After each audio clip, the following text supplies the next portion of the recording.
Hello.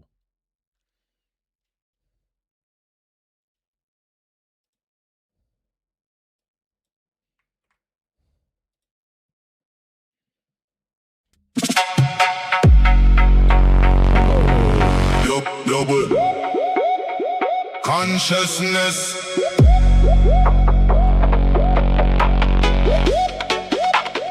Free Palestine.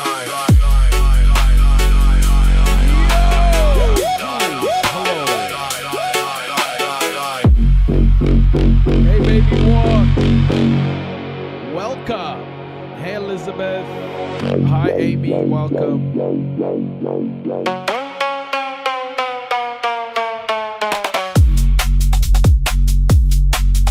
What's happening? What's happening? Hey, Doug. How the heck are we? Yo, Deb. Kia ora, everybody. Kia ora, kia ora, kia ora. Welcome in.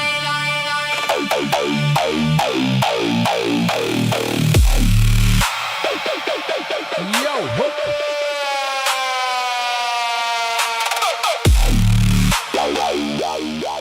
Oh, it's so good to see everybody. So good to see everybody.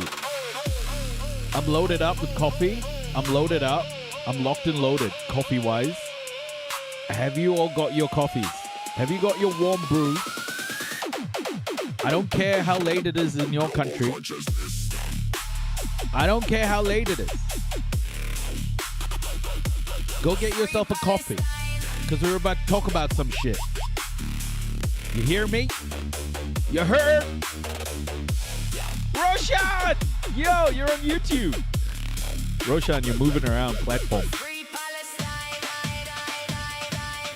Coffee in this economy and when I don't have a job. It's 9 p.m., Elizabeth. Well, it's 1 p.m. here. It's time for a coffee, everybody. What about how early it is? Yeah, perfect time. Perfect time for a coffee. Thank you, friends.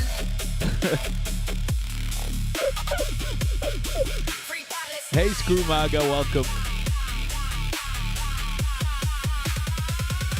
Got my chocolate. Love it. Hey, chocolate has the same effects as caffeine. What are we discussing today? Loads. We've got Iran update. We've got China supremacy. Oh my gosh, China supremacy? What? Yeah, we've got climate. We've got Trump. We've got a little bit more about America. And we've got a whole bunch of world news, guys. We've got loads. 8 p.m. here, I'll do a lemon balm lavender tea. Fancy. Lemon balm lavender tea? Holy shit. That sounds like it could heal cancer. Yeah, just what I wanted to hear first thing in the morning. Thank you, friends. How's our son? If you mean... our son's really good. Both our sons. Ginger, our dog, and our human son. LOL is calming. I see. Just a few wubs before we get started. Just a few wubs. Just a few wubs. Welcome in, everybody. So good to see everyone. Okay, let's get straight into it. We've got so much today. I don't know if we'll be able to get through it, but we'll see. We've got so much. We're starting off with Iran. Latest updates from the Strait of Hormuz. Reopening the Strait of Hormuz. And we'll go from there. Arya, kia ora. Welcome. Salam, everybody. Welcome. Free Palestine, for sure. Let's get into it, folks? Here we go.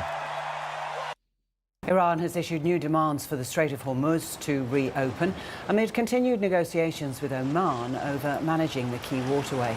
Iran's foreign minister says the two countries are close to agreeing to an accord on a shipping route through the strait, but reopening the strait does depend on other conditions being met, including US compensation for Iran.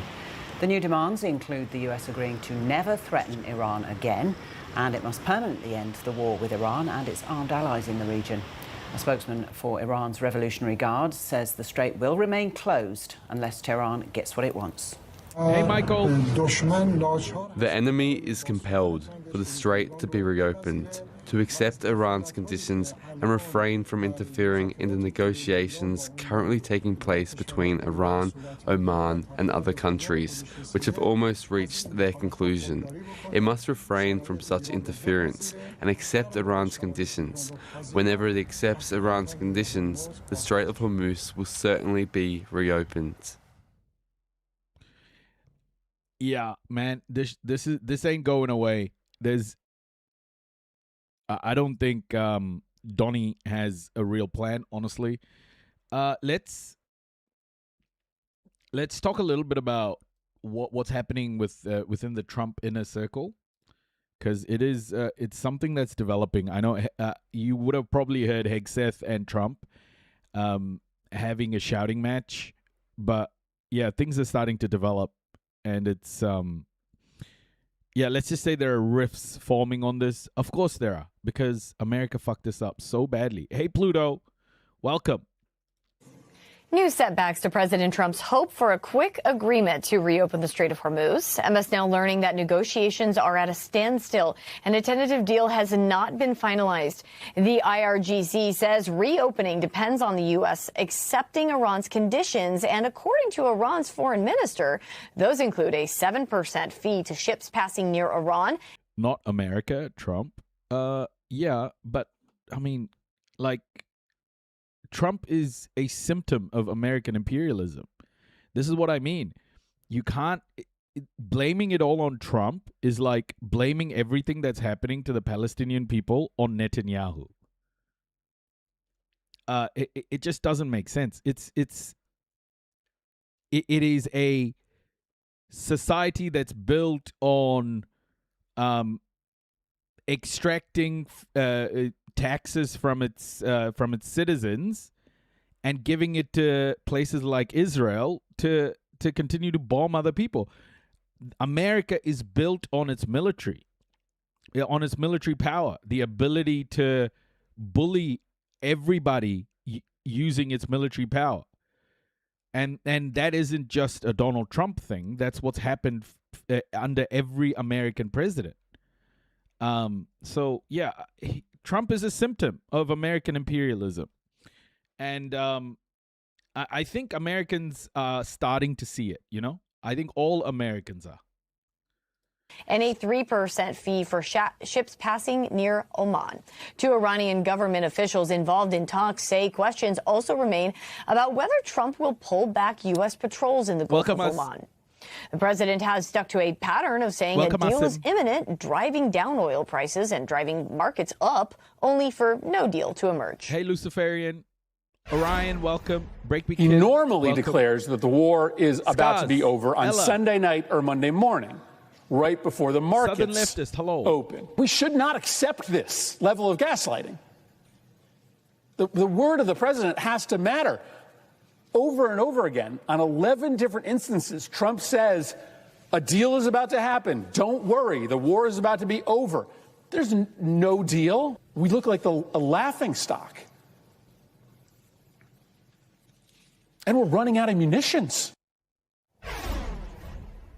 Let's bring in retired Army Lieutenant General Mark Hartling, MS Now military analyst and former commanding general of U.S. Army Europe. Welcome in. We appreciate you being in. General, how does the rest of the world view this negotiation? If it gives that chatter any hope, I used to be a GOP operative in 2016. I'm a socialist now. Good for you, Lula. Yeah, I think it just needs to... I think America's educating itself. It's nice. It's nice to see. Hey, game dev activist, welcome. Hey, Red Locks, sorry. Gooch Merkin, hello. We look like a laughing stock, but never mind the monstrous things we do around the world. Yeah, it's just I think it's an education thing. America is so I think indoctrinated from a very young age. Like you guys sing your, you do your Pledge of Allegiance and shit. It's like what the fuck.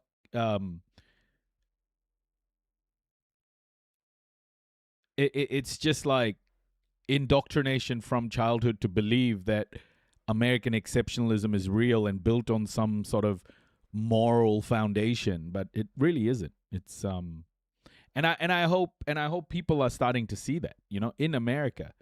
That's not a bad thing. That's a good thing. That's a good thing that Americans are starting to realize that, what America does overseas matters. It's not just internally to the borders. Weird AF and national anthem at every opportunity. Yeah. Well, it's getting tougher, Corey. What I'll say is there was a recent report within the last hour or so from the New York Times saying that Mohammed Al-Ghadar, who's the secretary of the Iranian Supreme National Security Council, issued a much more dramatic statement saying they demand the U.S. lift its naval block. Hey, Side Flow Music, welcome. Our Pledge of Allegiance was revised in 1954 too, I see. I don't pledge allegiance to shit. I think if you have something like a Pledge of Allegiance or even a founding document, like, you've got to understand where it comes from.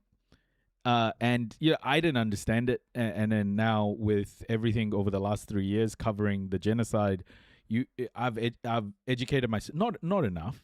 There's always more educating to do, and always more learning to do, but enough to know that your your constitution was written by slave owners. And it was written to benefit white men, basically. Hey, Zeme. So I just don't get it. It's built on. It's built on like a fake premise, and why protect that? I don't know, man. Like, I don't want to start putting shit in your heads, but to me, as an outsider, it just feels like slave owners writing any sort of foundational document just nullifies it straight away.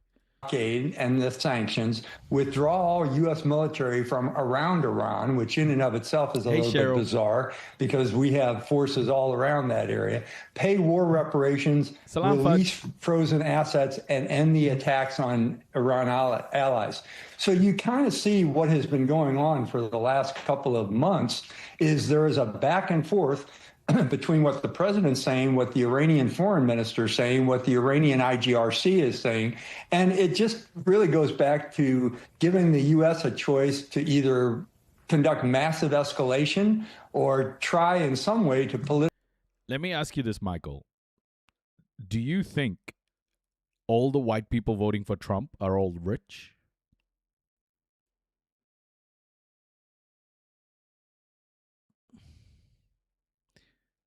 Pledging allegiance to the Constitution is extra weird. To a flag or country can somewhat be excused, but to a document, crazy. Yeah. politically extract itself from the region, which will leave Iran with significant control over the strait. The rest of the world is seeing it the same way. They see this back and forth, especially those Gulf. And do you think the white people who murdered Native Americans were all rich? Like this whole thing about, this is why we can't jump too quickly to the class war, because unless and until we sort out the inherent bigotry and racism within society, I don't think we can fight the class war. You've got to acknowledge that it's not just rich people who were doing the mass murder. It was all parts of society under the umbrella of white supremacy, to win white privilege, and it exists today. So just saying rich white men, I don't think captures the whole the extent to which it has seeped into society. partners and Gulf allies, but even the ones in NATO are seeing this. And there are some unfortunate repercussions coming from many nations about the situation we've put ourselves in. Yeah, unpacking that a little bit further, a new report in the Wall Street Journal says that Iran's... I'd be happy to start with the rich. Yeah, I think, look, in order to dismantle white supremacy and white privilege, obviously starting with the rich is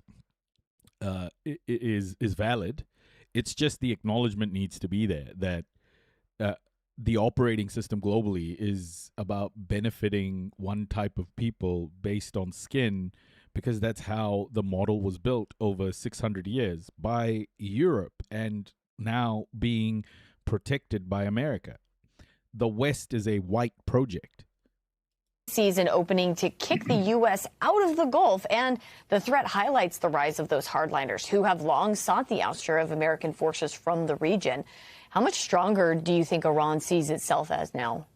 Oh, gosh, a lot, Corey. What I'll tell you, the Iranians are attempting to use this situation to institutionalize something they've been seeking for decades, the de facto recognition of their authority over the strait, political leverage over Gulf shipping, a mechanism to regulate global energy commerce. That's their new strength without formally closing the strait, and that's part of the fee aspect that they propose. And it isn't just about how ships are moving in and out of the Strait of Hormuz. It's how Iran becomes the traffic cop, basically, for 1/5 of the world's oil. And if you count the Houthis in Yemen controlling the potential to control what is going in and out of the Suez Canal, you also have another 20% of the world's oil in that area. So it is a significant action by both Iran and... You like the purple background, Fudge? Oh, thank you. I wasn't sure about the purple background. But yeah, I felt like it needed a change. The Houthis and their proxies, and it's also being threatened in Iraq with some of the proxy forces there as well. Hi, Abdul. Now, welcome. The Washington Post is citing two persons familiar that reported a clash between President Trump and Defense Secretary Hegseth at Camp David. Now, they say that Trump was venting, that he thought that the U.S. munition supply issue was, quote, fixed. The White House denied any clash ever happened, though. The president defended Hegseth on social media even. But I love this. I love that this is unraveling in this way. Donald Trump seems like the kind of leader, or manager, I should say, micromanager, who not micromanager. He's the type of leader who doesn't like micromanagement, but he'll just kind of he'll delegate and then just leave it, and he'll just keep lying to protect it, to support the people he delegates to, but he doesn't get, he doesn't have enough detail orientated processes to understand what's actually happening. Like, I don't actually think he knows what's going on. I think he's getting shitty information, but that's by design. Donald Trump just is a lazy piece of shit. I mean, he's a Nepo baby, right? He doesn't want to do any of the hard work. He just wants all of the adulation. And I love the purple background. But I'm biased. LOL. Purple was my mom's favorite color. It's why I made my middle name Violet when I transitioned socially and legally changed my name. Oh, Imperial Gamer. You know why purple's my favorite color? Like, my favorite song of all time is Purple Rain by Prince. Yeah. I just love that song. That's my karaoke favorite, by the way. He takes credit when and if things goes good, or casts blame on anyone when things go wrong. Yeah. here's what he said to reporters later.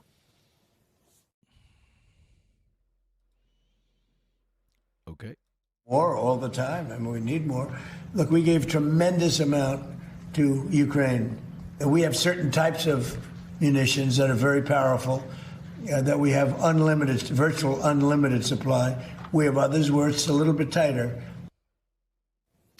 How do you have unlimited and little tighter? I mean, what's the reality here when it comes to the U.S. munitions and how Iran is using that to its advantage? Yeah, Purple Haze is an absolute classic.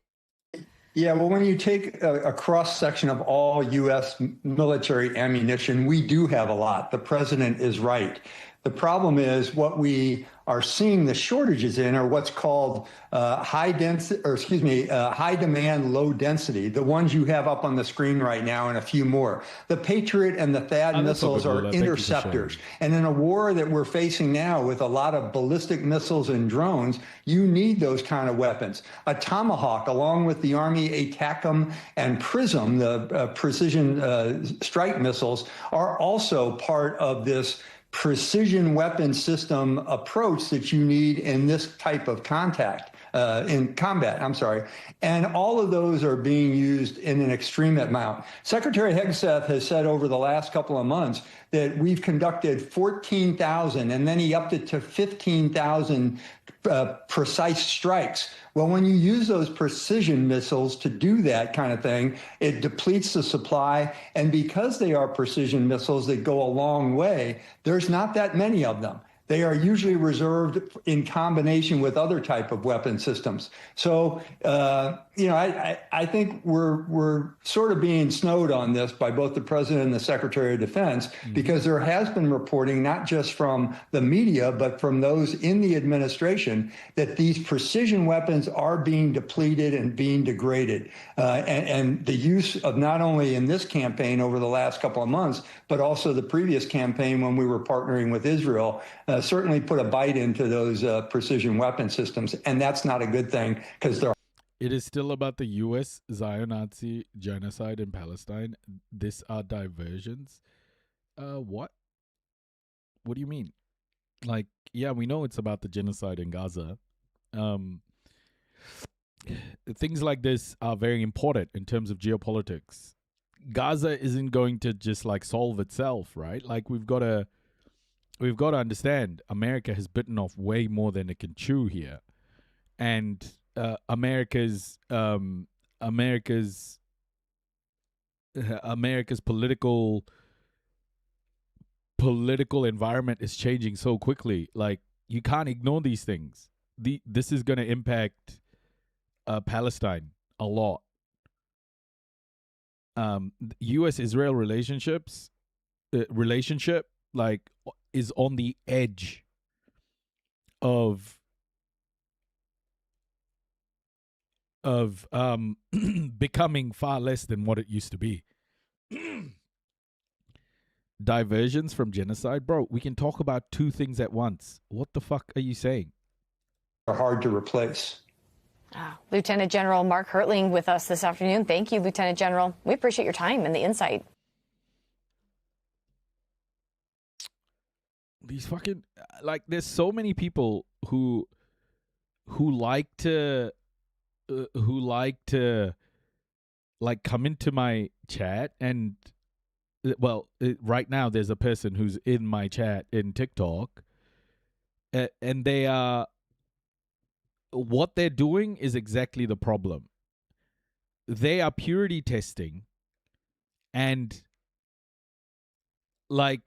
of course genocide is an issue, and we've been talking about it for 3 years, and they come in here and they say this is a diversion. Iran was supposed to be a diversion from the Epstein files. Now Iran is a diversion from the genocide. The genocide is a diversion from the Epstein files. It's like these people can't keep a consistent view of the world. If everything is a diversion from everything, nothing is a diversion.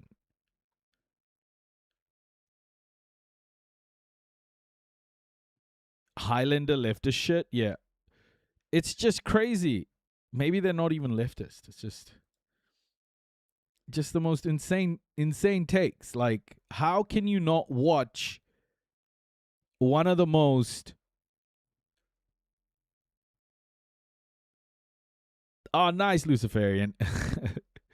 How can you not watch and keep an eye on one of the most consequential wars in American history that is having the biggest impact on the ability to biggest impact on the ability for America to project power? It's such a big deal. It's absolutely going to impact Palestine a huge amount. And keeping an eye on this is very important. But I think I'm going to start with, we have all this talk, right, these negotiations, but it's very unclear if the U.S. is even involved in these at this point. It seems like this is being worked out between Oman and Iran, and it does also seem like there is going to be some sort of tolling structure, fee structure, exactly what the U.S. said it didn't want and wouldn't happen when we started this conflict. No amount of Viagra will fix this. Tara. Well, that's right, Christina. And I think that's the key point to make this week as we talk of talks, as you say. I mean, the talks this week were not about the U.S. in any sort of mediating position with Iran. It was more about, as you say, the Iran-Oman talks, which have always been about how do we manage the Strait of Hormuz, long-term interest, even before this conflict, for Iran to sort of solidify its control over the strait. It's been an economic concern for decades for them to just ensure that they can secure that as an asset. So the talks this week apparently moved a little further if you're reading from Iran state media, which, you know, you have to take with a grain of salt, just like any media these days, or trans. Why is the genocide neglected? No one's neglecting. No one is neglecting Gaza, man. No one is neglecting Gaza. Like, everything that's happening in the world right now, the change in American politics, the change in the narrative towards American imperialism, it's all because of American foreign policy. It's not a diversion. It is actually an amplification of what's happening. Like, you got to understand, these things are connected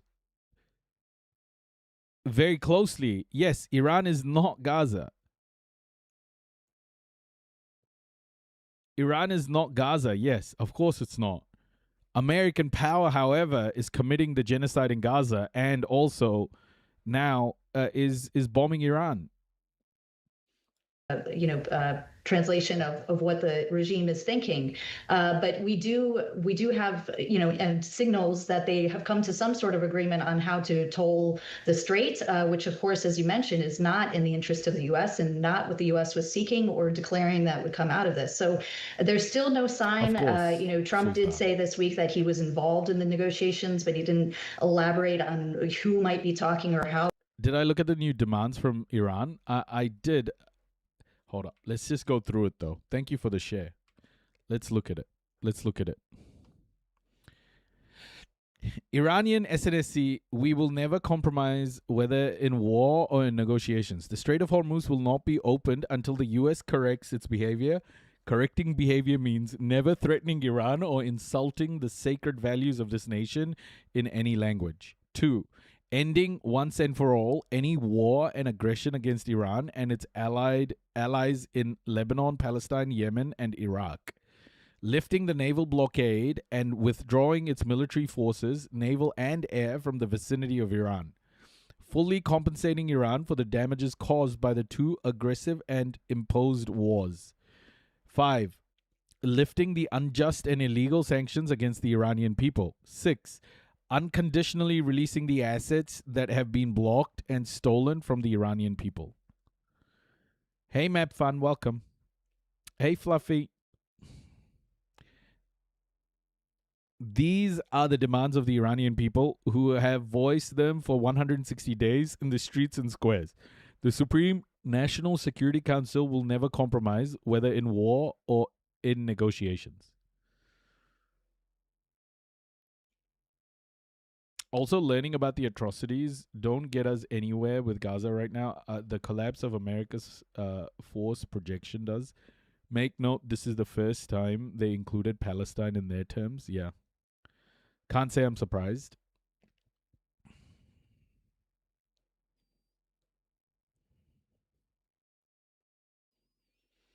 Yeah, exactly. I mean, it's not a diversion. It's a historic fucking mistake by one of the largest militaries in the history of the human race. An imperialist machine that is currently committing genocide in Gaza, that is currently funding the UAE, that is also committing genocide in Sudan, and now has got interest in and is looting Africa, and is coercing Asia. I mean, and is installing leaders in Latin America. Like this is the core of the imperialist machine being eroded. How can we not talk about it? How that involvement might play out. We do know that there's no formal talks right now, of course, between the U.S. and Iran, and even the mediaries, Qatar and Pakistan have been fairly quiet about any sort of progress there. So we are in sort of even a more... Is it okay if I still call you Dilly because you changed your name? I just remembered you as Dilly. Colombian president now is a puppet of... Yeah, I saw that Gideon Saar was... Gideon Saar was in Colombia. Or before, in terms of what is the diplomatic way ahead, and does it threaten to return us to a sort of kinetic situation? And it's a familiar split screen once again. So we have the president talking about the prospects of a deal, his desire, I guess, to get both the U.S. and Iran back to a negotiating table eventually. And all the while, on the other side of the screen, there is the president with his bellicose rhetoric about how long he'll be willing to be patient till that happens, and then what might happen were he not to be. Playing out kind of in the backdrop to all of this is the concern about the U.S.'s weapons supply. And we certainly saw in Ukraine this week, Ukraine's president saying effectively their missile defense is greatly handicapped by the fact that there aren't enough Patriots left. And there was all of this reporting from the likes of NBC News, other outlets reporting on the fact that stockpile of munitions has been greatly reduced because of the conflict in Iran. So President unhappy about that.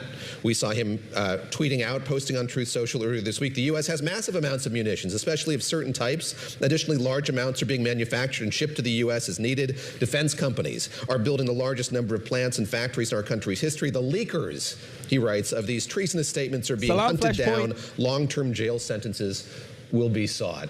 Let's look beyond that rhetoric, if we could, Michelle, here. What do we know about the integrity of the munition stockpile, the degree to which... By the way, I want to let all of you know that I'm pretty close to getting the website, getting the project up and running with holding companies to account, holding corporations to account for their human rights laws.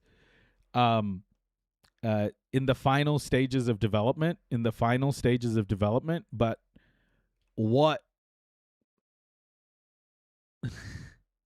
there's a couple of flashpoints. But so the whole point of it is to ensure that we hold companies to account to what they say and what they virtue signal. What they say and what they virtue signal. So a company's position will be made completely public. I'm starting with Air New Zealand, and I'm gonna be expanding this across New Zealand, Australia, the US, Europe, and the UK. Western corporations often say that they have human rights embedded into their supply chains, but they don't. And we will allow their employees to anonymously give us feedback about the company's human rights practices.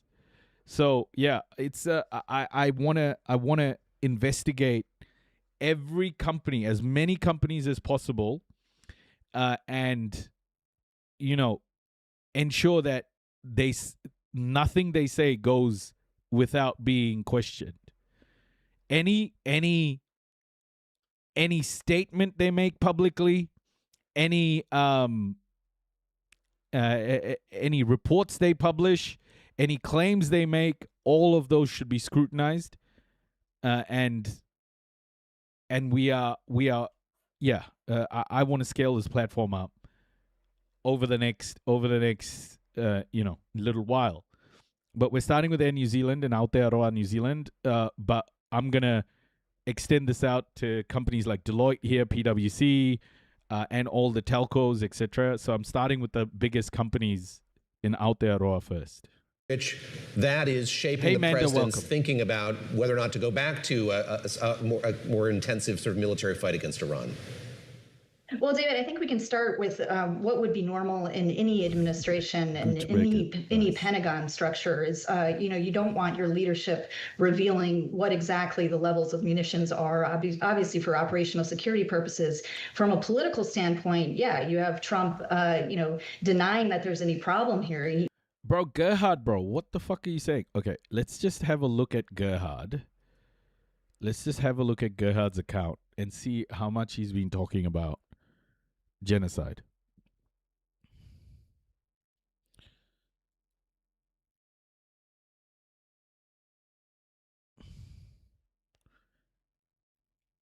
So, Gerhard.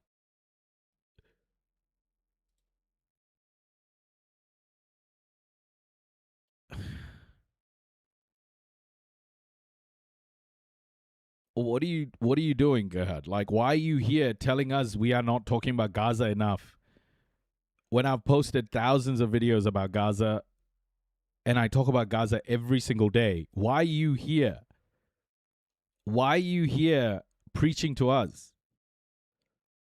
Like, you have like 15 videos and not all of them are about Gaza. Like, why are you gatekeeping, bro? Why are you gatekeeping this shit? Like, we're talking about Gaza as much as anybody.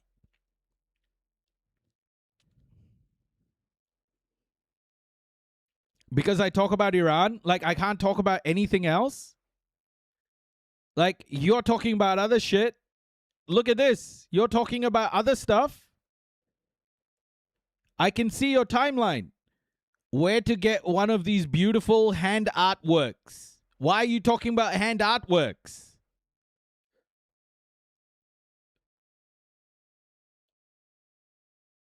Criminals, US presidents, it's just the same. Why are you talking about criminal US presidents?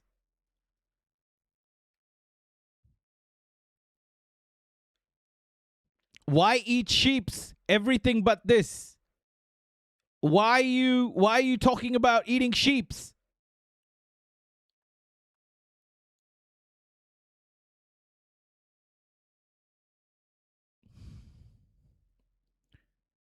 Why are you posting?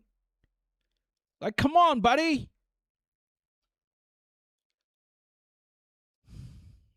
He sees it as a leverage issue, of course. To say that we're running low on munitions. Yeah, but you've posted more shit about other things than Palestine. You've posted more things about other subjects than Palestine, Gerhard. Would be giving and handing something to Iran that they think they already have, which is an understanding that the U.S. is vulnerable, the U.S. cannot, keep up these massive strikes with very expensive missile defense equipment that's fighting very small drones that are pesky at this point, in some ways. Yeah, you did. Yes, you did, Gerhard. Yes, you did. In a very asymmetric warfare game. Hey, so can we mute this person? They're just fucking annoying now. Can we just mute them, get rid of them, please? Like, what are they even saying? That is a problem that would be long-standing, but I think what we have here this week is, of course, the sort of Trump bellicose rhetoric, the bravado that he brings to every situation, every issue that he tries to project his own opinions on, is kind of cutting up against the reality that his. You're breaking your own code, big dog? Yeah. His advisors are telling him that there is, a real problem here, and it's becoming more obvious. And one thing I think you can look at, which I really appreciated, our reporter Tony Capaccio had a good scoop last week, looking at what has the administration asked Congress for in emergency funding to replenish those stockpiles. So that gives you some idea to kind of back your way into what we're running low on or what might need to be replenished to prepare for maybe what's ahead on Iran, but also other conflicts. Juju's, I have added you as mod as well. I removed some mods who haven't been here for a while on TikTok. So I've added you, Juju's. How's your nephew? How's Ginger? Yeah, he's doing really well. And as you mentioned, this is kind of, running into, in a very complicated way, other conflicts like Ukraine, where we're seeing, as you mentioned, the shortage of Patriot interceptors there. And so there's this sort of kind of global competition right now, in some ways to kind of figure out how can we get these things produced faster. And the president has said that he has, urged and the defense primes are responding to that faster production call. Always follow the money. It's always a good reporting tool. How much faster can they do this? We had the chief of naval operations here, and it seems like, and our colleague just interviewed the Army secretary, and we've imagine as the largest economy in the world, with the largest military in the world, instead of talking about, how do we ensure this doesn't spiral into something larger, what they're talking about is how do we make more bombs. Like, I just don't understand why the conversation is about producing more bombs instead of like, hey, how about we just get out of there? How about we start to think about our own borders and stop messing with other people's lives? Like, how about that? Of course not. Of course, America isn't going to think that way.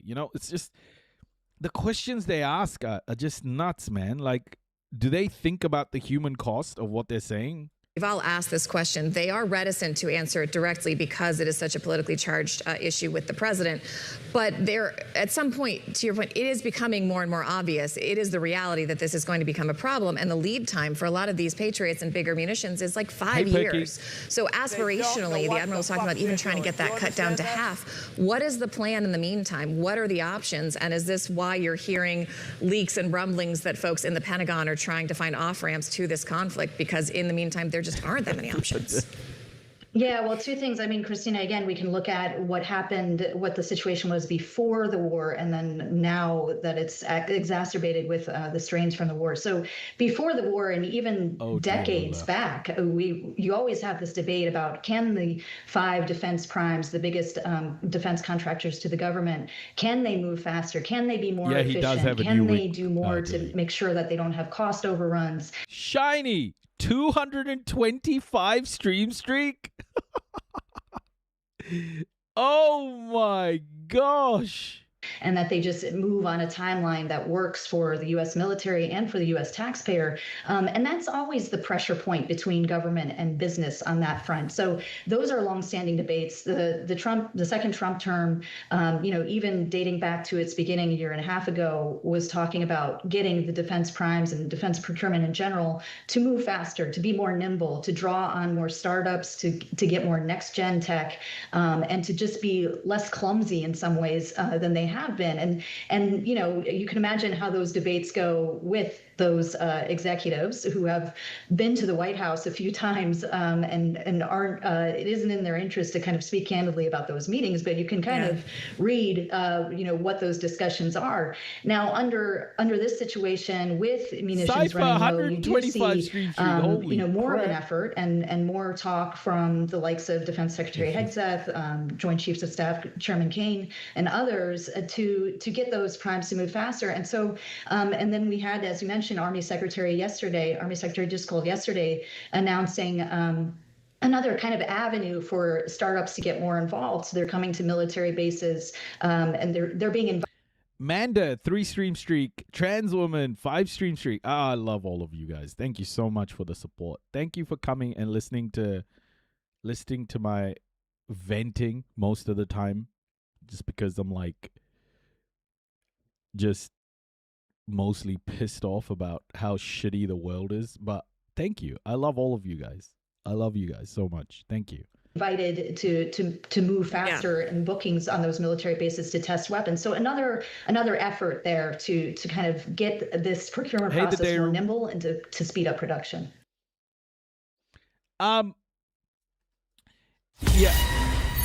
Resub. Thank you. I want to be a good boy. Crew member detected. Thank you for your continued support. 8-bit supercomputer. Thank you for the 6 months. Oh my gosh. Kia ora. Hey, New Kendo, follower welcome. detected. Thank you so much, TJ. I appreciate you too. Thank you so much, everybody. Yeah, it's like what we need right now is more discussion about the climate. We need more discussion about the impending mass displacement that is about to happen from the global south in particular due to climate change and the climate crisis. And we need to be having more discussions about how we protect ourselves from more pandemics. Like, we're having conversations about the wrong things as a human race. You know, we're constantly talking about how one country can get an advantage over another when we should be talking about how we make the world more equitable for everybody. And shit is about to hit the fan. I spoke about this a while ago.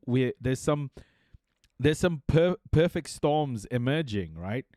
What you saw with Spain and Morocco, all those Moroccan people, running across the border into Spanish territory, that isn't going to be unique because, number one, the climate crisis is displacing millions of people, tens of millions, hundreds of millions of people. Add to that, wars sponsored by Western interests and just capitalist interest, capital interests in general. And a great example is Sudan, and the displacement that's creating, and the homes that's destroying. Gaza, the homes that it has destroyed, the displaced people in Gaza. So there's the displacement that's happening already, and it's gonna get bigger. Then we add on these viruses, bacteria that are constantly evolving, and you add on to that the deep inequities we have in our world, poverty, starvation, and climate change causing droughts, fires. What you have is a mix of all of these disasters coming together to create the perfect storm, and it will create so much pressure. It will create so much pressure on global borders. There is no chance of Europe being able to hold this. There's no chance of any borders we've drawn being able to, protect us from this. We should be working now proactively to start building infrastructure globally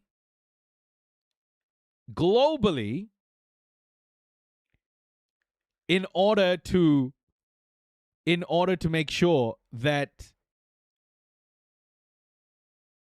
everyone has what they need to. Why Europe? Bro, Europe creates the problems. Did you forget about 600 years of European colonization? Like, Europe is the main creator of the issues. Stop stealing other people's shit, and stop exploiting other people's labor, and be more empathetic in the way you speak.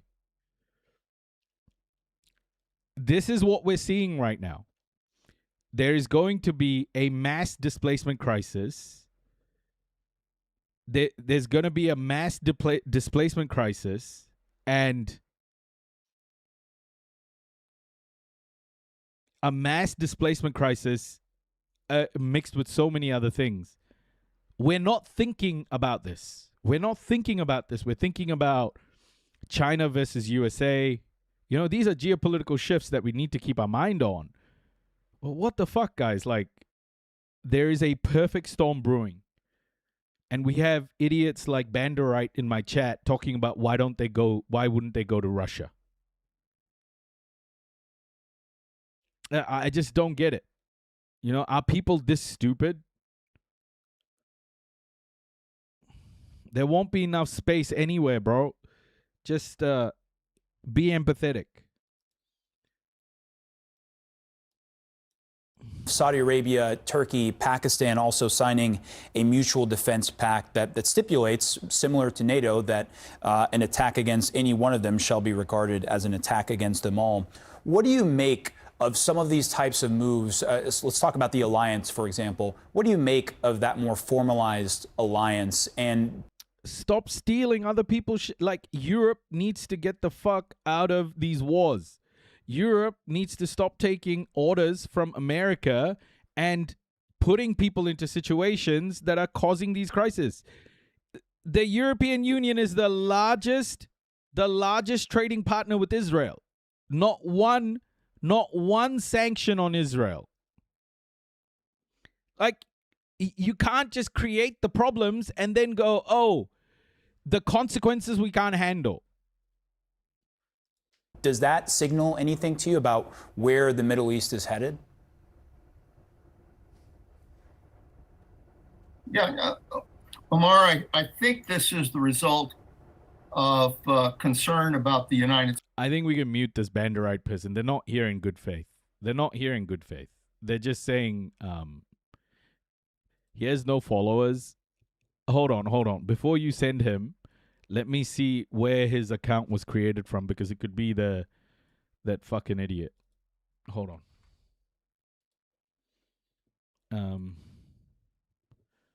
Let me just check.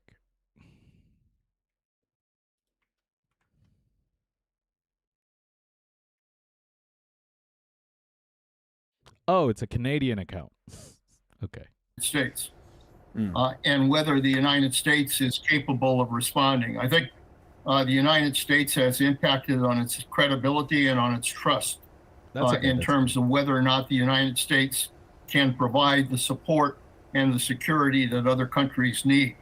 And so these countries, whether it's Europe, whether it's Turkey and other countries. Detected. Thank you, Raiders. Welcome. Hope you stick around and hit that follow button. Zach Chap! Let's see the Palestine flags in the chat, everybody. Welcome in, Zach Chap. Welcome in, Zach Chap viewers. Hola. Free Palestine. Hola, señoras. Hola, señoritas. Hola, amigos. I don't know why I'm speaking Spanish, but let's go. Alberta, place your bets. Thank you so much, Zach Chap. I hope you had a great stream. Folks, follow Zach Chap, an incredible leftist streamer, one of the hardest working streamers on this platform. And we are trying to get Zach Chap to partner, one of the most deserving streamers on this platform. Help them out. An Aussie, that's not their best trait, you know, but I'll forgive them. I'm from Aotearoa, New Zealand, so sorry, Zach Chap, but not your best trait. Oh shit. But Zach Chap's awesome. Please help them out. Thank you so much, Zach Chap, for the raid. Let's go. Global consciousness.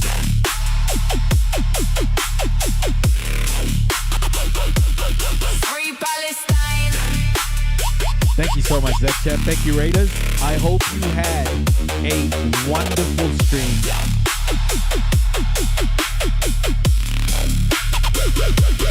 Free Palestine.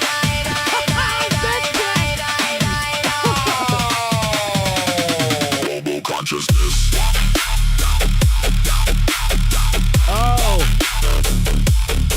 Free Palestine. Love all of you. Thank you so much. Welcome in. We're going through what's going on between Iran and America.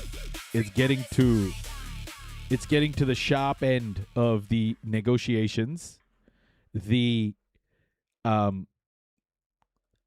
It's definitely hotting up. There's a few strikes by Iran as well on ships trying to escape the Strait of Hormuz. Reopening the Strait of Hormuz. So we're going through that news. We have so much to talk about today. So relax, everybody. Welcome in. Sit back, relax, enjoy the stream. Have decided to try to build coalitions that can provide for their own security. I think all of that is a reflection that there is a tremendous amount of concern about whether the United States can really provide the support system and the security that it used to provide in the past. What do you think of this request for ideas, this crowdsourcing notions for how to deal with Iran? Well, I think it's a good idea. Now, CNN wasn't clear. It said in the headline they were requesting it of troops. In the write-up, it says you're requesting it of analysts. I can assure you that they didn't send me a note, so I suspect they're trying to keep that internal to the uniformed military. Look, I was a CENTCOM planner many, many years ago. I was a planner many years ago, and we were always reaching out to the different intelligence agencies and other organizations to develop branches and sequels. That's not a sign of failure. It just is a sign that, as we say, no plan survives first contact. Does Iran have a GoFundMe? Back with the enemy. So after you've been fighting the campaign for a while, it's good for you to think about, now that we know where we are, beyond what the plan said, how do we take it forward? So I think it's refreshing that Admiral Cooper is doing this. I think there are many that suggest that this is a sign of failure. I wouldn't consider it that at all. I think it's a pretty good idea, as a matter of fact. So where do you think things stand today with Iran? The president said he was calling off a planned bombing campaign. He said there could be talks as soon as today. The Iranians, they're not saying that there's any talks going on, but I can answer that question for you, CNN, man. Good day! Where are we at today, folks? Let me tell you something. We're fucked. We fucked it up. Iran got us by the goddamn Hormuz. Yee-hoo! I feel it. I feel it in my Hormuz. Iran gone and done it. Grab me by the goddamn Hormuz. Here's what we got to do. We got to fly our planes over Iraqistan.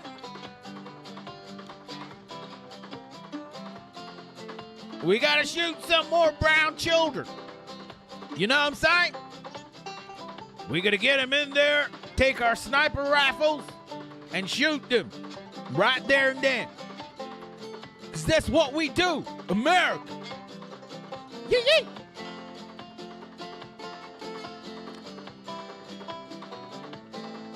I'm just spitballing, folks. I've had a couple of moonshine, and I'm feeling kind of saucy. Let me tell you something. I'm ready. I'm ready to fly the fuck over to the Middle East. Get me a sniper. Right now. Clayton, hit the shop. Give me a sniper rifle. No, goddammit, you don't need no ID. You're 14.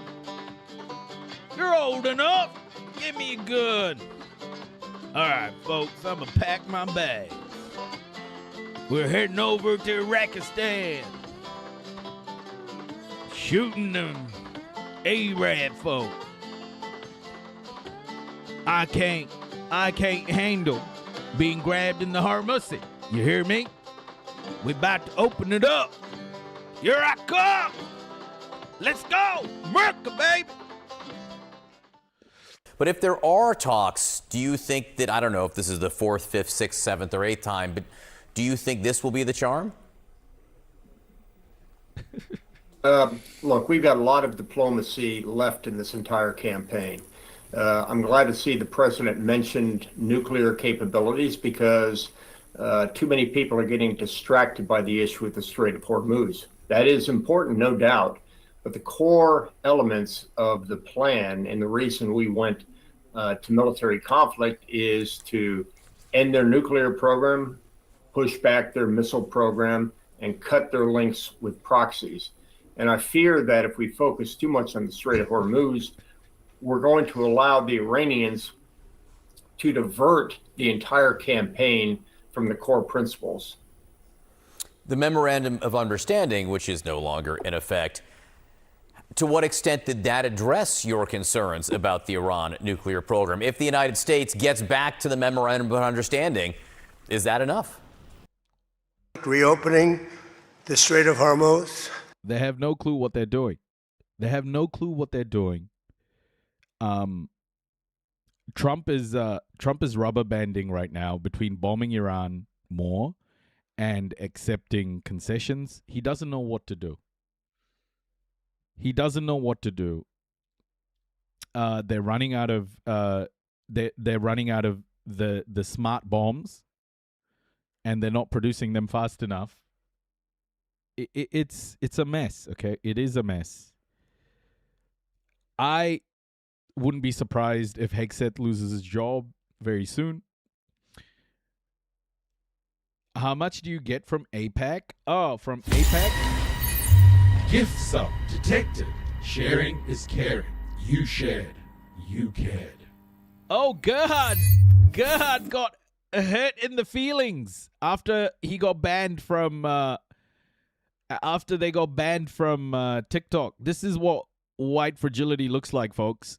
When white people who attack you are banned and called out, snowflakes will move to a different channel and continue to abuse you. How much do I get from APAC? Actually, the check I'm waiting for is from Qatar. I put my invoice in, but also the Ayatollah. I'm waiting for a little bit from him. Heard wherever he is, it's hard to transfer money.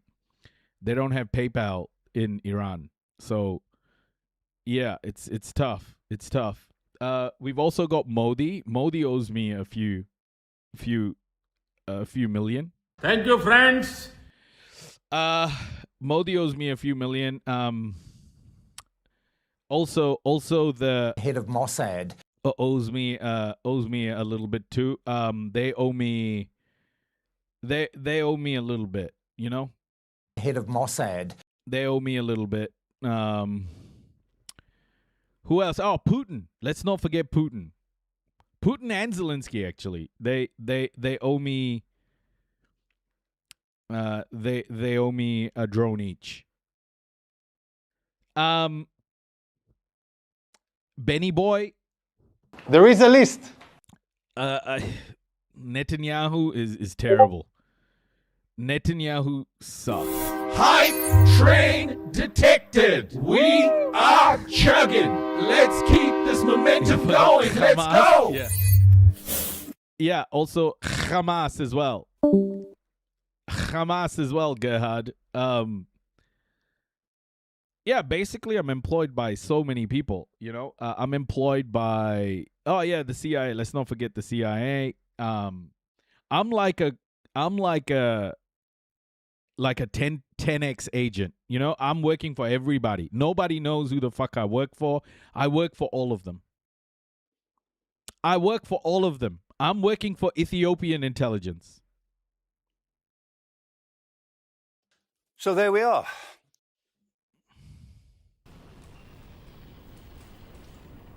It's a start. You remember the Memorandum of Understanding was an agreement to start discussions. It was in many ways meant to be a confidence building measure between the two sides to see if we could get to the real diplomacy, which were those 3 points that I mentioned. It obviously didn't work. If we get back to a working Memorandum of Understanding that allows us to get back to negotiations on the key principles. I'm working for Pakistani intelligence and Indian intelligence at the same time. Thank you, friends. And I'm building relationships. I'm working for Erdogan too. Thank you, friends. I'm working for Erdogan. I'm working for, oh my gosh, who else? Xi. Oh, Xi. How can I forget Xi? Xi's nuts. How can I forget Xi, man? Xi's nuts. Holy shit. That'll be a good thing. I don't think it's going to happen. I think we've got a lot of war fighting left to do. And that goes back to what Admiral Cooper is trying to do, figure out some other ways in branches and sequels. Right now, it appears Iran is not talking directly with the U.S. What can truly be accomplished without direct talks? Well, let's go back to the Zatetic, MOU thank that you was so much for signed the back in bits. June, and I don't have the exact language in front of me, but it told Iran to work with Oman to develop a mechanism for managing navigation in the Strait that would be consistent with international law and the sovereign rights of the coastal states. So My favorite person to work for is Kim Jong-un. Favorite person. He's a blast. MOU does tell Iran to work through Oman on this, or work through this with Oman. I would expect then, as it becomes public, both regional allies will have an opinion, and as I understand, they're generally favorable of whatever it is that it says, and the U.S. will have an opinion as well. But at this point, I'm not shocked that Iran is working through the mechanism with Oman solely. I think we need to see what it says, what the provisions are that are within that agreement. Okay. Meanwhile, there's threats going back and forth right now. What do you believe Iran feels about this last chance threat? So I think I'm not going to say they feel that they called the president's bluff, but the president backed off, I think, for a variety of reasons. One of them probably being that key allies in the Gulf, particularly the Saudis, convinced him that it was time to prioritize diplomatic efforts as opposed to additional military. I think that's bullshit. Like, the Saudis didn't say anything like that. I think people are underestimating how much of a problem this is for Donald Trump. I think how much of a problem this is for America as a whole, because its model is built off its military. The American supply chain starts with American military. And what Trump has done is put the American military in a compromised position. And now he's trying to walk all of this back. That's the point I think people need to understand. America's power comes from its military. And it's not working right now. The world has seen the limits of American military power. And for me, the way I see it is being able to project strength is as important to America as, launching a fleet of naval battleships with a carrier strike force. Like, they can't project that power anymore because countries now know there are limits to it. So I think this is the long-term impact of what Trump has done. It's short-term impact as well, with Hormuzzi, but that's the real thing going on. It's not like, he's being convinced by people not to be violent. America doesn't need convincing to be violent or non-violent. America does what America wants. But right now, I think Trump is truly stuck.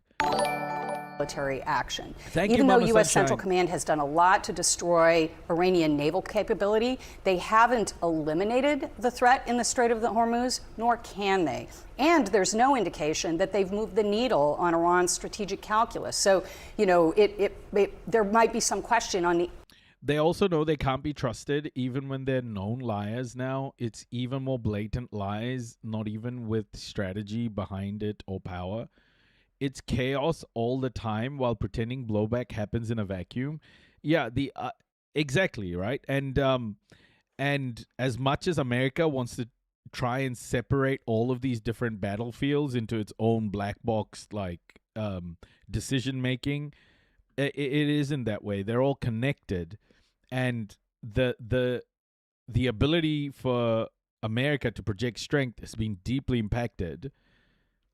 But also the thing it's exposed is how deeply rooted American imperialism actually is in the world, in decision making. How much America uses its power to bully, to get its way. It's so clear. Like, Europe won't say anything bad about America because it knows without America, Europe won't be able to defend itself against any impending threat from Russia, for example. Europe is so dependent on America right now that it has to fall in line. And all of that has been revealed over the last 3 years of genocide and, mass murder in the Middle East. All of it has been revealed. Efficacy of those strikes. The other thing I'd say is Iran's activities of the last 2 weeks demonstrating that their range and ability to hold regional energy infrastructure at risk goes far beyond the Straits of Hormuz, whether it's the Houthis down at the Bab el-Mandeb, attacks against ports in the Red Sea, or even as far as Egypt. I think our Gulf allies convinced the president that this is not the time to try a very large military campaign against Iran, and that, again, to prioritize those diplomatic efforts. Okay. We also have Secretary Rubio, who's saying U.S. was involved in the negotiations between Iran and Oman on the Strait. Iran has said its goal in talks with Oman is to set temporary arrangements lasting 1 to 3 months where, and here's the quote, where Iran is dominant. Would the U.S. agree to that? Do they have a vote or even a choice at this point? Yeah, those are great questions. I think, we need to see what it looks like. I think two things three things maybe that we'll look at. One is what kind of fee structure, if any, is there? Is there some voluntary fee, as the initial reporting said, that would help pay for search and rescue for the cost? Do you think they can build a new shortcut pipeline under Hormuz Strait, or it's too expensive? I think they can build it. Of course they can build it. But it's going to take time. It's not that it's too hard. It's just going to take time. And Iran, hey, classical guests, Iran cannot... pipelines are sitting ducks for drones, yeah. Iran can, attack them, just like it's attacking ships right now. And America doesn't have that much time.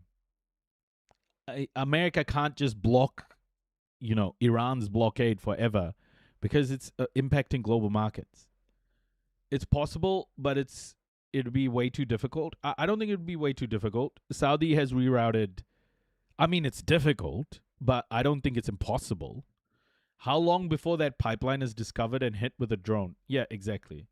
You just don't build a pipeline under a year. Hey, Auntie Wash, kia ora. Welcome. Cost of administering navigation for environmental damage, or is it a flat-out toll? I think that's definitely something that not just the U.S., but the rest of the world would oppose. And then what kind of coordination will occur between Iran and Oman in terms of the channels that they manage? Perhaps that's where Iran seeks to be dominant. And then third, what will be done in terms of demining and making the channels safe for for commercial traffic, again, in the Strait of Hormuz? Yeah, the one thing about asymmetric warfare, like what Iran is fighting, like what Hamas and Hezbollah and Yemen, Houthis have been fighting, is it can spring up at any time. It's very hard to truly control, and it's not something that'll just go away by bombing it or unless you establish long-term occupations, which can get very expensive. You can't just get rid of this, all right? Like these are the indigenous people of that land, and they are, for whatever reason, they are fighting for their self-determination against whatever power is trying to take that away from them. So asymmetric warfare is it's so different because these people are motivated to continue to do it. And they're motivated in the most, like, that motivation is unmatched. They'll sacrifice their life to just keep going. And I don't think the West has enough resources to just keep going. And asymmetric warfare, in terms of dollars, they can do far more damage in terms of dollars than they can take a lot more pain. It's horrific, man. Like, these people are just fighting until they die. Like, that's their whole life. It sucks. And it's this situation that's been created by capitalism. It sucks. Hey, Beth, welcome. Noisy, did you see the YouTube account? China's position on Iran? YouTube about China's position on Iran? No, I didn't. Classical guess. The Center for Strategic and International Studies has done an analysis of this. We are also hearing from our own sources saying that these stockpiles, especially of things like Patriot. You can paste it in the chat. The classical guess. I'll check it out. Missiles have been depleted in that case for the Patriots by 2/3. So when the president says it makes America look weak and he's frustrated with it, how big of a problem is this in your estimation? Yeah, good morning, Sarah. It is a big problem. I mean, when you look at the figures, it's, to deplete 2/3 of our Patriot resources for a conflict with Iran, when there are other conflicts going on, including Ukraine, that becomes a big issue. And we also maybe you can just DM it to me, just direct message it to me on Twitch. have to keep in mind, we might end up having to defend a country like Taiwan in the face of Chinese aggression, potential Chinese aggression. So these are the kinds of things that, should keep military planners up at night, and they certainly seem to be keeping up the president at night. And when you look at all the different things that are going on in terms of the need for these kinds of munitions, it really shows the need to Did TikTok just lose a little bit of connection? I don't know what happened. Sorry, guys. To revamp the defense industrial base, and that, of course, is a very serious issue. The president and the Department of Defense have started to work on that. The president invoked the Defense Production Act this past month, and that's certainly a start in fixing things. But in addition to fixing these areas, what they also need to do is develop more innovative weapons that are cost-effective. They're starting to do that, and that is one of the things that, of course, should be part of the Defense Department's agenda at this point. Beth, I am curious. So Al Jazeera has also put out the Iran's ask for opening the Strait of Hormuz. Reopening the Strait of Hormuz. What are Iran's conditions for reopening Hormuz? Mohammed Bagher Zolghadr. Bro, I don't even know if I'm pronouncing those names right. I'm trying. The Secretary of Iran's Supreme National Security Council listed 6 demands for the U.S. ending threats against Iran and its sacred values, permanently halting military action against Iran and its regional allies, withdrawing U.S. naval and air forces involved in a blockade against Iran, compensating Iran for damage caused during the recent conflict, lifting U.S. sanctions, releasing Iran's frozen assets. Wow.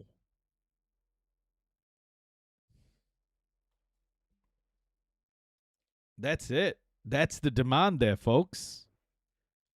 Wow. That is... The fact that they're still demanding all of this just says to you that Iran feels completely in control of the situation. I don't know how America's going to react to that, man. Do you think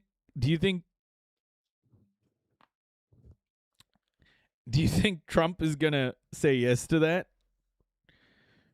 I think we're in a massive escalation cycle here. We've talked about this before, that sort of Iran has this new tool to needle countries that it finds to be coming that was going to. Oh, Max Fisher, yeah. China quietly saved the world. Is it that one? You mean how China stopped buying oil and started using its reserves? Yeah, I know about this. We've spoken about this before, classical guests. Hostile towards it. Thank you and for that's sharing. the Strait of Hormuz. It used to be the nuclear program. Now the Strait has become sort of its favorite child. When you look at what they are doing now by kind of bypassing talks with the United States and going to Oman and making these demands, what does this all mean for where we are in this war and how long this could go on and what this is going to mean, for example, to the world's economy? Yeah, that video you shared with me is 3 weeks old. Right. I mean, there's a lot there. And I think that, you know, the big picture here is that Iran is very emboldened right now. They're in a different place strategically with the IRGC in control, as we have said for many, many months. And they're really playing hardball. I mean, after we bombed them for 13 days straight, they turned around after we ended that. They preemptively surprised the president by sending ballistic missiles into our troops in Jordan. Why is that surprising? Why is this surprising? They've been saying they're going to do it, and they're just doing it. Like, it shouldn't be a surprise. And, you know, so they are not going to be willing to. Pecky, totally understand. Take a break. Have a nice sleep. Go hug your family. Talk to your family. Rest up. I'll see you soon. Stay safe. And we'll catch up soon. To give up Look after this yourself, option. And what they're doing right now with this bilateral negotiation with Oman is definitely trying to set up a permanent structure where they will control the strait and what traffic goes into the strait. And that means if an empty tanker wants to go in and fill up oil from Kuwait or Bahrain or whatever. Now, that video is very important, though, classical gas, because it speaks about why during that first phase of America and Israel bombing Iran, the world didn't go into a deep crisis, a big energy shock. And what the main reason why is China decided it would stop buying from the global market and start using its own reserves. But the world doesn't have that that privilege now. The world doesn't have that option anymore. So America's working overtime, using its own reserves to supply whatever's the shortfall. Global reserves by the IEA, the International Energy Agency, have been released. Record number of barrels. So all of these, they have, I think, over 1 billion barrels in China. They've been stockpiling for a long time, way over 1 billion barrels. But the problem is these stockpiles are getting close to finishing. These stockpiles are also about national security, right? Like if something happens, the stockpiles will be used in cases of, you know, being attacked, or say something like something happens that shuts borders. They're massive for national security. So stockpiles getting down to their lowest in decades is a huge negative. It's a massive risk for all of these countries. For America in particular, it's a huge risk because the American economy is so dependent on oil. China can just burn more coal. 50% of China's oil comes from the Persian Gulf. But China's right now, the thing about China is, for the first time this year, solar has become cheaper for energy production than coal. And China is going to manufacture the crap and install a shitload of solar. So China has options. America, not so much. They could stop that from happening. And so, you know, over the long term, this would change not just the structure of the Middle East and kind of who can wield power there, Iran wants to do this to protect themselves, but we have to think about all the other maritime choke points in the world, and this could set a cascading effect of other areas where countries say, hey, we want to exert more control. Right. And so I think it puts the United States in a huge bind. You want to get into the solar business? I think absolutely. I think renewable energy has been growing steadily, and there have been so many leaders in the renewable space saying, guys, the world's going to go this way, And now with energy shocks like this, it's just going to accelerate. I think it's a great time to get into the clean energy business if you are really interested in it. Understanding the supply chains, understanding distribution, understanding the applications, all of these things. Like, there's so much impact of solar becoming, one of the main sources of power in the world. Ultimately, though, countries are going to diversify, not just rely on one source of power generation. And I've got, in the next segment, which is about China supremacy, I've got some reporting on that. Like, China is now in their next 5-year plan have made fusion one of their largest priorities. Fusion is China's one of their largest energy priorities. When China does a 5-year plan, the whole world watches, because they won't put anything in the 5-year plan that they don't think is going to have a massive impact for their economy and for their allies. So the fact that China has put fusion as such a high priority says to me that fusion is getting close to become commercially usable, at least in China. And I think that's a big deal. All right, let's move to our next segment, everybody. And this is about China supremacy. We will talk about fusion in a bit. I want to talk about all areas where China's starting to worry the West. China's starting to worry America in particular. We're going to talk about chips. We're going to talk about robotics. We're going to talk about the electric vehicle industry. We're going to talk about fusion. There's just so much happening right now. And this segment is about China's supremacy or growing supremacy when it comes to the future of technology and the future of clean technology, as they call it. I mean, it's not that clean, but this is where China is kind of starting to dominate. It's the public listing that has everyone talking, not only here in China, but in the tech world generally. It's instantly made CXMT China's most valuable listed company, and also a champion of the country's drive to become a global high-tech superpower, challenging international efforts led by the US to constrain those efforts. It's put the company in the big league of makers of the very specialized chips that are used in the manufacture of smartphones, and also for many AI applications, and as a source of pride for the many workers here at the company's production base in the city of Hefei. I believe CXMT has great growth potential.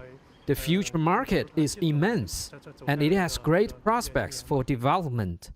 The company is also seen as a triumph for the kind of public-private investment now known as the Hefei model that has catapulted it to success in the 10 short years of its existence, with around half the company now owned by shareholders with some connection to the government. It's led to a mini boom for Hefei that used to be known as one of the less well-developed cities of central China. Not anymore. CXMT will create more job opportunities, attract more talent to Hefei, and better promote the city. I'm very proud. The local government spent 10 years in nurturing CXMT, and it's an impressive achievement. It's estimated CXMT now occupies the world's 4th spot as a maker of this specialized type of memory chip. The world's top 3 manufacturers from South Korea and the US are still reckoned to be way ahead, possibly by a couple of technological generations. But given the dramatic rise of this Chinese contender, it seems to be an advantage they won't always be able to rely upon. Rob McBride, Al Jazeera, Hefei, Central China. What countries make up the global south now? The best way to understand that is to look at the following image. I'll show you. Hold on. Let me just bring this image up.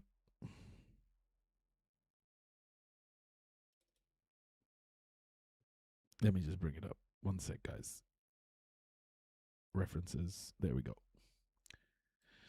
So the best way to understand what the West considers the global South is to look at, can we see it here? Sorry, Dayroom. Like every time I show images, I get a strike. I can't show it. I can't show it, Dayroom. I'll describe it though.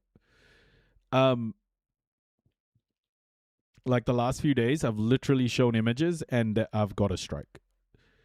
So it's called the world. So this is the IMF's projections for GDP. It released in 2025, October 2025. The IMF is the International Monetary, IMF International Monetary Fund, and the IMF was built after World War II in order to become kind of the financial instrument that allowed countries to rebuild post World War II, and it was funded by Western nations, America in particular, right? So it became that lending instrument. And in order to take money, in order to borrow money from the IMF, what the IMF does to countries is it has a number of different methods to assess whether a country, just like any bank, when you go take a loan, they have a way to assess whether you're a high risk or low risk for that loan. They have it at a country level. And what the IMF does through programs like structural adjustment programs, they ensure that the country they're lending to adheres to a Western capitalist view of the world. So that means liberalization, it means deregulation, it means privatization, all of these sorts of neoliberal concepts a country has to kind of meet, and austerity. A country has to tick all of the boxes before the IMF gives you funding. And if you look at the IMF through the years, through the decades, the IMF has been a tool of Western power in such that the IMF has been used to model the world in a way that suits, that keeps wealth flowing from the global south to the West. So it is a tool of Western domination, Western hegemony, but also is a came out of European colonization itself, right? So instead of countries directly imposing taxes on countries, instead of like European nations imposing taxes directly on countries with military power, the West started to build these global institutions to continue to do the same thing as having military on the ground, but through these institutions instead. So if you look at the latest release by the IMF, you will see who the global south is. The IMF splits the world into two main categories: advanced economies and emerging market / developing economies. So in the advanced economies, it's no surprise that every single country in the advanced economies category are either Western nations or allies of the West. In the emerging market and developing economies, you have the global south. So if you want to understand, like China and India are in the emerging and developing economies. I mean, China is in there, right? Russia, Brazil, Mexico. You'll find all of the BRICS countries in the emerging market and developing economies. So if you go to if you go to the IMF and you look at this, you will clearly understand what the global south is. It's the emerging market and developing economies. The world isn't modeled this way. You know, it's not just a sort of like, it's not a coincidence that the IMF models the world this way, because this is how European colonization modeled the world over 600 years. And now global institutions have been built to try and maintain that model, but that's starting to, not be effective enough. Does that make sense?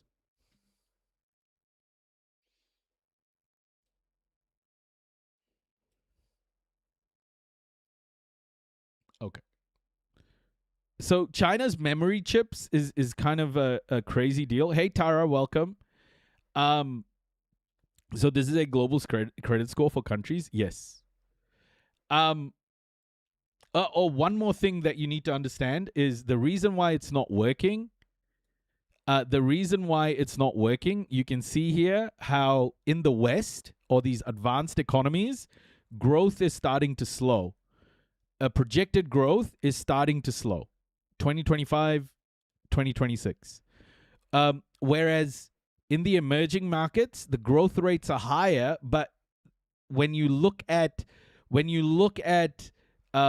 these include the blockade of the Strait of Hormuz as well, right? This includes data. This includes data of the genocide of what's been happening in the Middle East. It includes all of those different shocks. It does not include the blockade of Hormuz. Sorry. But the blockade of Hormuz is going to make this worse. It's going to make this worse, is what I meant to say. So you can see the economies in the global south are growing at a faster rate, but because of all these geopolitical moves happening at the moment, the war in Russia, the Israel-US-Iran war, all of these various different things happening, you're starting to see the impact on the global south as well. Instead of starting to grow, the global south is now also on a trajectory of a downward spiral.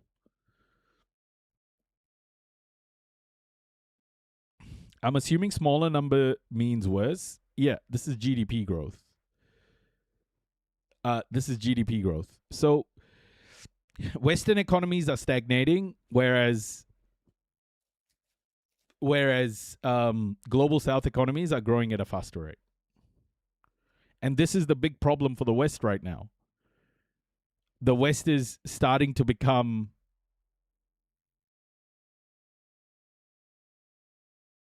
the fear for Western nations is that they're starting to become less and less relevant in terms of economic output. Very quickly, wait, so we're not the hottest country anywhere? No. Absolutely not. Absolutely not the hottest country. And still no GTA 6.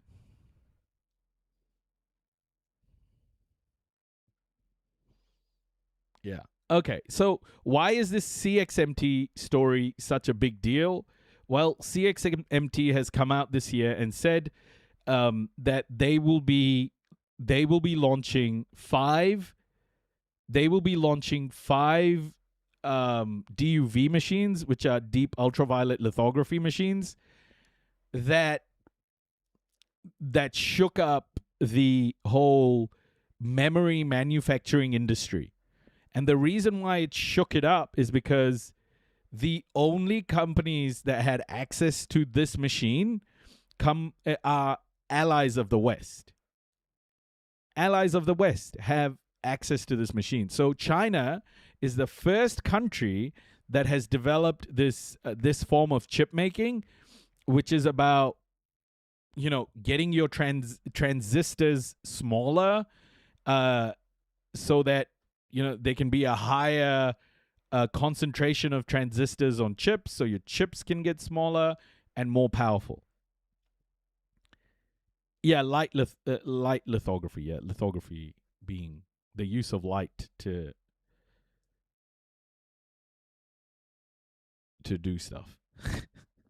Yeah, Lula, exactly.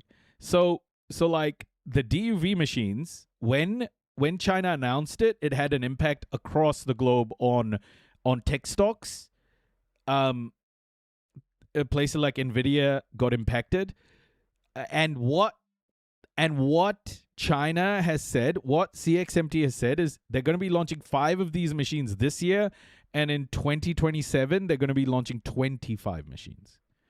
So obviously China has figured out how to build these, and China will be flooding the market with cheap, hopefully very soon, with cheap memory, which I can't wait for. Holy shit, flood away. Flood away, China. Flood it. Flood the market with cheap chips, baby. I want to eat chips. I want to buy chips like I buy potato chips. There's an embargo in the US, but you can already get it probably. We want chips. Realize, whoops. Okay, so this is this is another area where China's starting to take control, and that is with China's with robotics. China's becoming a massive, a huge producer, a monopoly almost. 80-odd% of the robotics industry is controlled by China. That's the market share. So this is another area of concern for the U.S. And, you know, the Americans tout Donald Trump as this free market capitalist. But guess what? Donny Boy has put... New follower detected. Hey, Reds, welcome. Donny Boy has put restrictions on the import of Chinese robots as well. Where's the free fucking market, folks? Where's the free market? Does this mean PCs are going to be cheaper? I hope so, Corey. Absolutely, PCs are going to be cheaper. It's going to reduce the price of everything. It's going to reduce the price of anything that uses electronics, because if things use electronics, they'll use memory. Memory is the thing. RAM is what's costing a lot at the moment.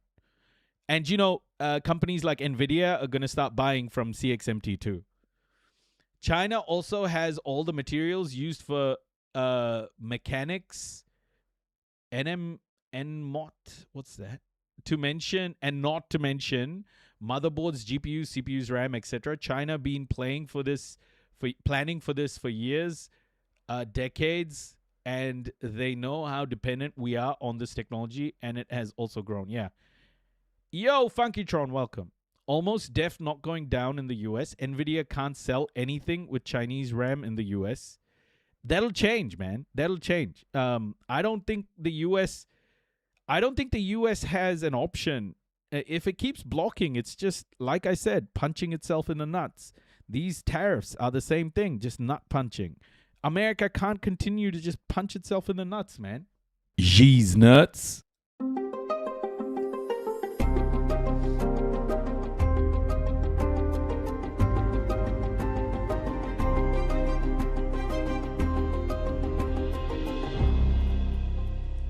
I'm Scott McLean. This is Counting the Cost on Al Jazeera, your look at the world of business and economics. The race for humanoid robots is heating up. China now makes them for a fraction of the cost elsewhere. The U.S. is trying to catch up and is now tightening curbs on some foreign-made robots. But can it close the gap? It's all part of a broader push to rein in Beijing's tech ambitions. Chinese AI models are increasingly... I did hear about all the journalists Al Jazeera fired, Tara. I did. Gaining ground, and tensions are mounting over access to advanced chips and other technologies. So, can the U.S. contain China's rise?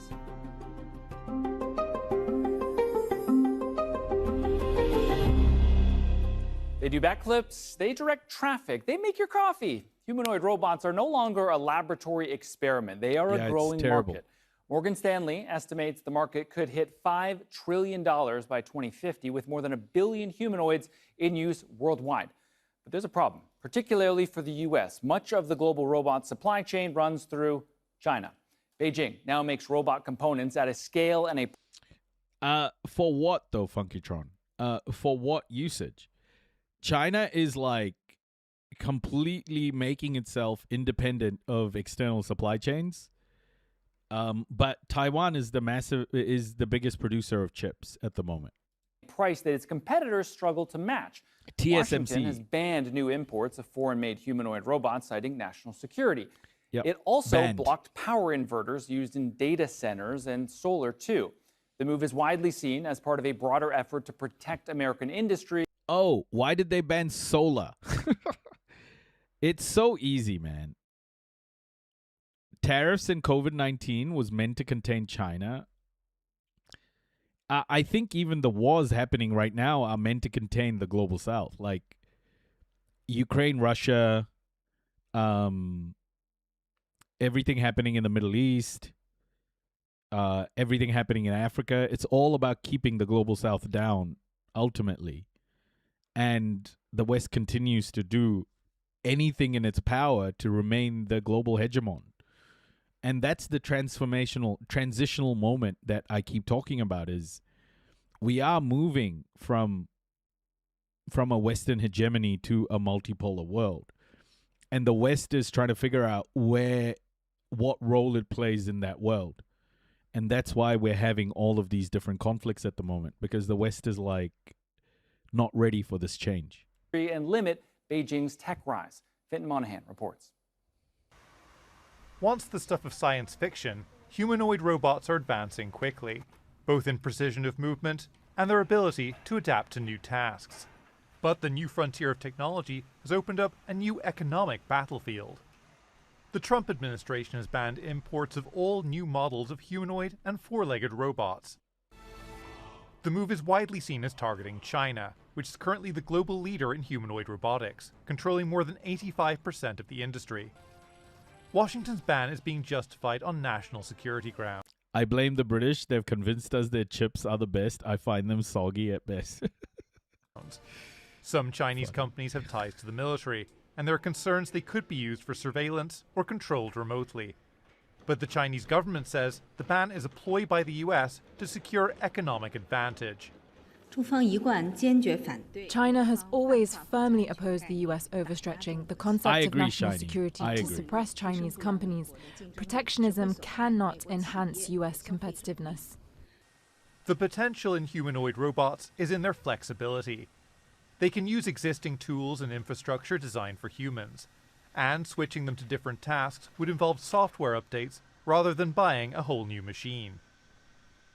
So far, the market for these humanoid robots is still small, but competition is heating up. Hey, Van. The US produced 1,700 this past year, while China has churned out more than 11,000.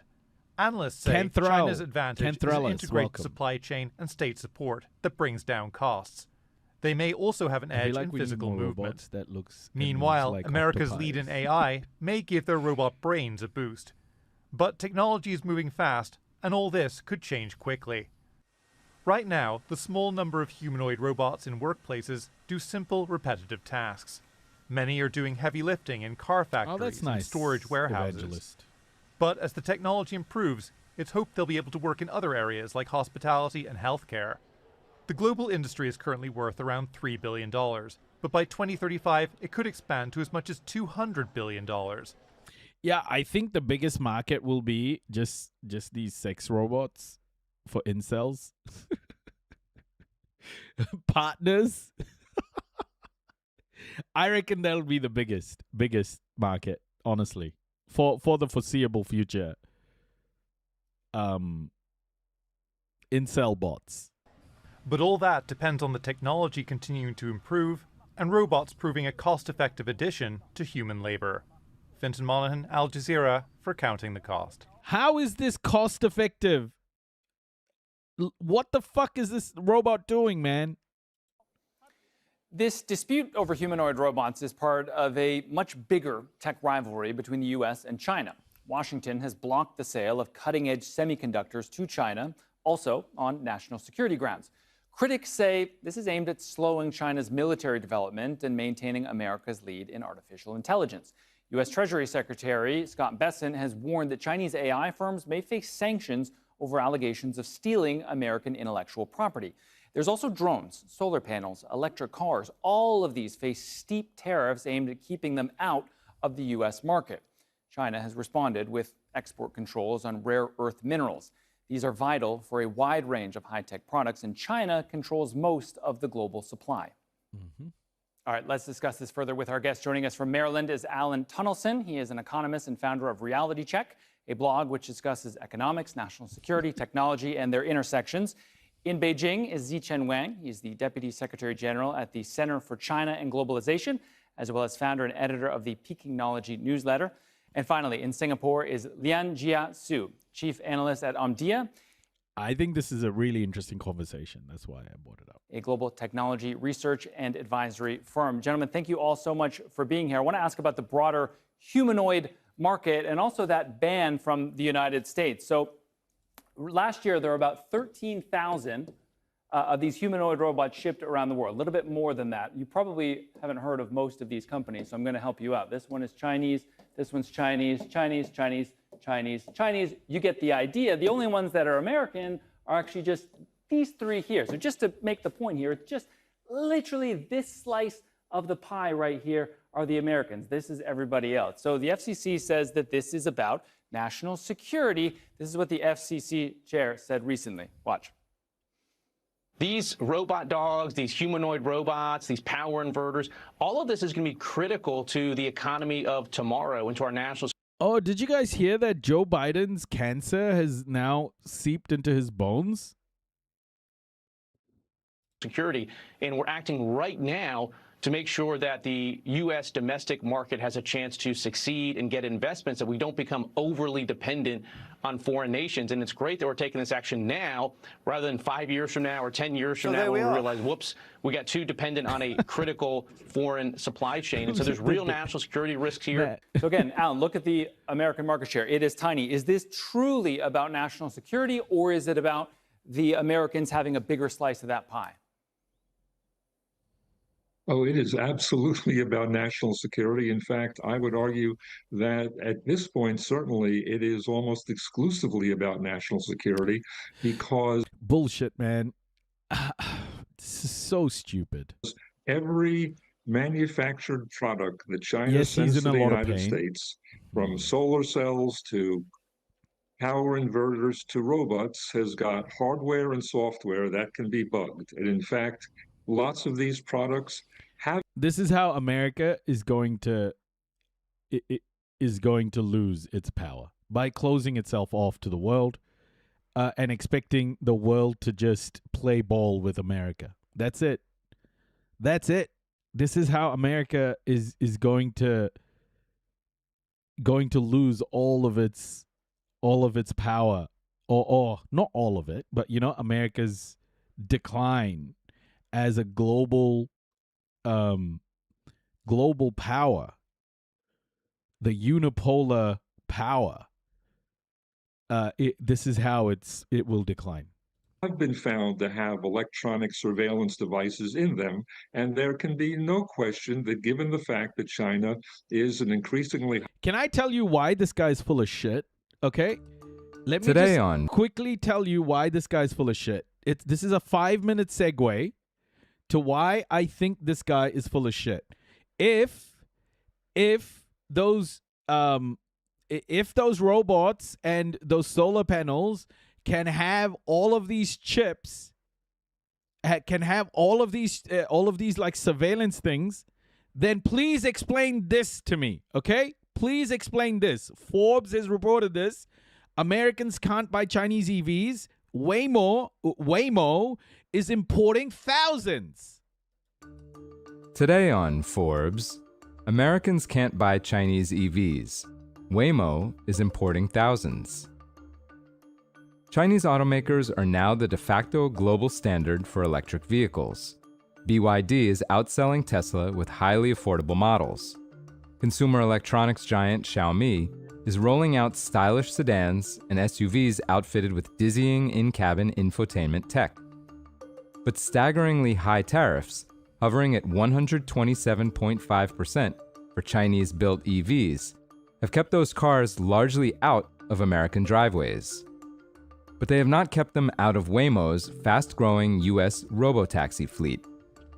In late May, Alphabet's self-driving vehicle company began deploying small electric vans built by China's Zeekr brand, which it calls the Waymo Ojai, in cities including Los Angeles and San Francisco. At the time, Waymo would only say it had, quote, more than 100 of the friendly-faced periwinkle-colored minivans on the road. Most industry watchers assumed the Mountain View, California-based company would ultimately operate fewer than 1,000, owing to the excessive import fees. However, that's not the case. Since 2024, Zeekr has shipped more than 3,200 units of its CM1E, its Chinese market name, through the port of Los Angeles, including over 2,600 so far this year, based on bills of lading data compiled by research firm Import Genius. Can't these fucking things have tracking technology in it? Can't these things have like surveillance technology? What a bunch of bullshit that guy was saying. While Waymo isn't identified as the recipient, Zeekr doesn't have any other US partner. If they were imported at the CM1E's Chinese market price of $39,000, tariffs would drive the cost up to nearly $89,000, excluding the cost of Waymo's autonomous driving hardware that likely exceeds $10,000. Hey, Calamity. William George, director of research for Import Genius, told Forbes that 3,200 units figure, quote, is an at least figure based on documents sourced directly from US Customs that identify either Zeekr or the model of vehicle. However, the declared value of the vehicles isn't included. Michael Morton, a research analyst with MoffettNathanson, said in a recent investment report, quote, the market assumes Waymo's future with the Ojai is a dead end due to tariffs on Chinese auto imports. So did we. To be frank, we were surprised by what we found. Also using data from Import Genius, his firm estimates Waymo imports an average of 300 Zeekrs per month. Wow. He said that level is, quote, materially higher than what investors assumed. Waymo declined to confirm the import tally and how much it's paying for vehicles. Company spokesman Chris Bonelli said, quote, at this stage, we are serving early access riders across SF, LA, and Phoenix with over 300 Ojais. We are already in 11 cities with ambitious plans to serve dozens more, and the Ojai will be a big part of our scaling efforts. Certainly the company, which has raised far more than $20 billion since it began as the Google self-driving car project in 2009, can afford the inflated price of the Ojai, though it complicates the company's push to lower costs to help achieve profitability. The industry's leading robotaxi company already operates its commercial service in 11 US cities and is preparing to launch in 4 more. It's also taking the service abroad, with testing in Tokyo and London. Waymo announced plans to add electric vans from Zeekr, a unit of China's Geely Auto, in late 2021, noting that the model was styled in Sweden with Geely-backed Volvo cars. But that was before a 100% tariff on Chinese EVs took effect, on top of a standard 2.5% duty on all imported autos, and a 25% fee for certain, quote, strategic products, including autos, auto parts, aluminum, and steel. Adding 3,200 or more Zeekr models would dramatically expand Waymo's fleet, which totaled about 3,900 units as of last month, including test vehicles, comprised mainly of electric Jaguar I-Pace SUVs. That product, however, has been discontinued.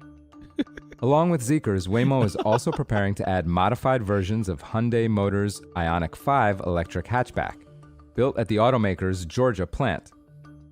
Waymo currently books more than 500,000 paid rides a week and is targeting 1 million per week by year-end. If it hits that level, annual revenue in 2027 would top $1 billion based on an estimated average fare of $20 per ride. That's far beyond what any US competitor is likely to generate. But to do that, it needs a lot more vehicles. For full coverage, check out Alan Owensman's piece on Forbes.com. This is Kieran Meadows from Forbes. Thanks for tuning in. They mainly starved Indians to death. Yeah. A lot of people died due to starvation.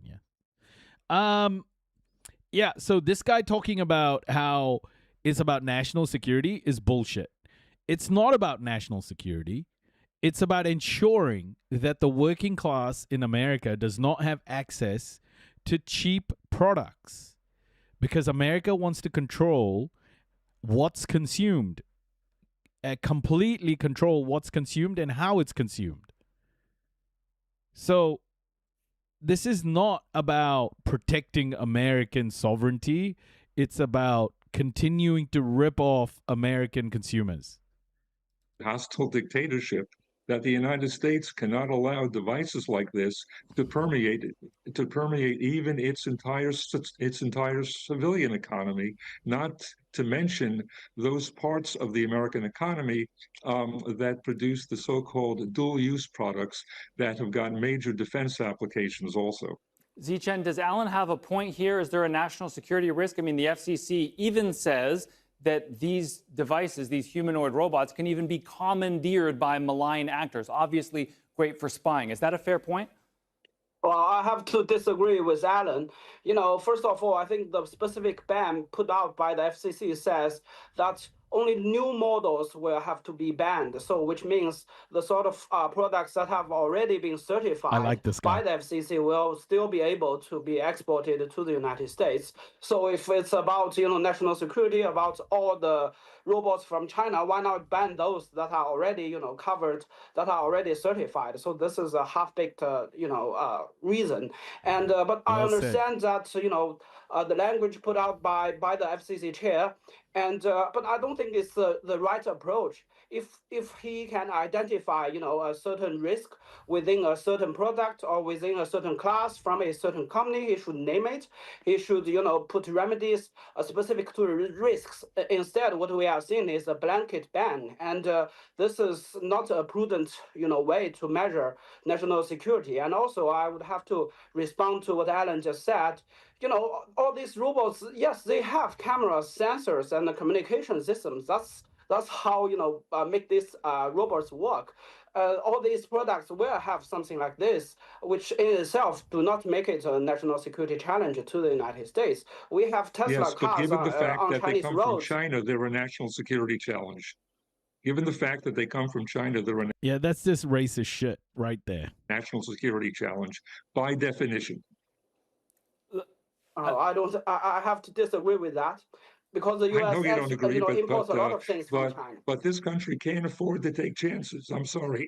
Plus, the economic and the administrative costs, not to mention the technological challenge of inspecting every single such device that comes into the United States from China, are just totally prohibitive. So this kind of a blanket ban is the most feasible approach, and once again, essential for U.S. national security. There can be no serious debate about this, whatever. Yeah, and worth mentioning also, there are hundreds of lawsuits. Ban on tablets and iPhones from China?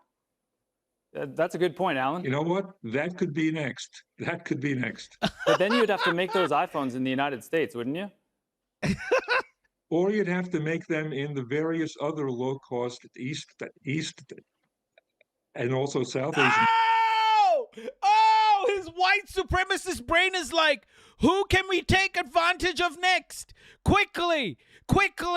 Oh my gosh, which country can we rip off next? Which country? Oh, India. Go to India next. Those brown people, we can exploit their labor. Africa.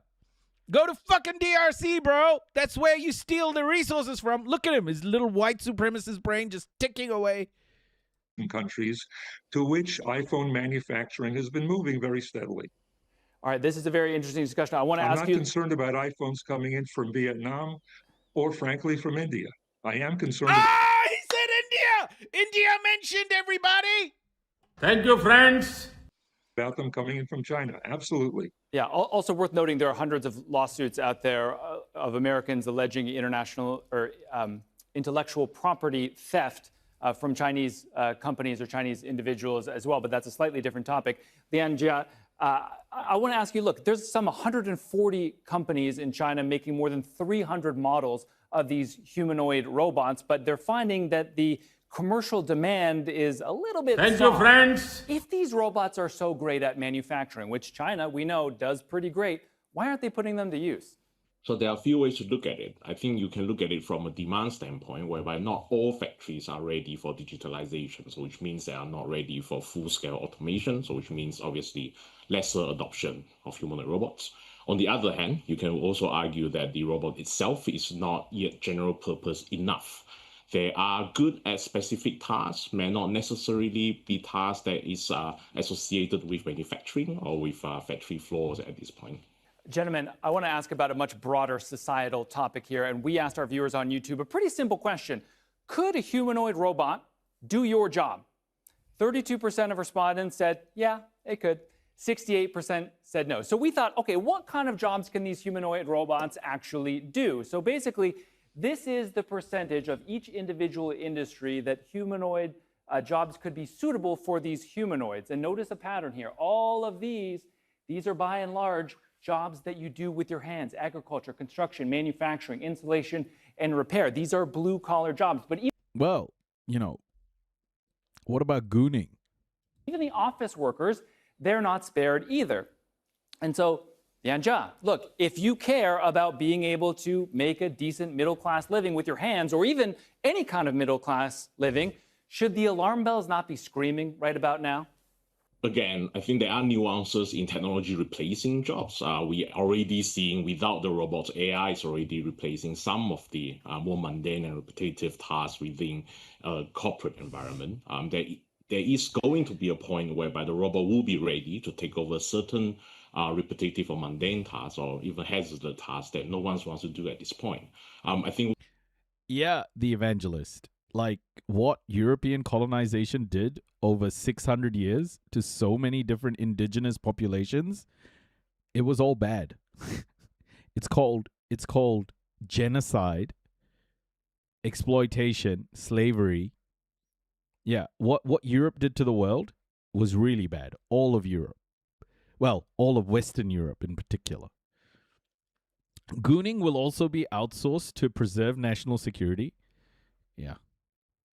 Robo-gooning?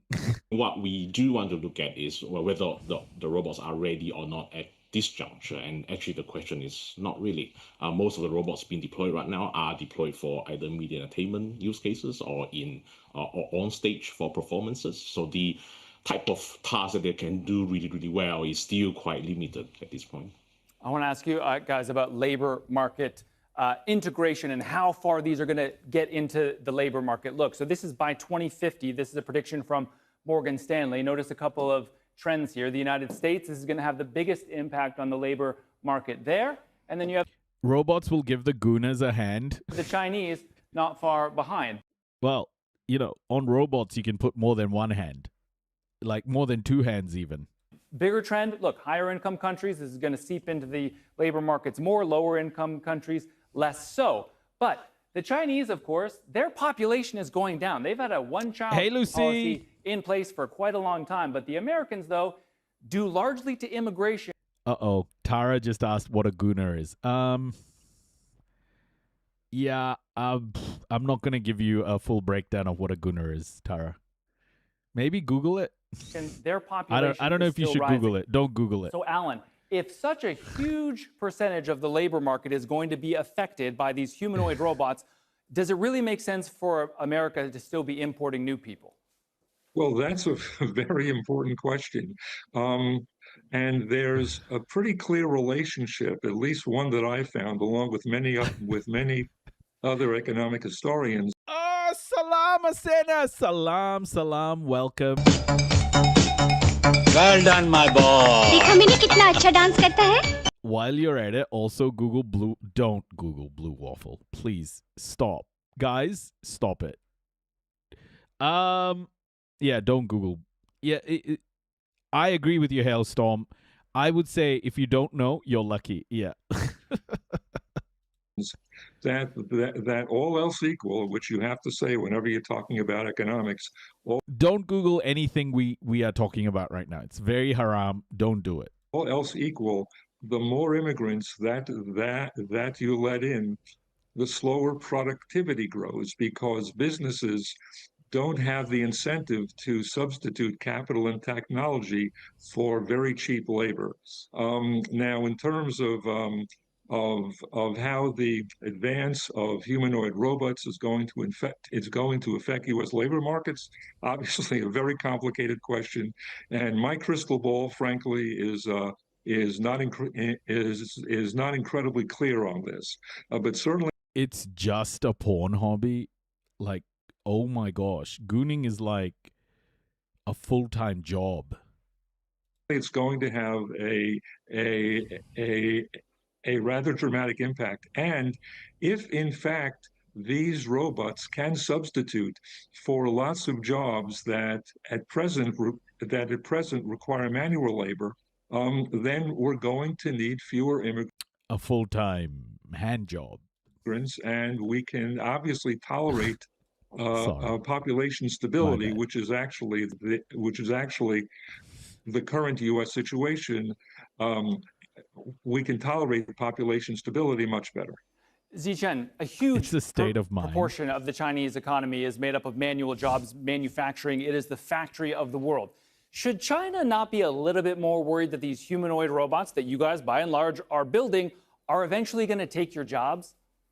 Well, I think, first of all, I think the Chinese society, the Chinese people are generally more optimistic about the impact about the advancement of science and technology than many other countries on Earth. We think like, a lot of these technology advancements will prove very beneficial. For example, there is a very serious aging problem in China and also in Europe and in many other countries. But there will not be enough young people to take care of the old people. So all these robots could be of use. And already all the robots have already replaced some of the household work. For example, the robot vacuumers, which by the way is also within the scope of the ban announced by the FCC. So those have already actually contributed to our lives.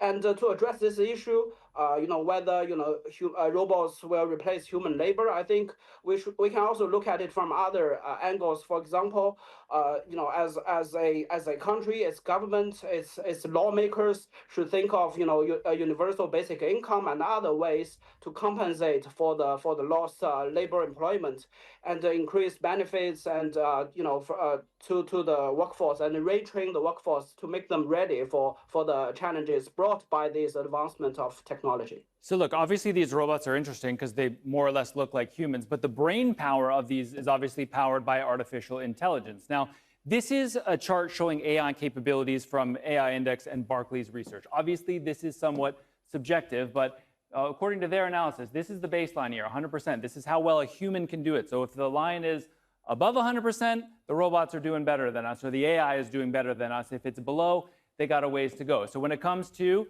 visual reasoning, just recently, last couple of years, the AI is better. When it comes to reading comprehension, also better, been that way for a while. But when it comes to complex reasoning, they have a way to go. But look at the trend line. They're coming for us. Lian Jia, I mean, have we really thought through whether all of this, AI, robots is a... Does China have slang for chuds?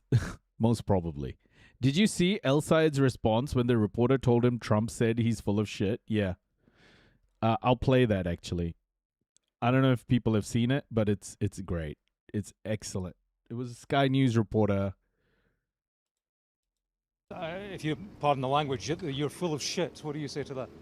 At least I don't let mine go in the middle of the Oval Office. Woo! Abdul, how are you doing? I'm good. I'm from Sky News in the UK. Yeah, nice to meet you. James Matthews. Right now. Very, very quick, one question. Donald Trump says that Donald Trump seems to think you're a gift for the Republican Party. What do you say to that? Good to meet you. Abdul, Donald Trump seems Nice to think to meet you're you, a gift to the Republican Party. What do you say to that? I'm a gift to the state of Michigan, God willing, and hope to win this election. And he says, if you pardon the language, you're full of shit. What do you say to that? At least I don't let mine go in the middle of the Oval Office. Damn. Damn. Wow. And he says, wow. Thank you, Abdul. Not Abdul. Abdul, thank you. A good idea, or whether, you know, this is something that we really need, because it seems to me like people also need jobs. They need to show up and do work every day. It is about having one good job for good people. The fundamental question is whether AI is good enough for those better jobs that we are preparing for the people. Are they actually replacing the more mundane, the more repetitive tasks that actually, in some cases, require higher accuracy, but really, really large in volume? And in those cases, as you have shown there, AI has done a really good job in sort of being able to process those tasks, process those mundane work within a corporate environment. But I think what is more important here, what is more nuanced here within. Hey, okay, I know Zoran can't run for president, but can he run with a president to be vice president, or does that apply to vice president too, that they have to be born in the US?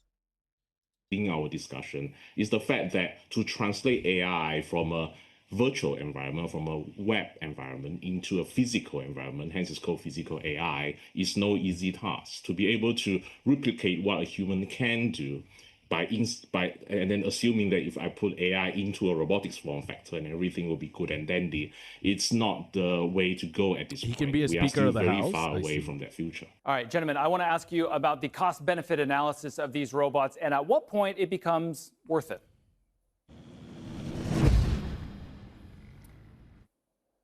So how far off are we from having a robotic butler in every home? Well, in 2024... I thought, how far off are we from having a robotic butt? How far are we off from having a robot bottom?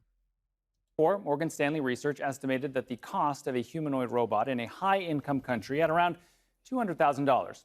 Now, as production increases and the technology gets better, prices are likely to fall to around $150,000 by 2028 and as little as $50,000 by 2050.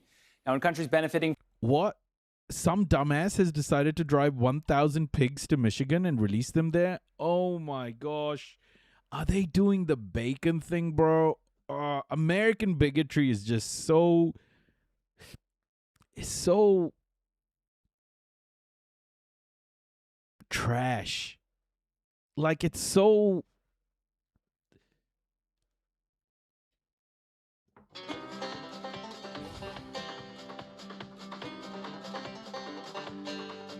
Yeah.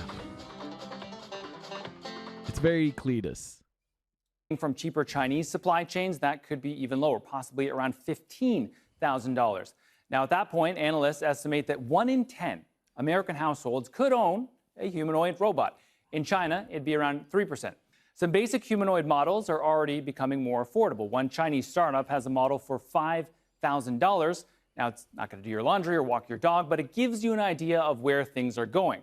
So my question to you, Alan, is how cheap do these robots need to get before they become worth it? Well, we're going to have to factor in not only purely economic costs, but the fact that these robots don't get sick, they won't go on strike, and they won't complain. So I have a feeling that this progress is going to be coming a lot faster than even J.P. Morgan thinks. Zichan? Well, I think technology is advancing so fast that we may not have a pretty good idea. But I do think, Chinese manufacturing strengths, its supply chains, its research and development will contribute to lower the cost of robots that are affordable for most families on Earth. Lianja, at what price or at what point do you think that the robots are worth it to sort of roll out on a big scale?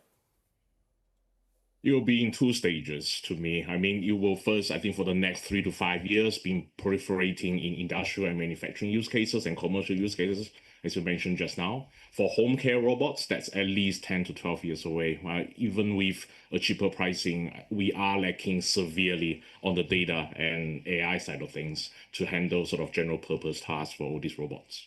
Zichen, can I just ask, how big of a national priority is the development of these humanoid robots in China right now? Yeah, I said. Well, it is one of the frontier, industries that China has identified together with, AI, with commercial airspace, and Chinese companies are already, standing at the very edge of this industry, as you showed at the very beginning from the research, by my colleague on the panel. So it is very important. And for example, there is a company in Hangzhou called Unitree, which is a leading robot developer. It is on the eve of being publicly traded on the Chinese stock exchange, and everyone is waiting for its debut. So it is indeed, in the spotlight in China. This sort of like this what's the word I'm looking for here? Oh fuck, man. Pretentiousness is the word I'm looking for. This sort of pretentious attitude, this like looking down on others, like that other dude's doing on this Chinese guy, like trying to make it seem like Chinese tech is, gonna be like crap, or it isn't trustworthy, while buying insane amounts of Chinese tech in other sectors, is exactly how America will dismantle its power, by becoming so insular that it forgets that it is dependent on the whole world to continue operating. And I think America is heading that way. And it starts with these pretentious, like, white supremacist pricks who go on news shows like this, trying to shamelessly hold up American,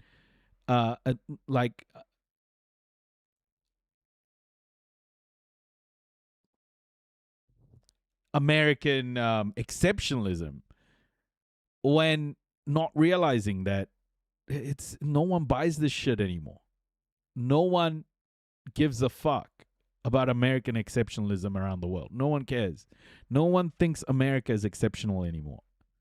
Hollywood may have sold that for generations, but it's not working.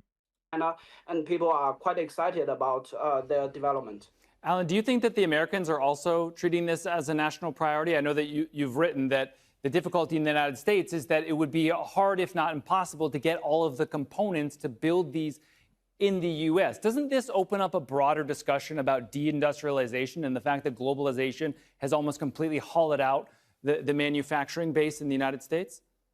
Well, that's certainly been the case in industry after industry, including high-tech industries, and there really can be very little question that Washington has been literally asleep at the switch, if not actively enabling this process for decades.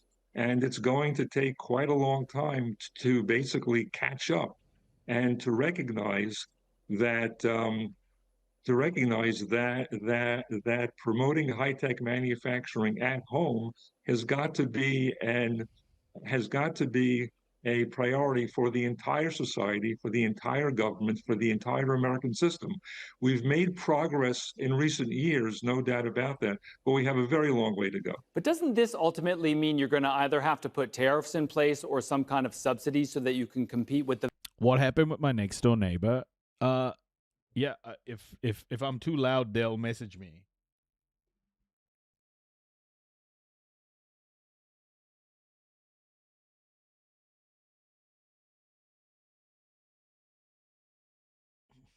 If I'm too loud, they'll message me. Whatever. The very, very low manufacturing and particularly labor costs in places like China and other countries in Asia? Bring them on the stream. Well, that's already happening, and I think that's going to continue happening, no matter who gets elected president. By the way, 2 years from now. Absolutely not. Lianja, there is talk about, obviously the applications of these humanoid robots in manufacturing. Even in Japan, we invite neighbors over to party. They always say no, but if you invite them, they can't complain. Nah, but this guy is like on day one when we moved in here. We put on a movie and we wanted to watch a movie just to like sort of chill after all the moving. And our bass was up a little bit, and 2 minutes, I turned it on. I turned the fucking TV on. Between 2 to 5 minutes, the guy was up here, knocked on our door, and said, "Hey, can you turn off your bass?" 2 fucking minutes, bro.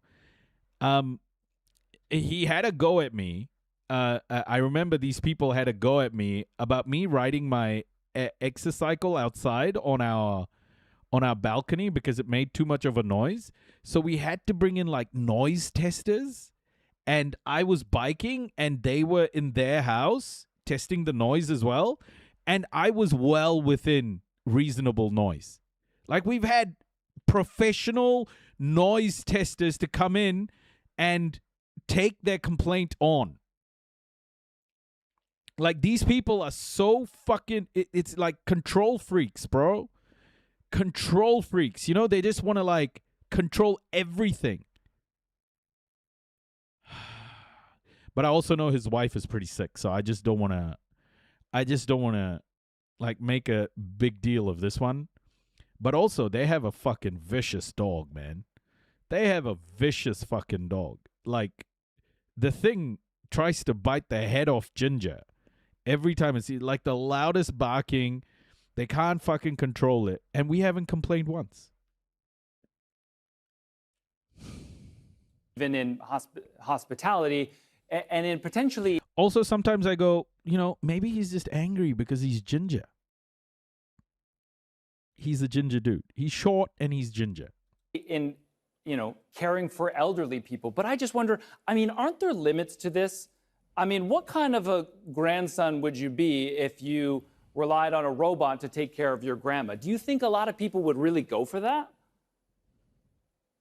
I will answer that question slightly differently in the sense that it's probably less of a grandson challenge, but more of a me challenge. I do expect by the time I become old, that there will probably be a healthcare system that is built around automation, that is heavily leaning on... By the way, no disrespect to gingers.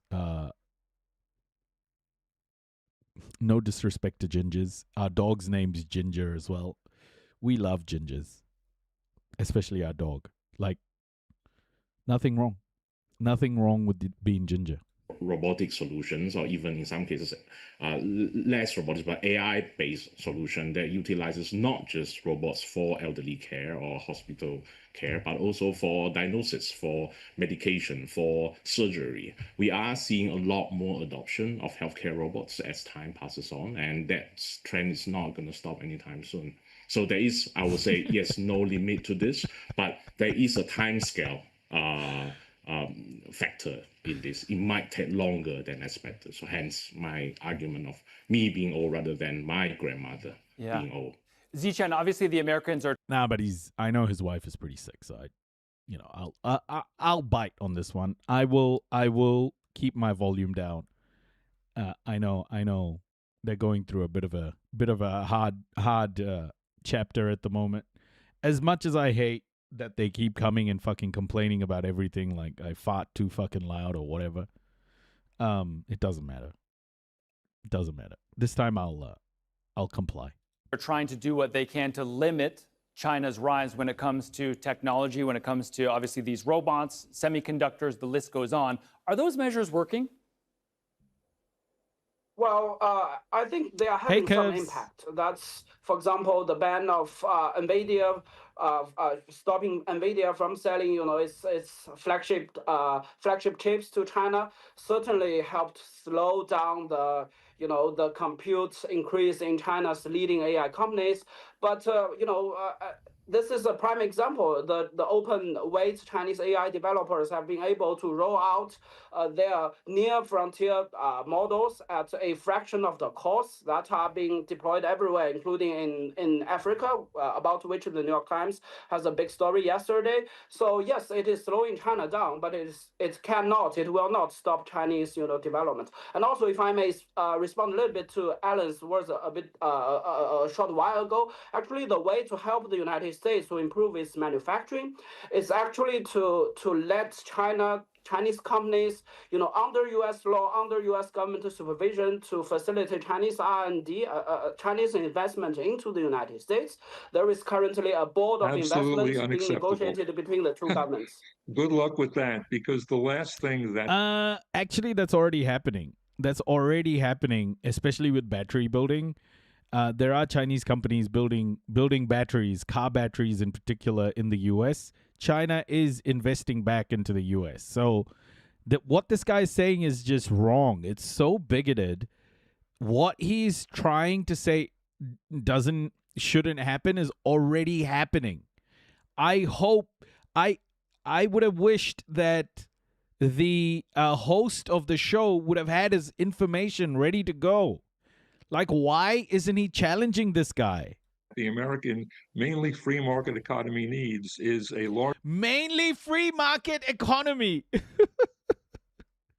American mainly free market economy. What a joke, bro. Larger role for Chinese state-controlled actors. That's not going to be terrible for U.S. national security. It's going to be completely awful in terms of This is just raging bigotry. This is just raging bigotry. That's what this is. Of maintaining the United States as a largely free market economy, because competition from state-controlled actors is not market competition, and it's going to badly distort markets. That's the last thing that this country needs. All right, gentlemen, it is a fascinating discussion. All the frontier AI companies and the robotic companies in China and the EV companies, all of them, the leading players are private ones, actually. All right, gentlemen, I wish we had more time. It is a fascinating, it is also a bit of a terrifying discussion that we have had today. We appreciate the time from all of you. Alan Tunnelson, founder of Reality Check Blanc, Zichen Wang, Deputy Secretary General at the Center for China and Globalization, and Lian Jia Su, Chief Analyst at Omdia. Thank you all once again. This is like Western cope, the West isn't going to go into a multipolar world in a compliant way. The West is going to fight like hell to maintain the edge that it's losing. Like, this is the sort of ego this dude from Maryland has. This is the problem, man. Like, white supremacy and Western hegemony at the end of the day will say, if we can't have the world, then you can't too. Then you can't either. And that's my biggest concern about what's coming, is as the West, the growth in the West slows, it's going to resort to violence like it already is. It's going to scale up. And for almost a decade. It's sad. It's fucking sad. Okay, Bloomberg is reporting on China's AI push reshapes its economic future. Again, this Western analysis of China is so important to watch because it gives you a window into people's bigotry. And for almost a decade, Evan Osnos was a Beijing-based reporter. He's also the author of a book, Age of Ambition, Chasing Fortune, Truth, and Faith in the New China. These days, he's based in D.C., but he recently took a reporting trip to China in a new piece for The New Yorker. He writes that many of those changes have taken place since 2013, and saying for a long time, China looked west for visions of the future. These days, it's favoring its own. Its approach to AI is one illustration of that. Evan Osnos is a staff writer for The New Yorker, and he joins us now on this Saturday. Evan, I want to start with AI if I could, because I'm going to paraphrase you here. You'll forgive me for... The West is the abusive boyfriend? No, the West is a serial killer. doing that, but you highlight the distinction between the way that China approaches AI and the way that the U.S. does. And I think what you sort of indicate is that in the U.S. the debate is about sort of advanced general intelligence, sort of what that might mean for our society as a whole. It is a much more kind of commercially focused aspiration in China than it is here in the U.S. It is, yeah. The conversation in China is about how to get it out as fast as possible, as far as possible. And they're not just thinking about how do we get it into Chinese factories, but also how do we get it into Africa, Central Asia, Latin America. And so you have a very different conversation when you're going around, as I did, visiting Chinese factories or going to AI consultancies that are looking at ways of bringing this into very old-fashioned. By the way, our foreign minister, Winston Peters, is not apologizing to the man he abused. He used racist abuse against. He is our foreign minister, our FM. Winston Peters told a Chinese Kiwi, a person who's lived in New Zealand and grown up in New Zealand for the last 30 years, to go back to where he came from. And he's a politician. The Chinese New Zealander, the Chinese New Zealander, a citizen and a politician in the Green Party. And Winston Peters told him to go back to where he came from. The Chinese embassy has gotten involved, but Winston Peters will still not apologize. This is the bullshit fucking bigotry in this country. And we have snowflakes like fucking Winston Peters who can't swallow the pill of the world changing. And Winston Peters, who's Maori, he is Maori, advocates for some of the most anti-Maori policies. Like, this guy is what we like to call a Polynesian. He is a colonized Polynesian, and his sponsors, his donors are just rich fucking people in the worst industries: the gun industry, the racing industry, the tobacco industry. It's just a sickness. In factories, there's not a whole lot of imaginings about, a sci-fi future, even though there are elements of that beginning to present themselves in the present. Nah, he's with New Zealand First. New Zealand First is a coalition party. And it's really about, all right, how do we go into a brewery, for instance? That's a real example, and say, how do we take beer production and put it into the 21st century? So it is quite striking, David, when you're on the ground these days, about how AI and other technologies feel like they are already part of life. And it seems to me that the energy aspect is a huge part of that. We were talking earlier with Joe Quinlan from Bank of America, talking about the spike we saw in solar stocks this week. And he said part of the reason is what we're seeing in the Gulf and this energy demand. And China has been really out ahead on energy diversity. And we're still seeing this, mysterious drop in oil imports from China. Are they more able to throw their weight behind this and backbuild the infrastructure because of just the way they are structured with their government? They can long-term plan in a way that a democracy doesn't have to, because we change presidents possibly every 4 years.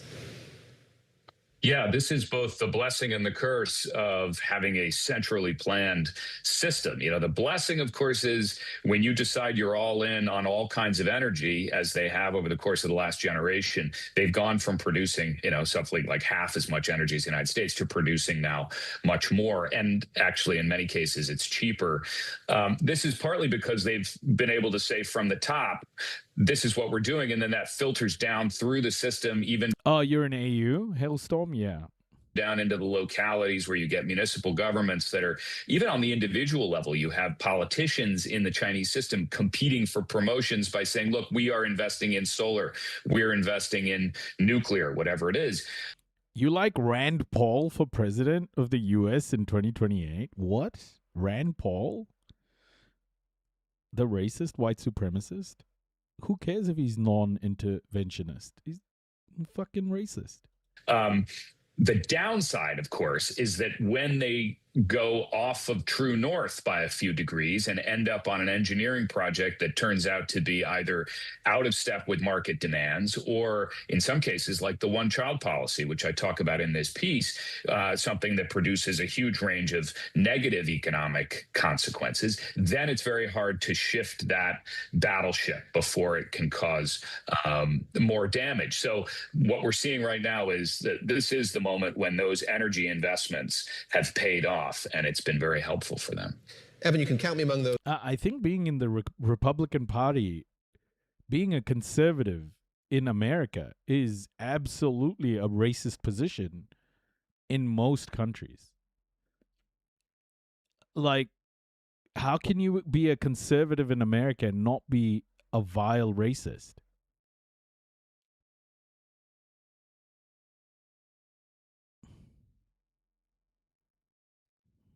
Those who have been introduced to the new China through your book and through your writing, and I just wondered if you could talk a bit about what it was like to return there on this reporting trip. I think one of the things you observe is kind of the quiet of Beijing in a way that it wasn't before, because there are so many electric vehicles now. The means of transportation has changed, the means of commerce has changed as well. The storefronts are less crowded because people are buying things with apps and using delivery services. How different is the new China today than the one that you wrote about now, more than a decade ago? It's very interesting to see it up close now. I mean, having lived there for all these years, you When asked if a private business should have the right to deny service to black customers, Paul said, yes, I shouldn't have to associate with people I don't like. Kind of absorb a certain street level sense of what China is. And certainly in the first decade of this century, Beijing was a kind of a cacophonous place. It was a noisy place. And I mean, he also said public healthcare is slavery. Wow. That in all senses of the word. It wasn't just that the cars were noisy, but also there was a real contest of ideas going on. And you would also just go into the alleys. I lived in a hutong house, and so it was, you never quite knew what was going to be opening up. There were businesses that would open, they'd be gone in a few months, or something else would be built in its place. Today, there is a much more distinct feeling of the place that is run from the top. And so on the one hand, you get this feeling that it is quite literally quieter because of electric vehicles. But then you also get the feeling that some of that hive of activity that was happening in the margins, the smaller communities of artists or ideas that were bubbling up, those have been silenced in some ways. And that is a feeling of, that feels like a loss. And oh my gosh, what is Elon doing, bro? This whole Hitler was a leftist thing is crazy. Hitler was a leftist. Identity politics, collectivism, what's statism? And Elon's like, Hitler was a left-wing socialist. Like, do these people even know that Hitler mass murdered communists and socialists? Like, those people were his first targets.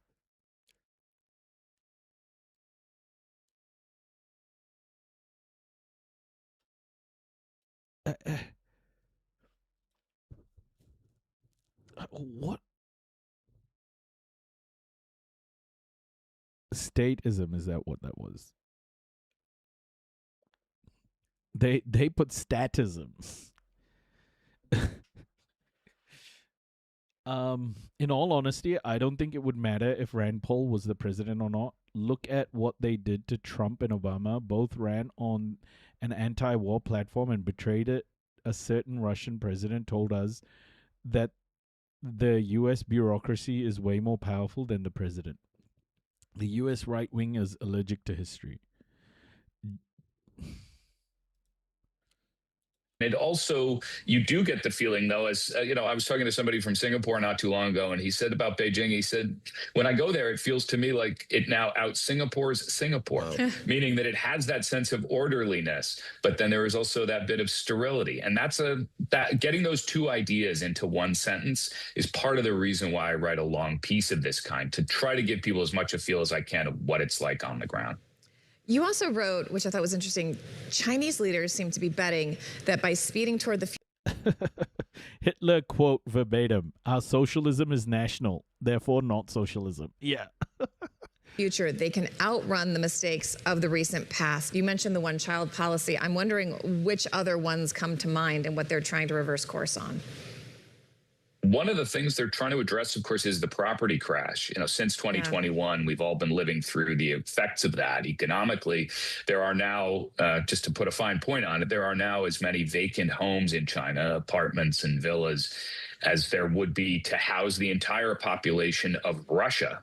So you have this enormous overhang from that property crash. And they're saying, look, if we can more or less catapult ourselves into a new phase of economic history, then perhaps we can light a fire again under people, get them feeling like they're no longer, as the saying goes among young Chinese, no longer looking to lie flat. Maybe get people to start feeling more energized about the economy and about their own opportunities. That's really the core of it, guys. I think is this feeling of, can you reignite that feeling of opportunity? That's the thing that was running through Age of Ambition when I wrote about the China of the 2010s. And there are moments, there are little glimpses when you go to places. This is why white supremacists are cowards. This is why white supremacists are full of cowards, because they don't accept what white supremacy is. They don't accept what whiteness has done to the world. They want to whitewash their own histories and implement like these laws just for white people, but they're too cowardly to even own their own history. They're too cowardly.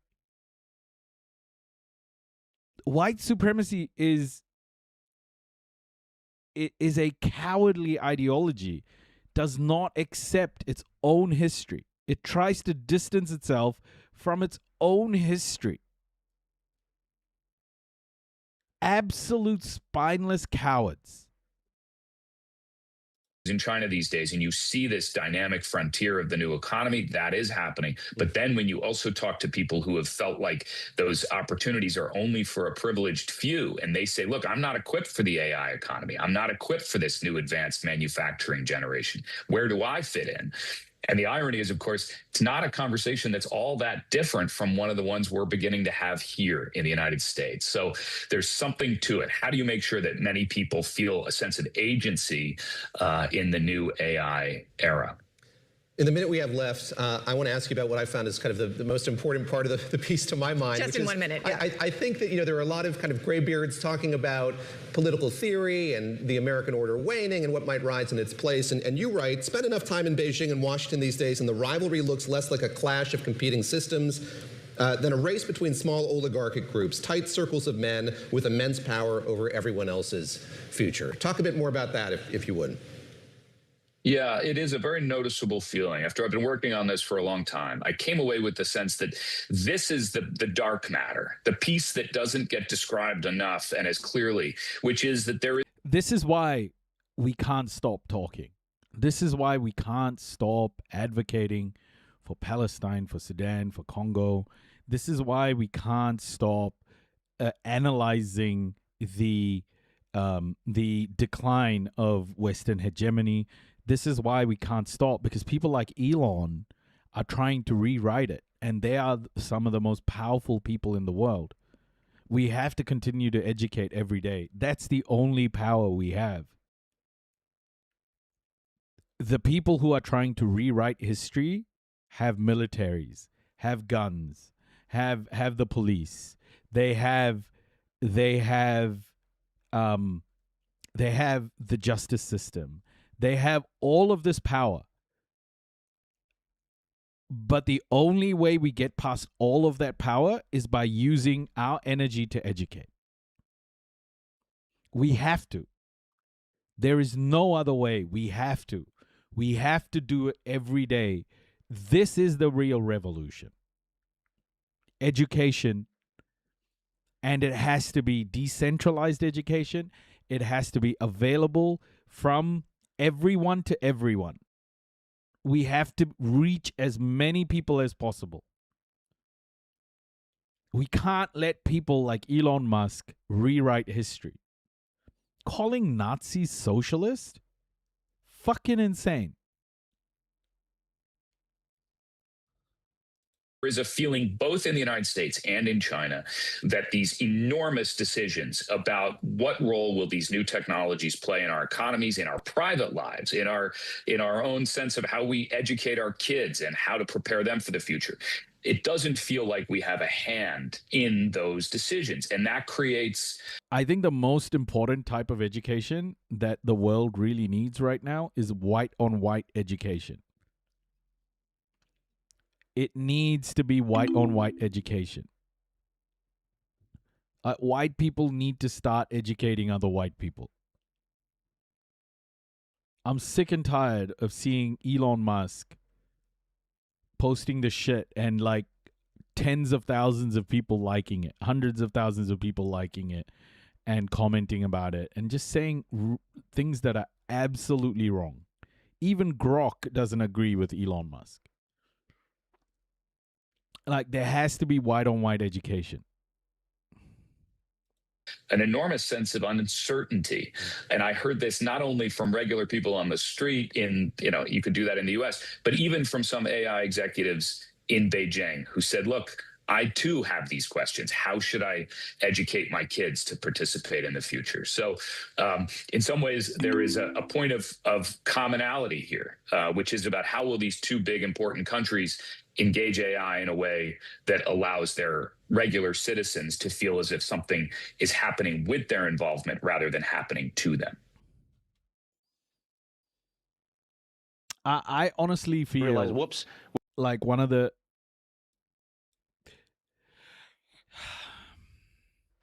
I think white fragility is... There's no violence like white fragility.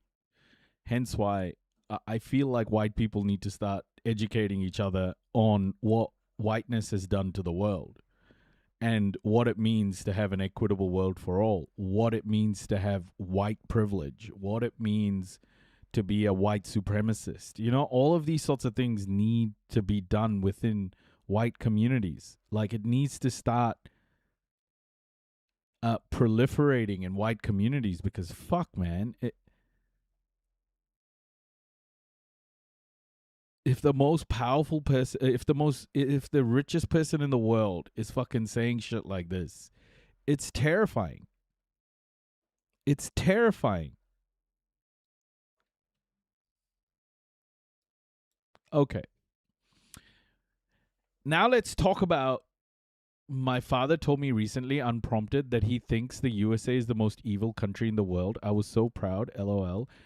I talked to him a lot about politics. Zetetic, that is incredible. You should ask him why he thinks that. And go through it, you know? It's not just about shitting on people or countries. I mean, we've got to acknowledge what's happening in the world, you know?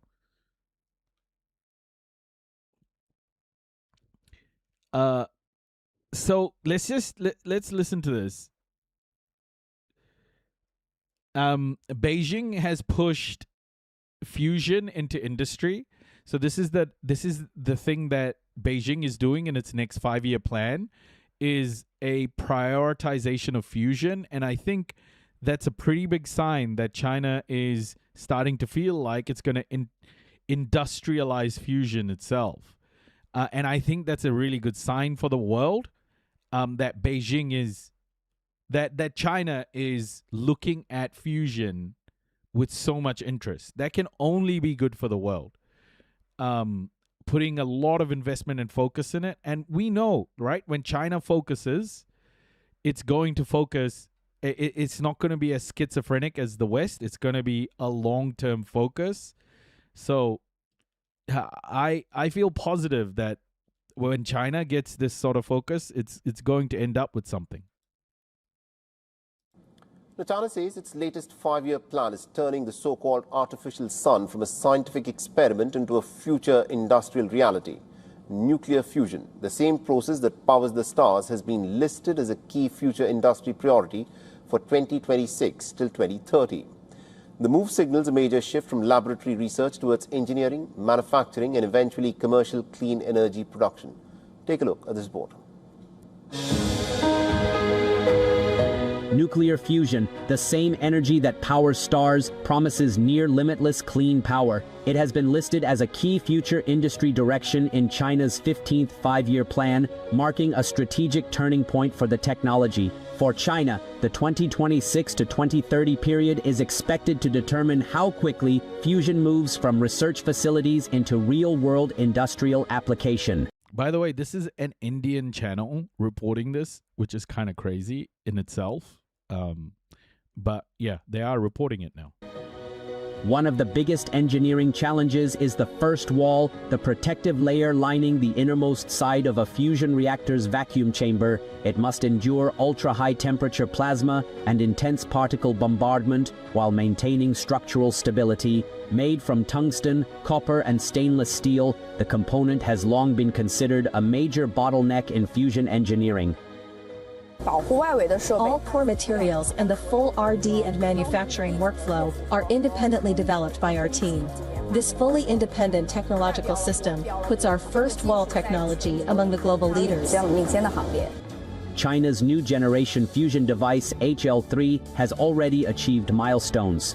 Researchers say it has reached an ion temperature of 120 million degrees Celsius and an electron temperature of 160 million degrees, while achieving a fusion triple product of 1020, a key benchmark for sustaining fusion reactions. We will complete the full upgrade of the HL device by the end of 2026 and launch official fusion combustion experiments in 2027. These experiments will lay a vital foundation for China to build complete fusion industrial systems. Fusion industrialization is expected to follow a three-stage path: stable combustion and energy output, reliable long-term operation, and cost reduction for commercial deployment. We aim to build a fusion pilot experimental reactor by 2035 and a demonstration reactor around 2045, steadily advancing toward commercial reactors. China is also backing fusion with annual investment exceeding $1.5 billion, helping it accumulate more fusion-related patents than any other country. Scientists say technological breakthroughs alone will not be enough. If successful, fusion could transform global energy by delivering vast amounts of clean electricity without the carbon emissions associated with fossil fuels. From the laboratories of Hefei to the ambitions of the 15th five-year plan, China is betting that the power of the stars can one day power cities here on Earth, bringing the world a step closer to the dream of virtually limitless clean energy. Bureau Report, WION, World is One. So like my biggest thing about all of this is, my biggest thing for all of this is, in my lifetime now, right? Like in my lifetime, we're seeing a transition of empire. My question is, will that transition be from one empire to another? Or will we see a transition from empire building to an equitable world for all? Like, that's the question I have. Whatever happens next is up to the working class. The working class can continue to accept chains or fight for real liberation. And I get really nervous. When people in my chat start talking about China like they'd love to be, subservient to China. We shouldn't see the world that way anymore, guys. We as the working class shouldn't see or shouldn't be happy with another empire. We should be working towards something better. And I love seeing these developments. I love seeing China open sourcing its models. I love seeing China bringing this sort of technology in the way it is. Ultimately, though, it's up to us how we want the world to be. Are we wanting another to be subservient to another empire for, and this time the empire might be even more cruel and violent than what's happened before, because that seems to be the trend? Or are we going to finally go, okay, the working class needs to be in control here.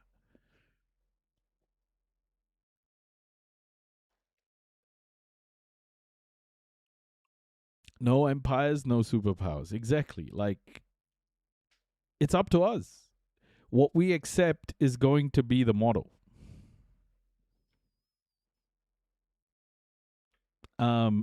What we accept will be the model. We shouldn't accept anything less than liberation for all. And that's not an easy thing to do. So I hope people who come in here with the mindset of like, yep, China, the goats, North Korea, the goats, you know, like, I understand why you're doing it. I understand because they stand against Western hegemony. They stand against American imperialism. But we have to be careful how far we go down that road. We have to be very clear that the next chapter of the world has to be an equitable one. Anyway, the next part of what we're going to be going through, guys, is the climate. Let's bend the knee to Beijing in the 21st century. How about we just don't bend knees, you know? How about we stop bending knees? I'm just going to grab a quick coffee. Grab yourselves a hot drink. We've got a whole bunch of stuff to go through still. We've got climate. We've got more Trump stuff, more Merca, more world news. We've got a shitload to go through. Grab yourself a nice warm drink. I'm going to use the bathroom. I'm going to grab a coffee, and I'll be back in 5 minutes. We'll have a quick break, and we'll come back. Consciousness. Enjoy the track. If you are going to be waiting here, why don't you spam the Palestine flag in the chat?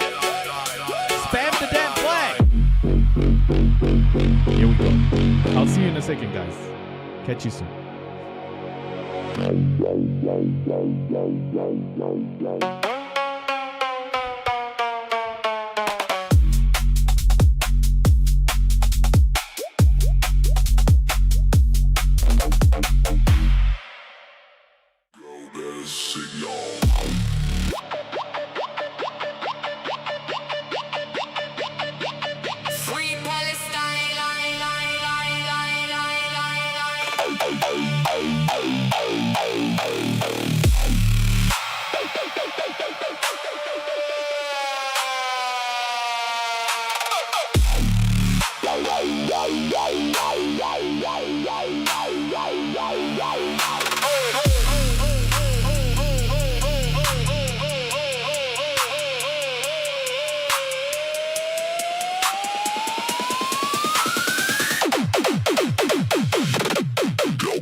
Global consciousness.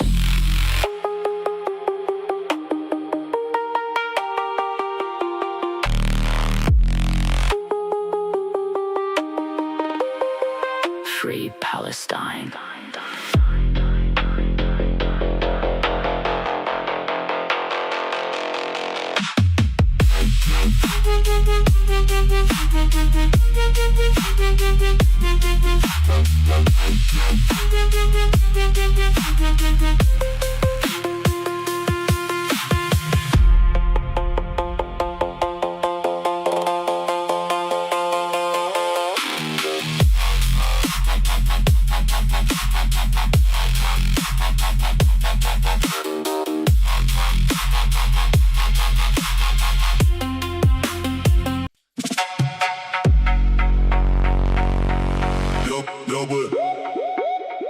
Consciousness.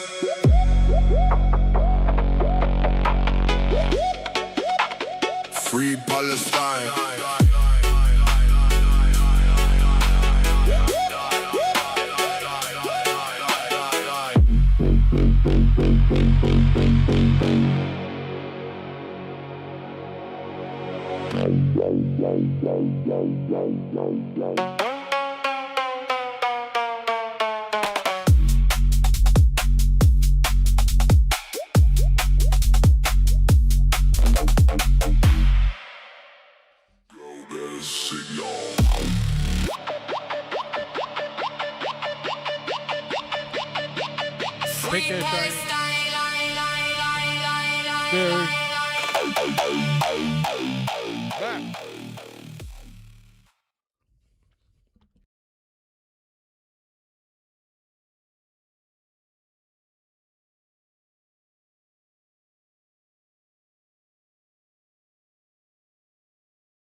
We're going to cover climate now. Yet another heat. Stories about climate change and where we're at around the world. Well, it's looking really... There's a lot to going the Outer on. Banks of North Carolina. This is quite a big topic for today. So settle in, folks. We have a lot coming up. Take care, Scary. Rest up. Radio. Are we ready? Have we got our drinks? Have we got our warm drinks, everyone?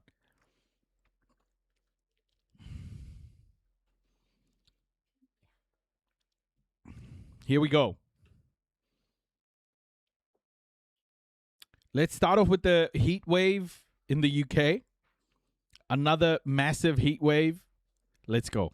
Heat wave on the horizon. An early warning has been issued to health and social care providers in large parts of England that adverse temperatures may impact the population from today until Tuesday evening.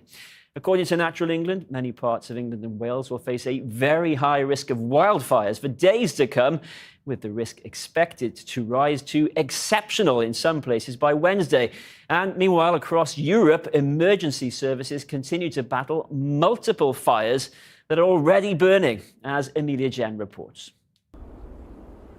As historic wildfires tore through France and Spain last month, the EU's emergency response team said by August all of Europe could be alight, something firefighters in Serbia are now seeing for themselves as they tackle the flames from above. While on the ground, heartbroken families watch on, powerless, as the flames approach their homes. Last night, 200 people were evacuated from Lake Garda in Italy. This, another year of record temperatures across what is now the fastest heating continent on Earth. With hot, dry and windy conditions across the EU, 43% more severe this year than the 20-year average. In the UK, authorities are bracing for yet another heatwave next week. If we look at the last 5 summers in the UK, we've consistently had at least 4 heat waves in each summer, and that's really unusual. This is not our normal weather. It's increasingly extreme because of climate change. What it means is that we're all more likely to be exposed to extreme weather and what we call this climate whiplash effect, where we are experiencing wetter winters and then drier, hotter summers. According to the Environment Agency, next week could see more areas join the half of England already in drought. And following wildfires from the Cairngorms in Scotland to the Suffolk coast, almost all of the east and southeast of England is, from Sunday, at a higher risk of a wildfire becoming exceptionally severe. He was moving so fast towards the house, it was very scary. Bruce Wilson rushed to help put out this field fire on a neighbour's farm in Moulton, North Yorkshire, during early July's heatwave. Quite a few years ago, there was times when you were really struggling in the field at this time of year because it was sinking, it was that wet.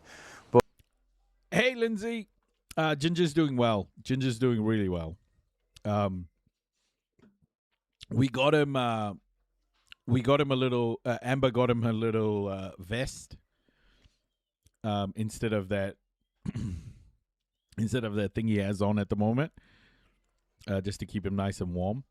But he's like super keen for it to just be like how it used to be, like him running around and, jumping on things. But we're kind of helping him take it a bit slow. His stitches come off on Friday, so we're hoping it's all good. Soon the sea will be empty. We need to stop the overfishing for some years. It's scary how fast it go down. Yeah, like this story here is catastrophic stuff. Why isn't... Okay, if you're in Europe right now, can you please let me know if this is being reported by mainstream media? Like, is it being reported much by mainstream media? Like how bad it is right now in Europe? But for the last few years, we do seem to be getting a much hotter, drier summers, and obviously the fire risk is a lot higher. Farmers across the country have been reporting diminished yields, with the National Farmers Union warning of some food shortages if the drought continues. Harvest time has certainly got much earlier. About 25 years ago, it became combining wheat back in August, September time. September used to be the harvest month, but now there's people combining wheat in July, which you can only put down to these hotter, drier summers where the crops are dying off much faster rather than ripening. Governments across the globe are having to scramble to mitigate against climate change driven at pace by fossil fuel pollution. Last month, the UK was forced to curb electricity exports to Europe to preserve supplies as demand for aircon shot up and the heat drove power plant efficiency down. Andy Burnham has so far been tight-lipped on his environmental plans, including the future of drilling for oil and gas in the North Sea. Today, just as London's Mayor Sadiq Khan called for the Prime Minister to reaffirm his commitment to net zero, the new Energy Secretary Miatta Fahnbulleh, in her interview with the Times newspaper, hinted that the government could water down net zero targets on electric cars and clean energy in an effort to improve the cost of living. Well, earlier I spoke to Clover Hogan, who is on the independent board advising London Mayor Sadiq Khan on climate issues. I began by asking her why she thought that the effects of climate change weren't treated as a matter of far greater urgency by governments. I think many of us within the climate community for many years have thought, once there's that evidence on our doorsteps, governments will finally be compelled to act. And yet we have, leaders such as Andy Burnham, who's just stepped into 10 Downing Street. I can tell you why. I can tell you why they're not reacting to this the way climate activists are hoping for them to. It's because of the geopolitical tug of rope happening right now. By focusing on net zero, think about what countries need to do. By focusing on net zero, countries need to start transitioning from oil to renewable energy. Okay? What happens if they start to transition to renewable energy? Well, the West begins to eat into its own energy dominance, because the West has created its whole structure over the last 100 years based on oil and gas, keeping the world addicted to oil and gas. So the energy transition is not beneficial to the West.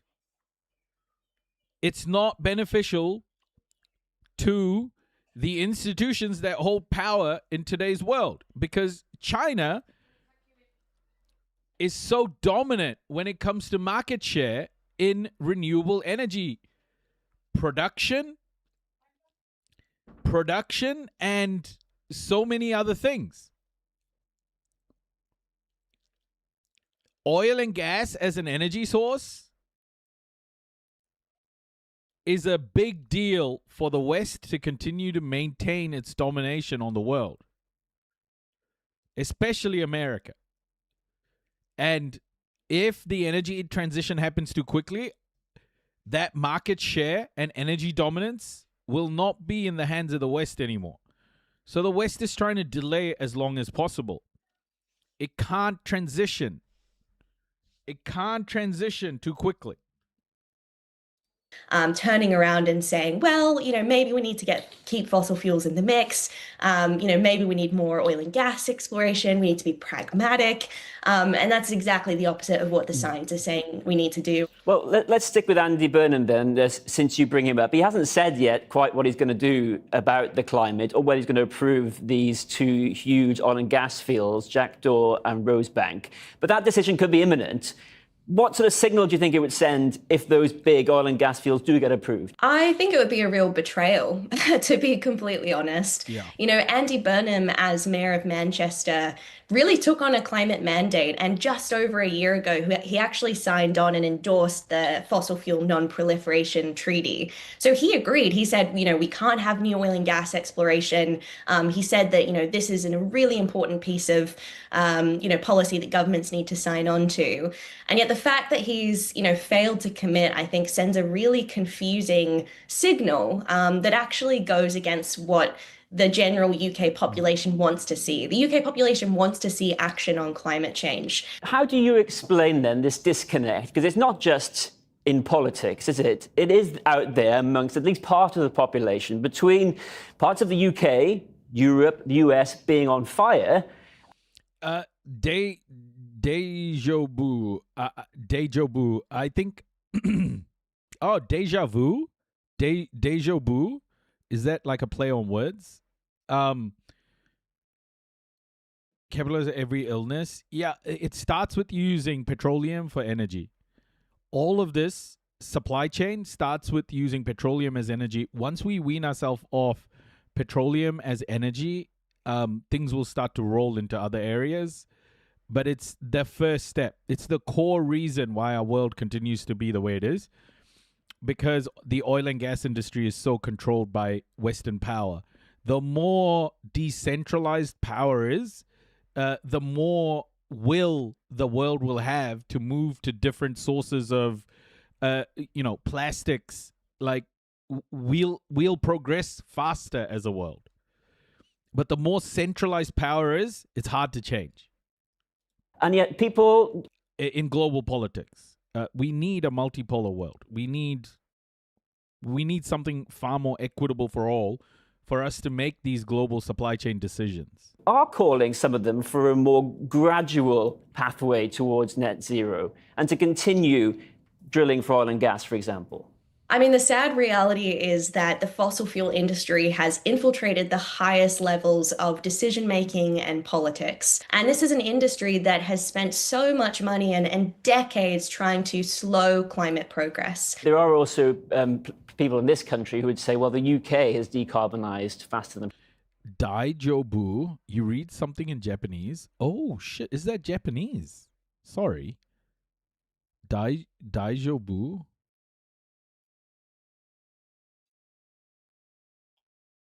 Or what does Daijobu mean? Daijobu. What does that mean? Pretty much any other advanced Oh. economy.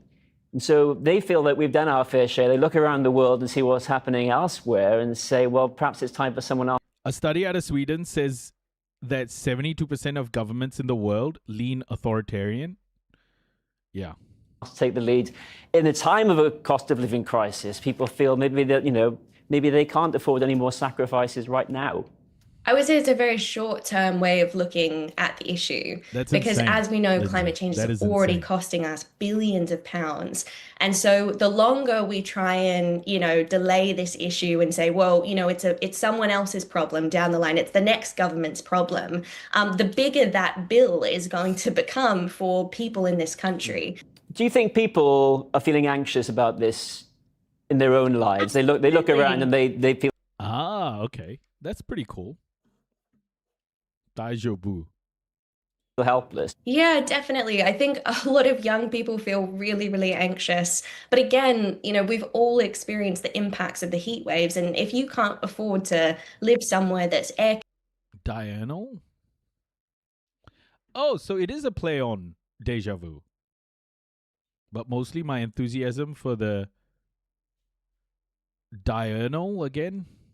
Being diurnal? What is diurnal? Sorry. Hold up. Let me just... I don't know what that word means.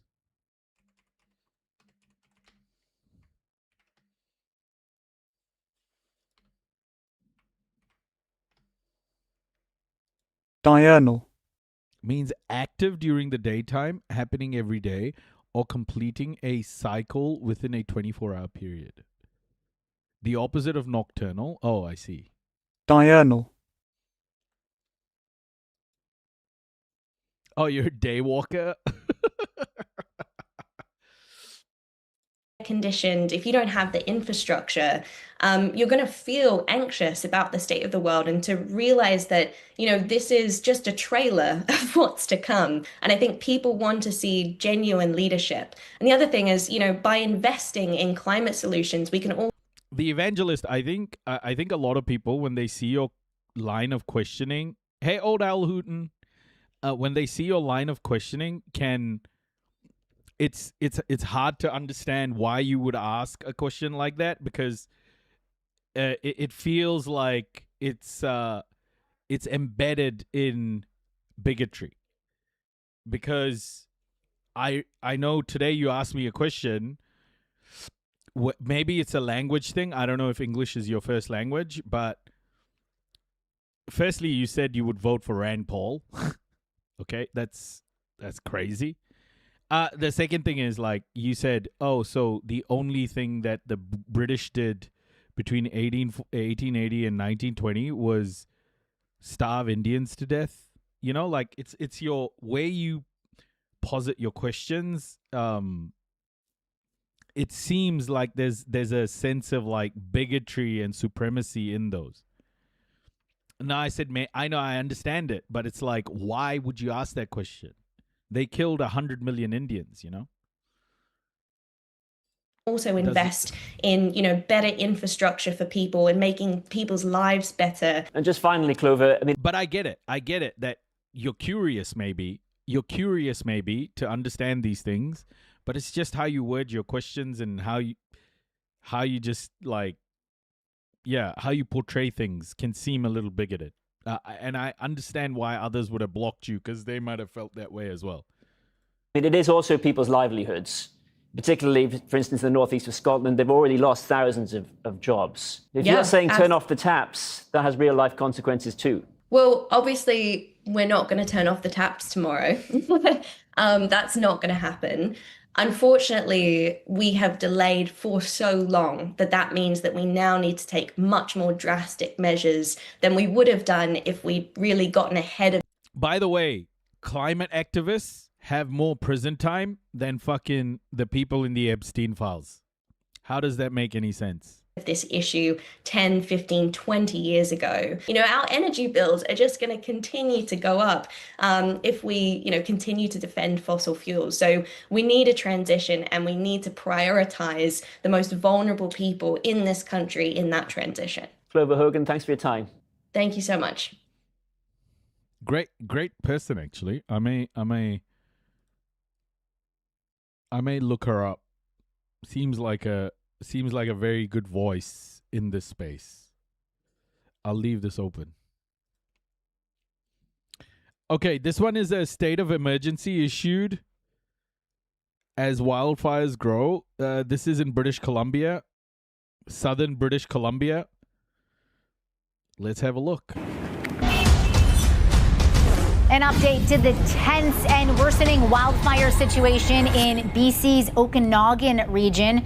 Now a provincial-wide state of emergency with extremely dangerous wildfire conditions continuing Saturday into Sunday.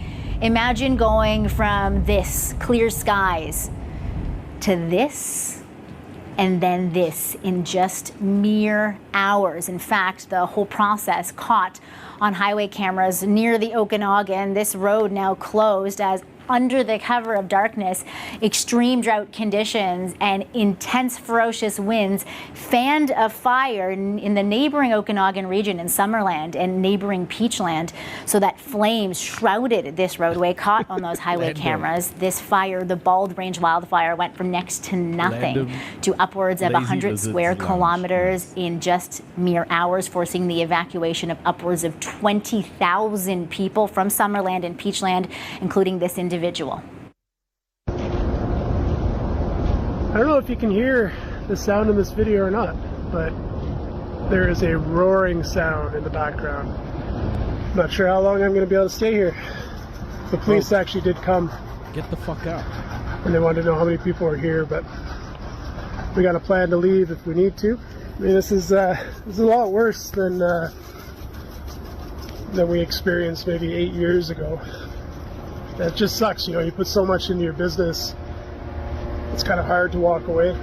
That is coming all the way down the mountain right now.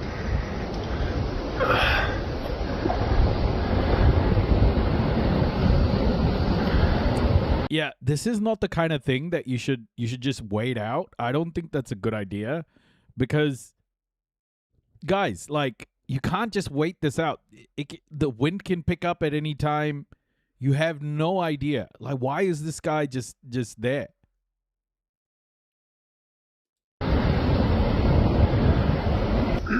So, I mean, it looks bad, right? It's grass fire.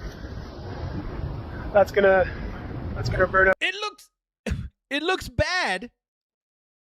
That looks apocalyptic, bro. Get the fuck out. What are you doing?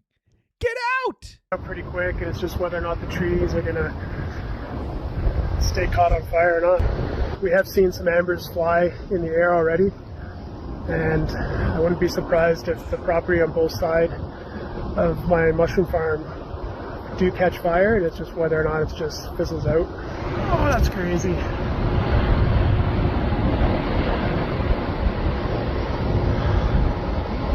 I don't know.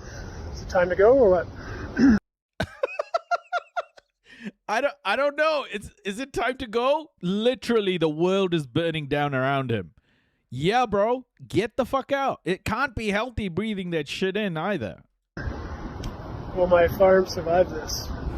The agonizing moments as that local resident chose to leave his business and his homes. Unfortunately, the conditions changed very quickly. Some were left with mere minutes to leave. Just ivermectin will cure that. Many trapped within their homes, some leaving stories behind of as they passed and as they were evacuating, embers landing on their cars as they fled. Along with the thick smoke, air turbulence. In the end, 18 aircrafts were actually used to rescue 50 individuals trapped in the thick smoke, as we mentioned. Strong winds continued for most of the day, fanning the flames on Saturday, slightly weaker, but still contributing to problematic fire behavior as the daytime temperature rose. Many waiting with bated breath for Sunday and for Monday to come to see what conditions and what air quality is going to be like. I want to tell you a little bit about the latest from officials on this province-wide state of emergency. Shiny, it's not. There's a video here that I'll play next. Canada is getting hit massively too, isn't it? Officials saying the key focus will be now to make sure that evacuees have a safe place to go. To approve a provincial state of emergency gives officials more tools to respond with greater resources and heavy equipment to help crews that are working tirelessly on the ground.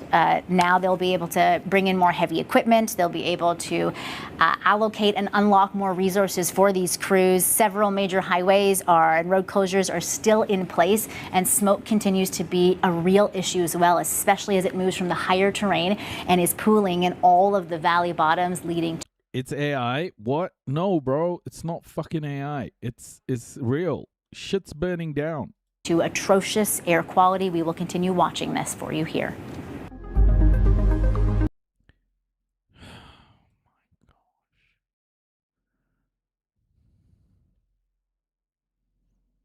This is in Canada. Spreading rapidly through the dense forests of Western Canada, officials in British Columbia compare the Bald Range wildfire to a bomb going off. Oh shit, ice cream. Several fires in the province have forced more than 20,000 people to be evacuated. What? Like, what's AI? Do you think I'm AI? Do I look AI? Folks, do I look AI? Residents have had little time to prepare. The fire went from 50 hectares to 400 to 1,000 to 5,000, like within 2 or 3 hours. And nope. What was once 15 kilometers away is now right here at the hill. And yeah, so now we're just getting our animals ready. Too handsome to be real. Oh my gosh. I think. Yeah. That's a lie you didn't have to tell. Wait for this though. Listen. Wasn't the wildfires on the eastern parts of Canada as well? Noisy is real, but chat is AI. And we're probably going to head back to Kelowna before the highway closes. Longer hot and dry summer spells have fueled fires in several Canadian provinces, already burning 4 million hectares. Emergency services in British Columbia say the Bald Range fire is one of the fastest spreading they have seen. I mean, the better question would be, do we believe you have a lower torso? And the obvious answer is no. Seen. I don't know whether my house is gone or still there or not, but that fire came so fast and furious. Just behind the... More than 1,500 firefighters are now dealing with dozens of out-of-control fires in the province, which has declared a state of emergency. We are facing an intense and harrowing situation in the Summerland area. And it is so difficult to be evacuated and not know when you will be able to return, not know what you'll be returning to, whether your home and your community will still be there. More than 100 wildfires are currently burning across British Columbia, and emergency officials expect dry, windy weather conditions in the coming days will only make matters worse. Okay, guys, like, what are people saying? Hey, Millie, welcome. First time chatter. How are you? Welcome, welcome.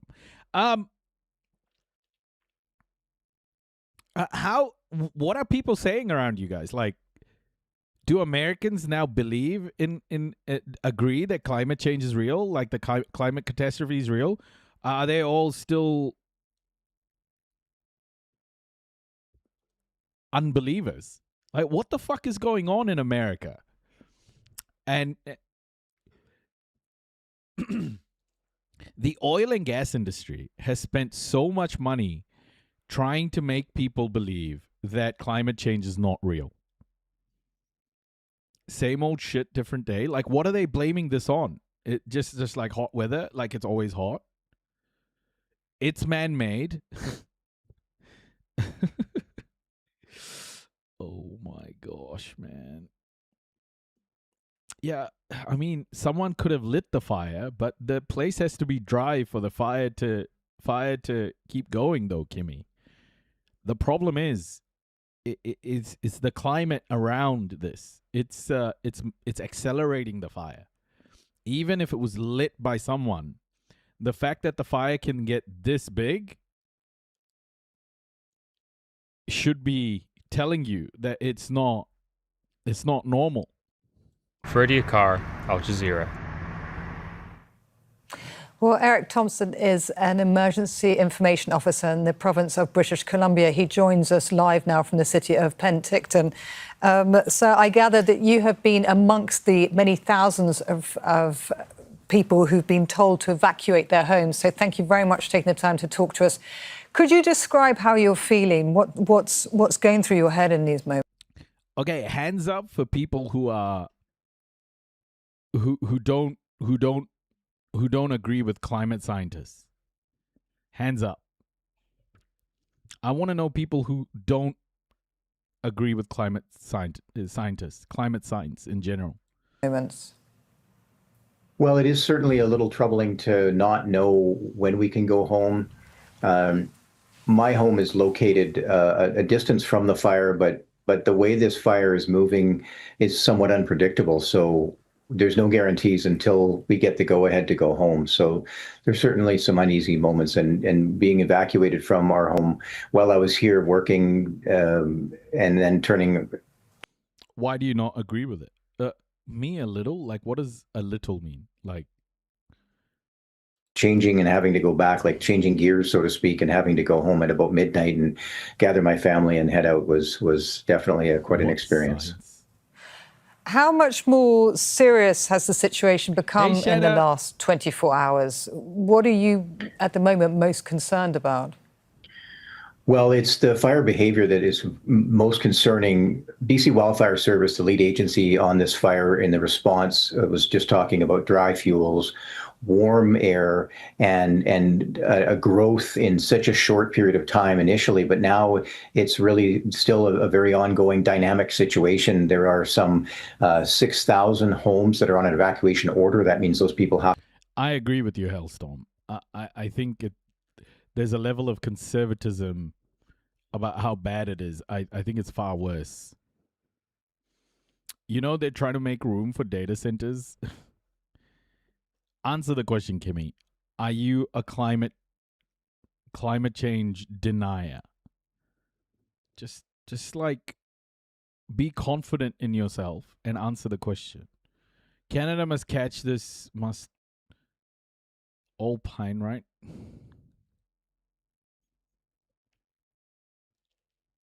That's good. People who don't acknowledge climate change, why? I heard that the climate warms up about every 1,000 years and it's not man-made. You heard? You heard from who? The majority of people in Canada believe in climate change, but our media and government don't talk about it enough or glaze over facts. Our new Prime Minister has met with oil lobbyists 1,300 times since he's been in office, yeah. Have to leave the area. They shouldn't be there. Another 2,000 homes within this region who are on an alert. That means they have to get ready to go at a moment's notice. Today, the evacuation order area was expanded along with the alert area. So it's just a matter of watching where this fire is going to grow. And how difficult is it to carry out evacuations on this scale? Well, what happened last night was challenging because much of the world is capable of maintaining equilibrium. How do you know that? The town was under an evacuation order, and then on very short notice. From a non-mainstream scientist? Who is the non-mainstream scientist? Because of the unpredictability of this fire, the decision was made and a lot more people had to move at once. So when you have large numbers of people at night having to move, that's challenging. But I would certainly say that the people involved in that operation did a very good job of making sure that they were there to receive people, provide the support they needed. The community has stepped up to make sure they're helping as well. And it's quite an operation. Now, fires, we've been reporting on fires in Canada since April of this year. Is this becoming the new normal now? You know, I've heard that term so many times, and I think what people in the emergency management field are saying is that it's not really the new normal, it's just normal. This is what we experience. And when I hear some of the terminology around a fire like this, where people say they haven't seen that behavior before and it was unpredictable behavior, you know, we've heard that in other fires too. So it's just such a dynamic, changing situation that, you know, you think you understand what's going to happen and you don't always. So it really is a reminder for people who live in areas that are prone to this to be prepared for the unexpected. And then in terms of that, so what are you seeing, given your job, in terms of the changes in the scale and behavior of the fires? The world is capable of maintaining equilibrium, says a random anonymous person on the internet while they flee a forest fire. Well, it just seems that every year is somewhat worse than the previous year, and it's unpredictable in the sense that when you look at the province of British Columbia from the north to the south, some years it's the fires stay in one area. A few years ago, it seemed they were staying in the north, and in our area where we are right now, where I work, we cover 10,000 square kilometers, and there were fires all around our area. And it was very strange. It was like we were in a bubble, and then all of a sudden, this massive fire that is just impacting the entire community. It is just a matter of we need to take steps to be resilient, and obviously mitigation is important. A lot of work has been done around that to clear out some of those fuels and the forest fuels, but also prepare communities to how do you adapt when these big events happen, and how can you be prepared so that you're not caught off guard, and preventing loss of life is really one of the keys to all of that. Structures burn and other things can happen. The only time that the world is going to start properly caring about the climate crisis is when capital begins to be impacted by it. Is when capital is significantly impacted by it. And until then, it's just going to be a bunch of rich people making people like Bidgley believe that there's nothing happening. But preventing loss of life is really one of the key things we're trying to focus on. And also, I'd imagine the fear for people who... I feel the worst for the people at the edge of the earth who can get cornered by the fire, nowhere to run. Good thing Ohio is in the middle. Who've left their homes, not even sure if they will be able to return to their homes and their communities. Well, I once was in a like, this was before Elon came out as a raging Nazi. I think it was like one of the first SpaceX flights into space, and it was being live streamed. And then as it left the atmosphere, like you could see the curve of the horizon, right? Like the Earth. And in the chat, I was like, "Oh my God, the world's actually round."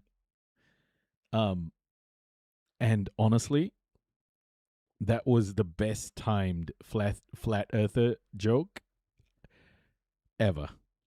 Like the whole chat, there was like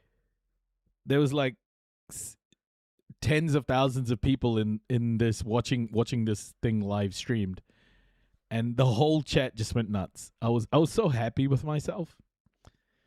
It's telling the Presidente is invested in all sorts of alternative energy companies. Well, in the work that I do, I'm in communications and providing information. We're actually live streaming right now on YouTube, and we've been doing so all day and most of the day yesterday as well, providing information and just some comfort to people, because a lot of times when a situation like this happens, you feel a little bit helpless. So anytime you can just tell people what you know, even if it's not the best information, if it's not, you can go home, but if it's, here's what we're doing to get you home. That kind of comfort, that kind of information is what people need. They don't need government answers. They need human answers. They need information. Eric Thompson, an emergency information officer in the province of British Columbia. Thank you so much for your time at the moment. It becomes really fucking horrific when people don't take advice from people like this guy. They start to question advice from people like this, and then it just gets deadly. Please listen to people like this. Please listen to your officials. Don't try and be a big dick and just kind of see it out. Don't do it. The United Nations says there is an 81% chance of a very strong El Niño event on the way, the strongest such event since 1950. El Niño, a periodic warming of ocean surface temperatures in the Pacific, alters global weather patterns. In Africa, that often means drought, such as the one people in northeastern Uganda are experiencing. This year, hunger has killed people, especially the elderly. We hope that this food distribution continues because it will help us a lot. We hope the government hears us. The UN's World Food Programme says nearly 1 million people don't have enough to eat in Uganda's Karamoja region. I'm very happy to receive food. If this food hadn't come, I would have starved to death. I pray there will be enough food for everyone here. Crops are dying and grazing land is shrinking. In Napak district, more emergency food aid is needed. Now we are trying to say government that in order to make the people reach to the next season, we need to cater them for a period of 9 months. That means up to May next year. The World Food Programme estimates that the number of people facing severe food shortages could rise by nearly 49 million to a total of 274 million people globally, and countries in Africa could be among the hardest hit. Hadi Matasa, Al Jazeera. This El Nino that's incoming, or the El Nino period that we're in, is huge, man. A new warning tonight from one of the world's most respected weather forecasters. This year's El Nino could be one of the most intense on record here in California. And CBS LA's Tom Wade is live in Long Beach with more from climate scientists and concerns from residents along the coast. Good evening, Tom.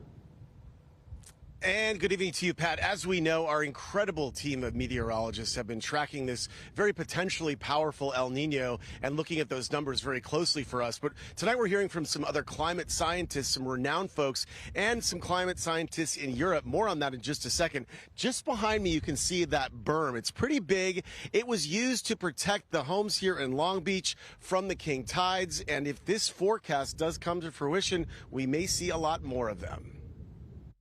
In Long Beach, the beefy berm used to shield homes from this summer's king tides is standing strong. And if it's kept in place, it may be tested in the months to come. One of the world's most renowned forecasters is warning this year's El Nino could be one of the wettest on record for California. I would be concerned about it just because if that's what's happening now, El Nino obviously has more of a climatic effect. Robert Morell lives near the beach. He says the recent king tides are raising some alarm bells among longtime residents. We've only been here for 2 years living here. We've talked to a lot of people that have lived here a lot longer. They do happen sporadically, but it seems to have occurred multiple times this last year. Predictions of an extreme El Nino. Fuck yeah, this is God punishing California for their primaries. I'm mostly insulated from El Nino, but the effects are still measurable if you know what to look for, mostly in prevailing wind strengths. Have been on the radar, but now we're hearing the warning from the European Center for Medium-Range Weather Forecasts, the planet's gold standard for weather prediction. Weather and climate scientist Daniel Swain, who is also with California Institute for Water Resources, says this about the latest European model prediction is genuinely extraordinary from extreme El Nino perspective. One implication, it is now indicating not only 70 to 100% odds of above average winter precipitation California-wide, but also 70 to 100% odds of December through February being among the top 20% of wettest California winters. For those who live and work near the beach, they've seen how climate change impacts the coast, the recent king tides, and the real threat of... What the fuck? You see this and you go, oh, no, guys, it's okay. This just happens all the time. This is normal. Like, imagine just standing there in that house that's about to get sucked into the ocean, and the person's like, oh, yeah, nah, this is just a cycle, guys. This just happens. It's man-made. You see that plane over there? It's dropping climate change on us. Flooding has residents taking the El Nino forecast seriously. This year we're seeing more times that they've had to build the berms up and the water's come across into the alleyways of some of the houses here. Residents just saying in general, they've just seen a lot of impacts from climate change. We did talk to some other folks who said, look, they're concerned, but they're going to, take this with some caution, but also they're not going to get scared. They're going to take this very methodically as they make these preparations, especially here along the coast. Reporting live in Long Beach, I'm Tom Waite, CBS LA. Pat, back to you. All right, thanks so much, Tom. So. Okay, there's so much. There's so much going on climate-wise. I want you to check this out. There's a typhoon nearing Japan's Southwest Islands. This typhoon is looking gymongous. That's humongous and ginormous mixed. Gymongous. Did we just invent a new word, chat? Did we just invent a new word? Jeez nuts. Gymongous? What? Well, it's looking really busy in the northwest Pacific at the moment. No fewer than 3 storms swirling away. We have a tropical depression. That's going to bring some heavy rain into the Philippines. Tropical storm, which will gradually make its way towards the main Japanese islands. But Typhoon Dolphin, that is the main one to focus on at the moment. And it's running towards Japan's Okinawa Prefecture and Ryukyu Islands. And even though it's past its peak in terms of the wind speed, we are looking at winds of around 165 kilometres per hour, gusts nearer 200 kilometres per hour. That still makes it equivalent to a Category 2 hurricane. Oh, shit. What is this? Are these the revolutions over gravity? Are these the weather systems forming? Oh, shit. Like right there. Is this the one? That's looking gymongous, man. There's a hit in China. This is looking gymongous. This is live. Thank you for the share. What is going on? It's like 2 or 3 of these weather systems like combining. Holy cannoli.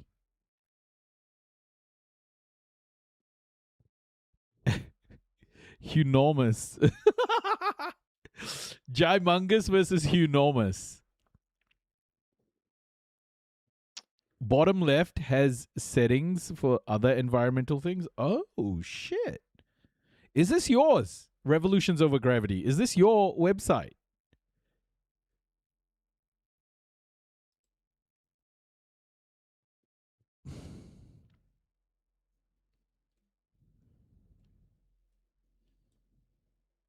This is very good.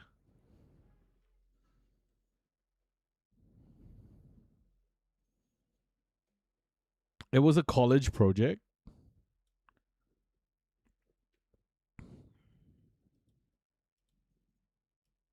Oh, shit. No fucking way.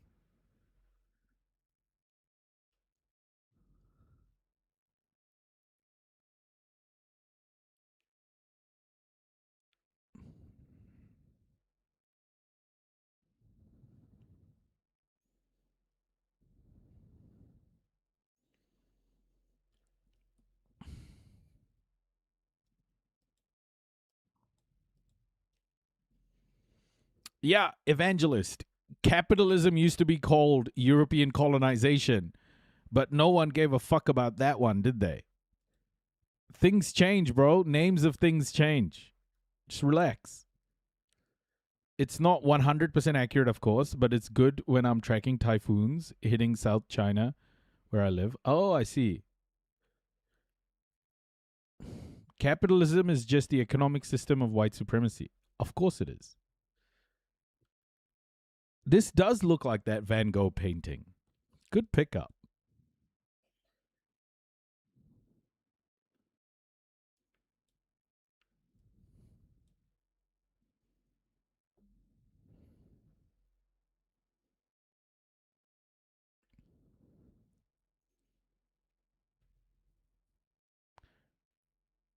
Let's listen. And evacuation orders for around 260,000 people have been issued. Flights have... What?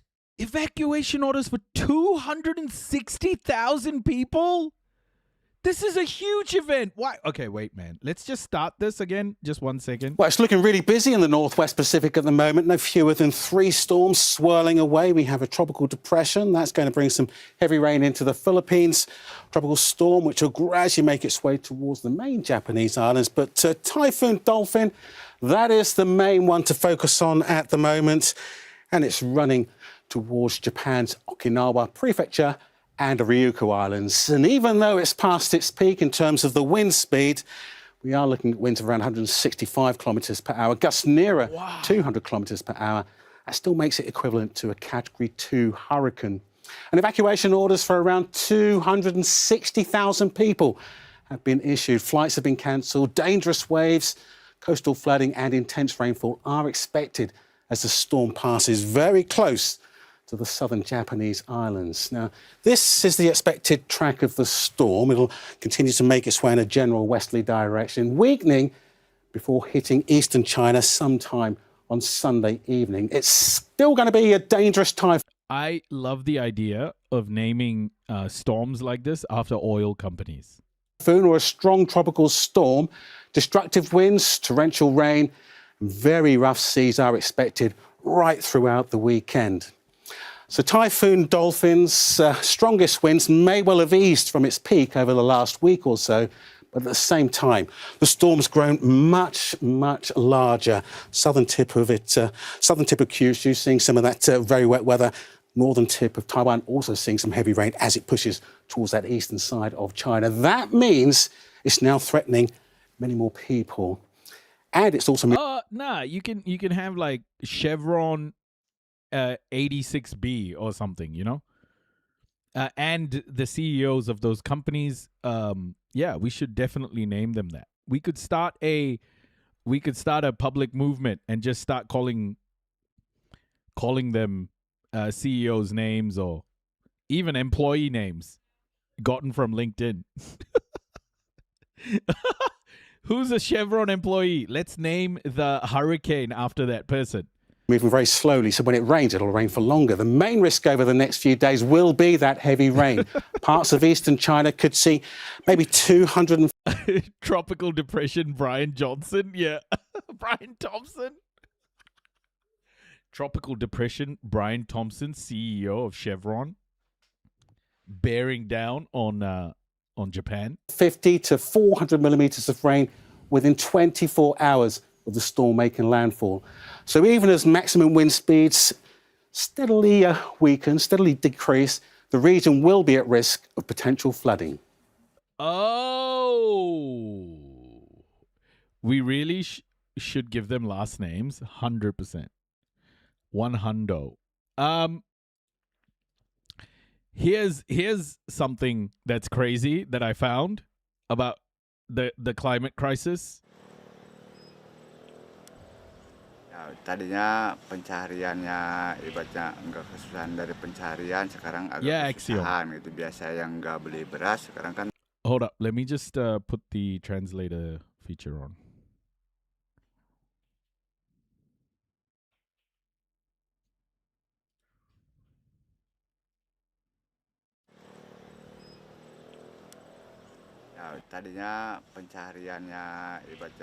Yes, previously the search was, let's say, not difficult, but now it's a bit difficult. Those who didn't usually buy rice are now buying rice. Those who didn't usually work are now working, ma'am. They've moved. They're far from their relatives now. Relatives know they've moved, but there's no one nearby. Before, neighbors were close, living in the same house, but now even relatives are far away. So I've been in pain until now. My children are not here.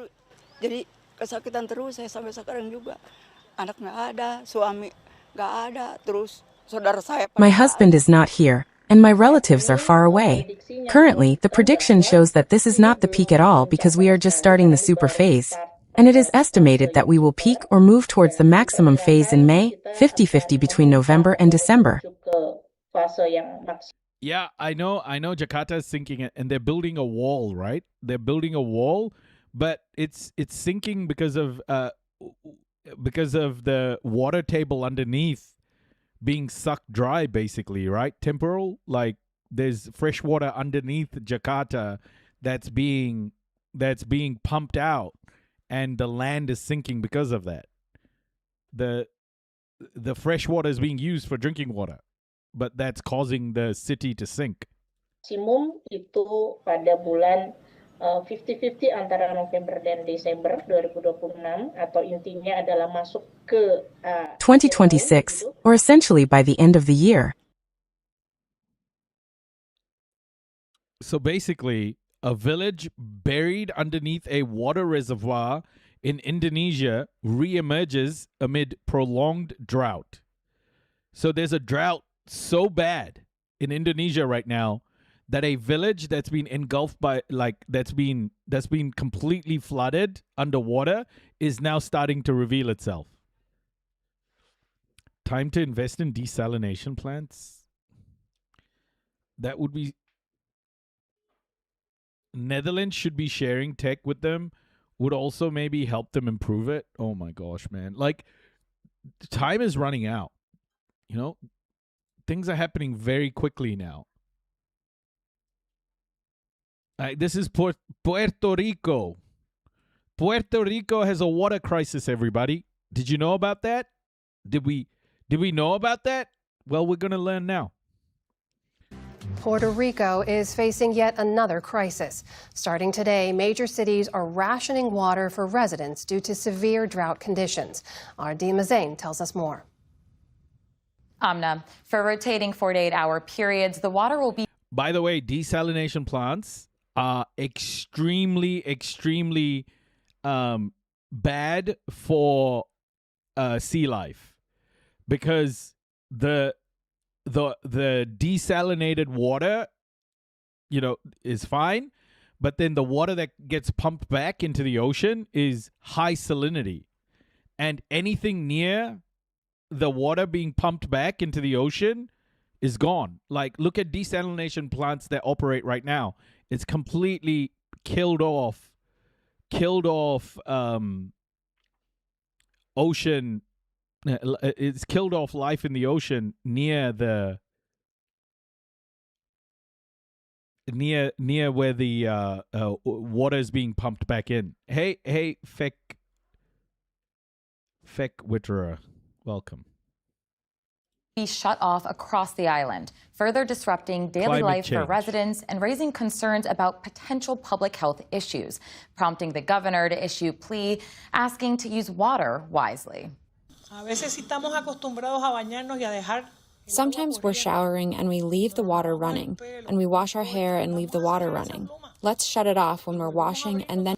Let us not forget the Dutch brutally colonized Indonesia. Yeah, the interesting thing about the Dutch colonizing Indonesia is the Dutch committed one of the massacres in Indonesia after World War II, which is why they didn't recognize Israel until 1949. The Dutch killed tens of thousands of Indonesians, executed them after World War II. This is after the Dutch after the Dutch helped the Nazis deport 700,000 Jews from their own country. I can tell you why denazification didn't work. Because it wasn't just the Germans who were the Nazis. And turn it back on to rinse off. That can be the difference in reducing water consumption. Same thing when we wash dishes or do laundry. This crisis is also exposing the island's aging water infrastructure and lack of immediate government action, leaving many frustrated. For more on how families are coping and what officials are saying, I'm joined by Laura Perez-Sanchez, an independent investigative reporter who collaborates with the New York Times and lives in San Juan, Puerto Rico. Thank you so much for joining us. I want to just jump right in. Can you explain where you are and what the conditions are like right now?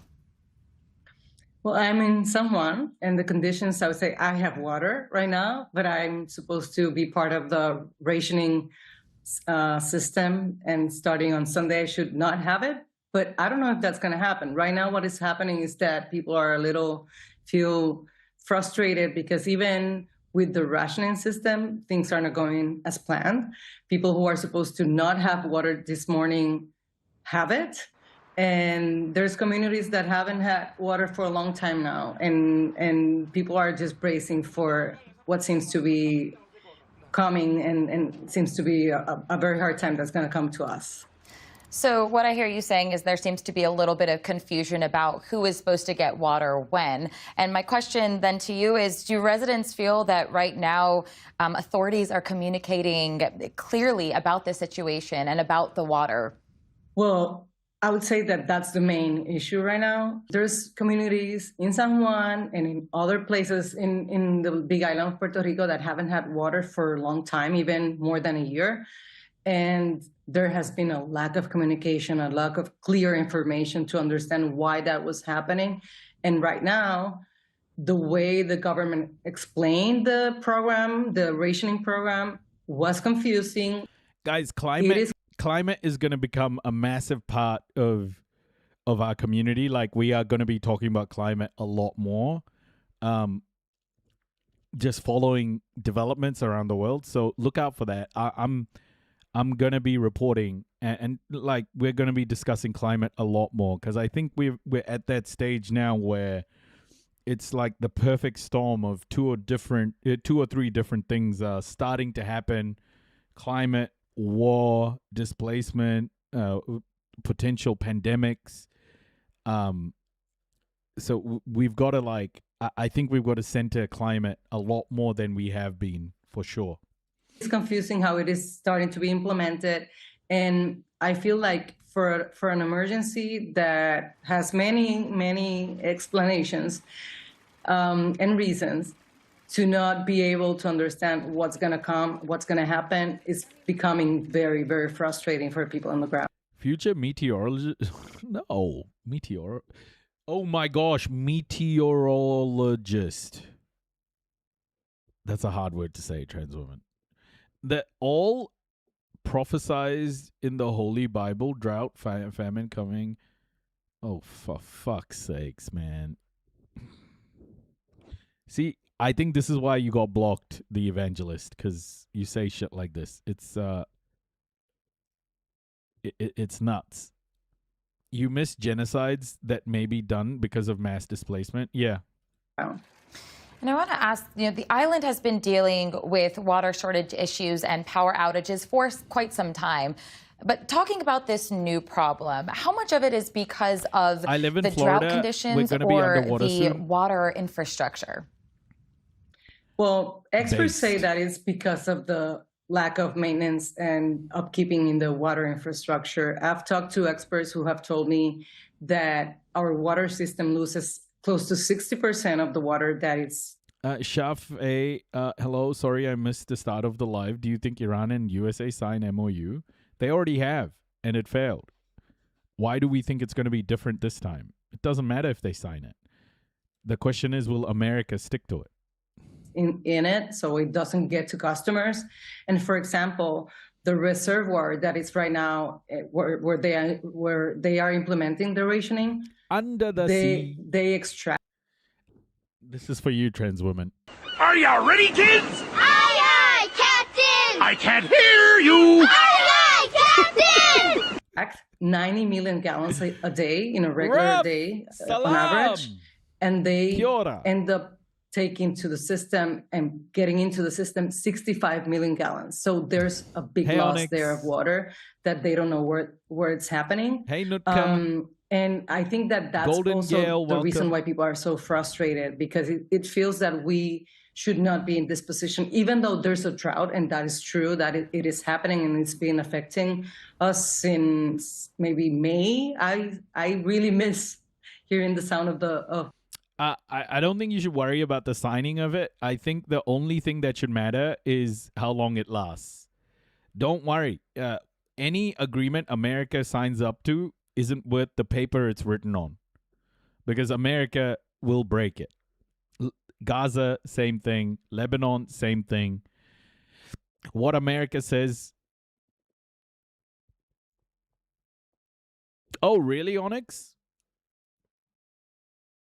What America says, you can't trust it at all. So we'll see. We'll see. of the rain. Is there any end in sight? Will continuous flowing water be available to the island anytime soon, in your opinion? Talking to experts is frustrating because they explain how this is the result of a lack of management and maintenance of our infrastructure. But there's also hope in talking to them because they always refer to our underground water resources and reservoirs. The aquifer is how we call them. And I know that there's water there and that if we manage our Oh my gosh, Mudmore. I can't even read that comment, but I think you're absolutely right. Resource better, we should not run out of water, or at least not as soon as it seems that we could. But going back to your question, there has been meteorologists have been. Thank you for your response. I'm very worried. My friend's son lost one leg in U.S. attack. Oh, I'm so sorry, Shah. I'm so sorry to hear that. That sucks.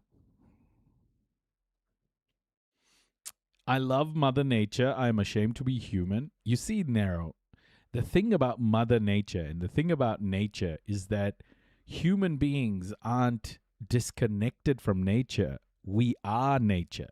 So when we hurt nature, we are hurting ourselves. And seeing human beings as different to nature is just wrong. Saying and other experts in climate saying the El Niño, this severe Niño hasn't started yet, and that maybe these dry conditions are gonna last all the way to the end of the year. I'm being hopeful that there's like I said before, like a little miracle storm that's gonna save us from this. Laura Perez Sanchez, thank you so much for joining us. Thank you. Christianity predates Islam by about. Oh, bro, chat. Can we mute the evangelist, please? I can't. Like, we're not talking about this shit. Just mute them. Can we just not get into that conversation? Because this person is just fucking around now.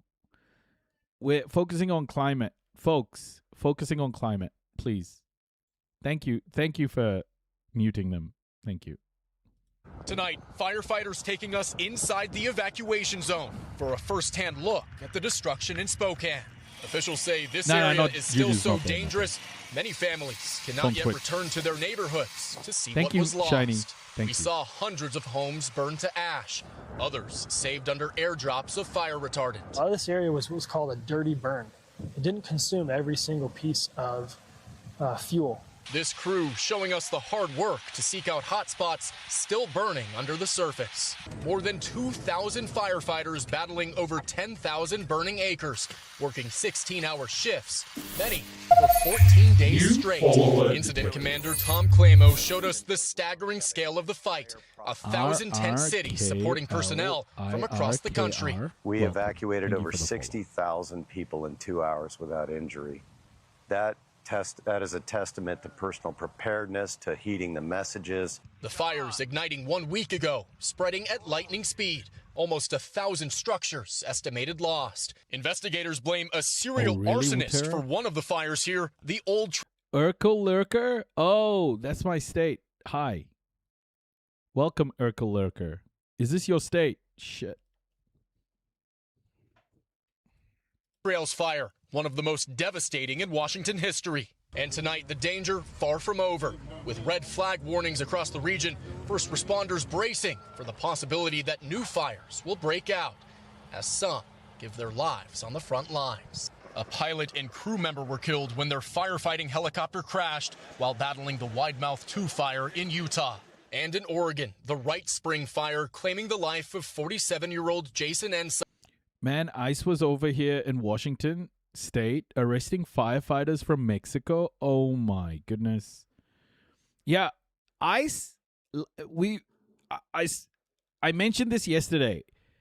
America is currently furiously punching itself in the nuts. Getting rid of migrant firefighters, getting rid of migrant workers. Like, what's the point?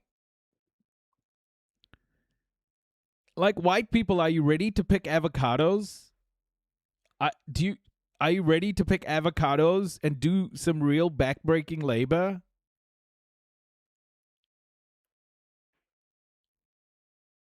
Sign. Officials say extreme fire behavior cut off his bulldozer from an escape route. Ryan Chandler joins us now from Spokane, Washington. Ryan, we know authorities are closely monitoring conditions there. How I thought the robots were going to do that for us.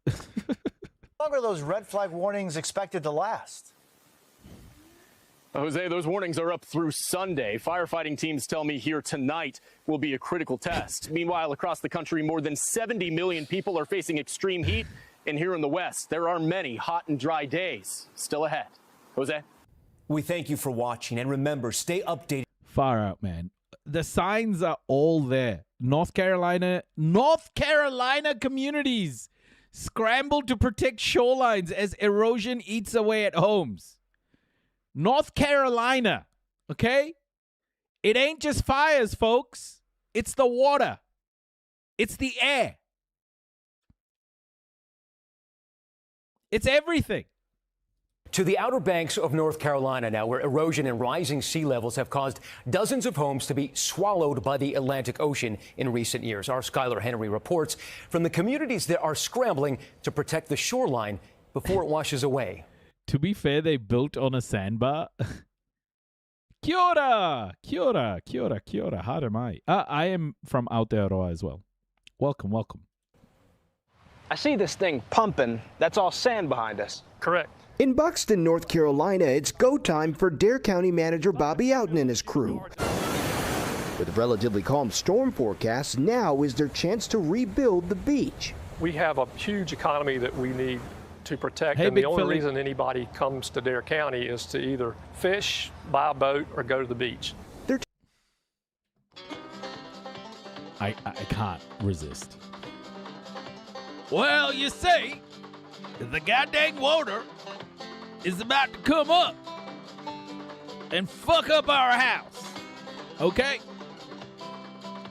Now, whose idea was it to let the goddamn water come up this far? I didn't ask for it. I didn't ask for it.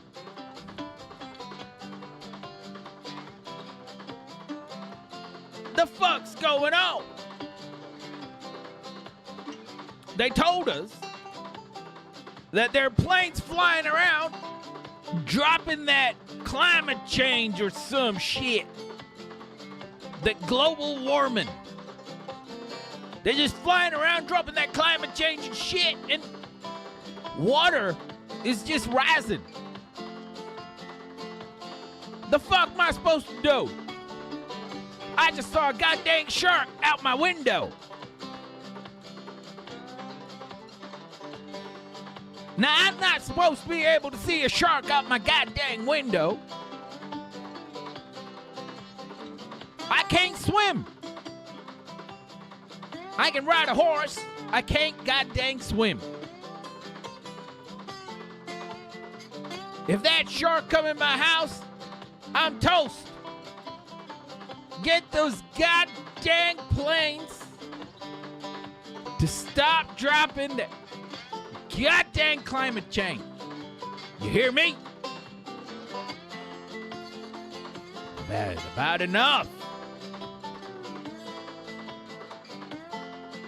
Goddamn sharks. The fuck am I supposed to do?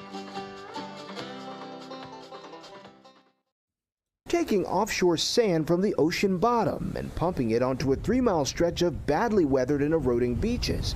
Eventually, 2 million cubic yards of it. What's happening here? So we're building a beach. Our beaches and our dunes are our levee system. That's what keeps the water out. When we came to Buxton last fall, we watched alongside others on this very... That's what keeps the water out. And then they cut to a scene of the water devastating everything. Holy shit. Beach as hurricane flooding and powerful tides pummeled the coastline and swept homes into the Atlantic. This is where we were standing just last year. Okay, why the fuck are they building the house on the sand? Why are they doing this? Ocean waves were crashing easily 70 to 100 yards inland, and homes were slamming into the Atlantic. Residents hope this new project saves this area and protects any sort of future developments from new storms. The shoreline will be widened up to 75 feet in certain stretches and will create a buffer for roads and surrounding homes. This is the area's third go at a beach nourishment project. It's also the most expensive for county taxpayers at $50 million. If you allow the ocean to continue to erode, it takes out the highway, it takes out the power lines, the water lines, the internet. This goddamn ocean. We gotta watch it, you know? We gotta watch it. It's coming up and shit. We gotta keep it in check. God damn it. We gotta keep the goddamn ocean in check. If we don't, it's gonna take our houses, our toilets, our livelihoods, our roads, our children. The fuck we gonna do? Gonna take my moonshine? I don't have no goddamn moonshine. I'm gonna have to start shooting the goddamn ocean.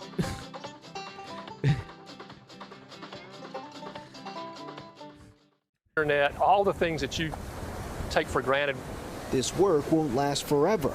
In about 5 years, crews will have to come back and do it again. A temporary Band-Aid on a never-ending cycle.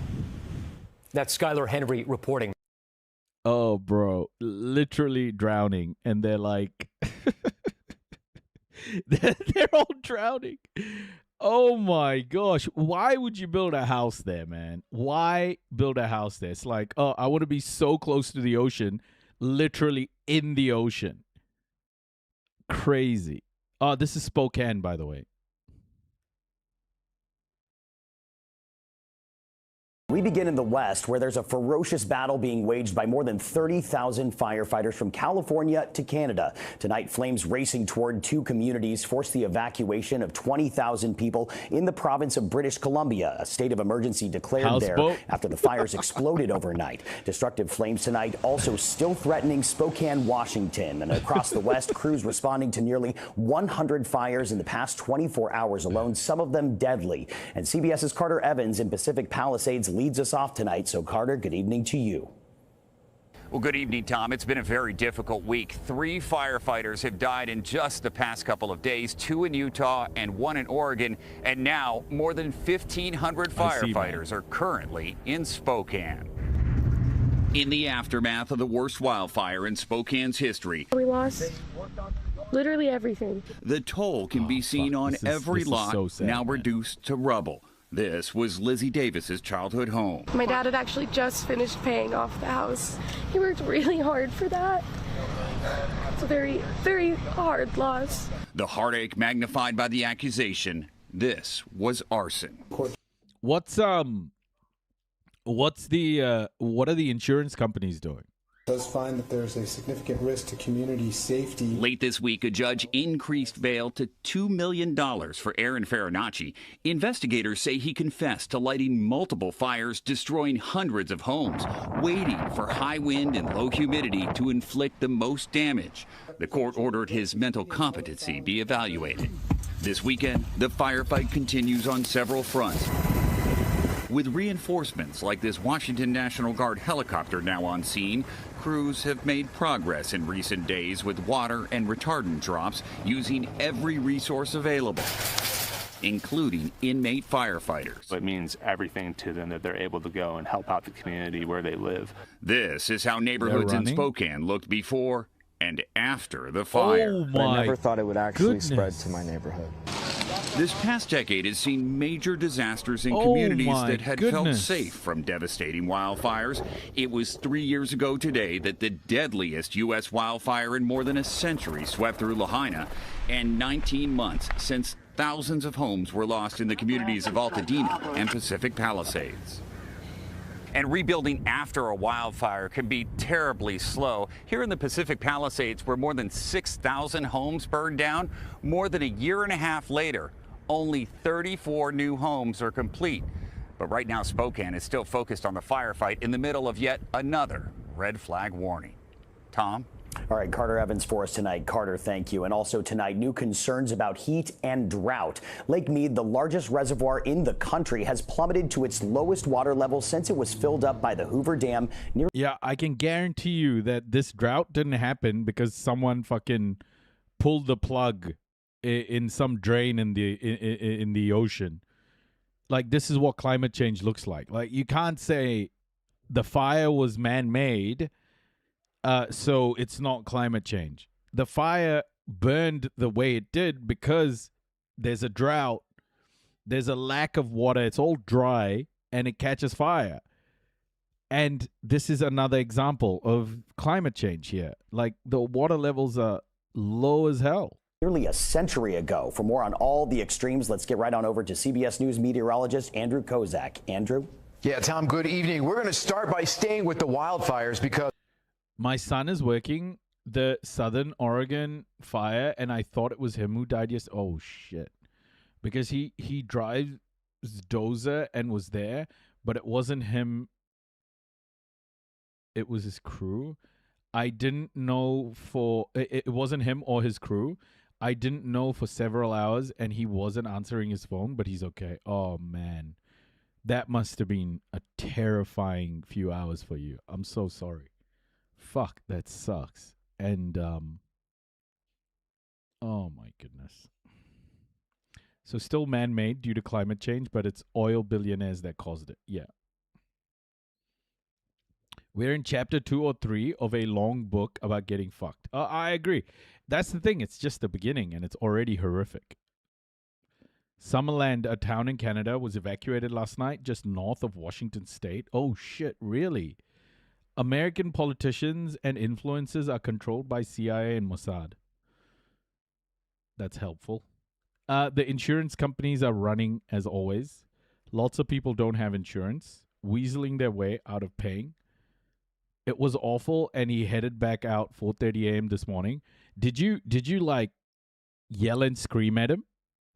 Because if my son didn't answer their phone in a moment like that, I would have been so pissed off. Like, I'm pissed off just thinking about your son and your experience. You know, like, I would have just been so angry and worried. But I'm so glad your son came back home.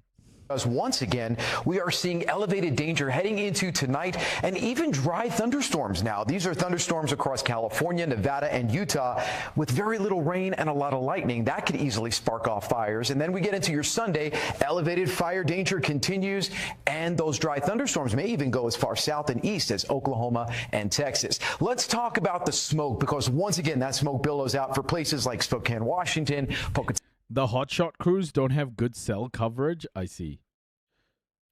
Idaho, and Montana, and where we're seeing those colors, bright oranges, yellows, purples, that coincides with the poor air quality. So not only is it really tough for people to breathe if you have health issues and respiratory issues, but once again, even a healthy person could have issues with all of that smoke. On the East Coast, we've been tracking some showers and some thunderstorms the last couple of hours, flash flooding, gusty winds, very soupy conditions. That continues into the day on Sunday. Highs in the 90s for places like New York City, showers back into flash flooding possibilities for Florida, and the heat continues in the west, southwest, and the Midwest.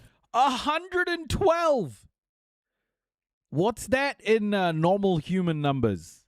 112. Isn't that quite high in just normal numbers? 110 in Vegas? 100? Miami's at 90 with flooding.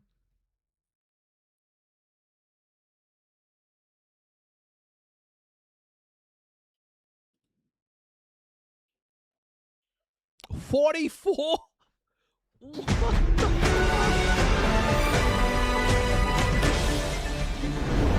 Good evening, and thank you for joining us. Welcome to City News Live at 6. I'm Joe Sadowski. We begin tonight with special coverage in the Okanagan, where 20,000 residents were evacuated overnight as the Bald Range wildfire, whose growth officials say has never been seen before, has raced towards the communities of Summerland and Peachland. It's prompted BC to declare a province-wide state of emergency, with crews still working to rescue people from behind the fire line. This was 3 hours ago, guys, so this isn't that long ago.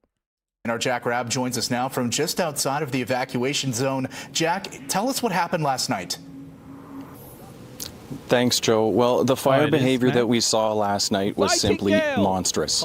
Officials told us today that the flames at times stretched more than 20 stories into the sky. It even created its own weather system, which only drove the fire into more of a frenzy.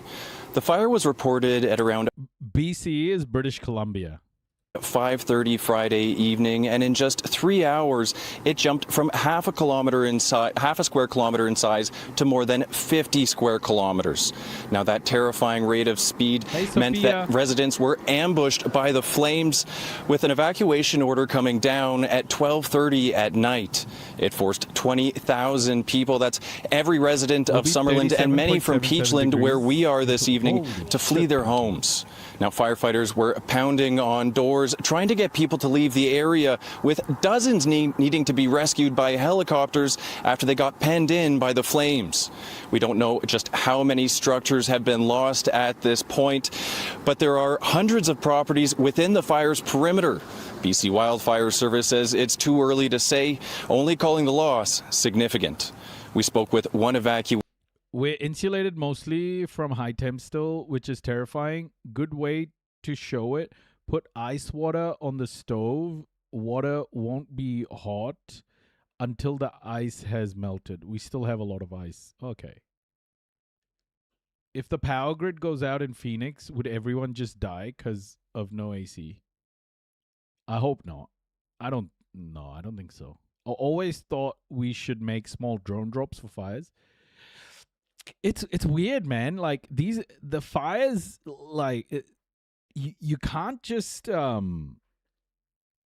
because the hotspots end up making the whole ground, and deep into the ground. The hotspots get right into the ground.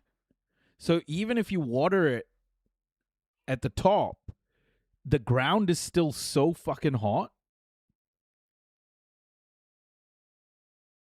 It's hard. This is like not a simple problem to solve. Even with technology, this is catastrophic. We who had to leave everything behind in the village of Falder, which is believed to have been burned to the ground. It wasn't until we were in the driveway and packing stuff up when the wind really picked up, and it became kind of like cyclonic weather is the only way to describe it.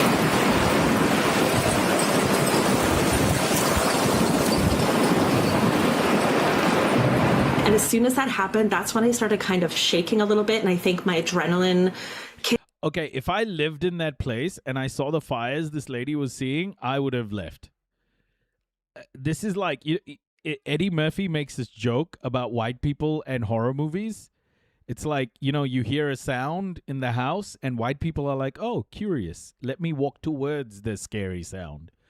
And black people are like, just run away from it. Like Eddie Murphy Raw, I think it was in. This is exactly the same. If like I saw all of those fires, I would just leave and get out.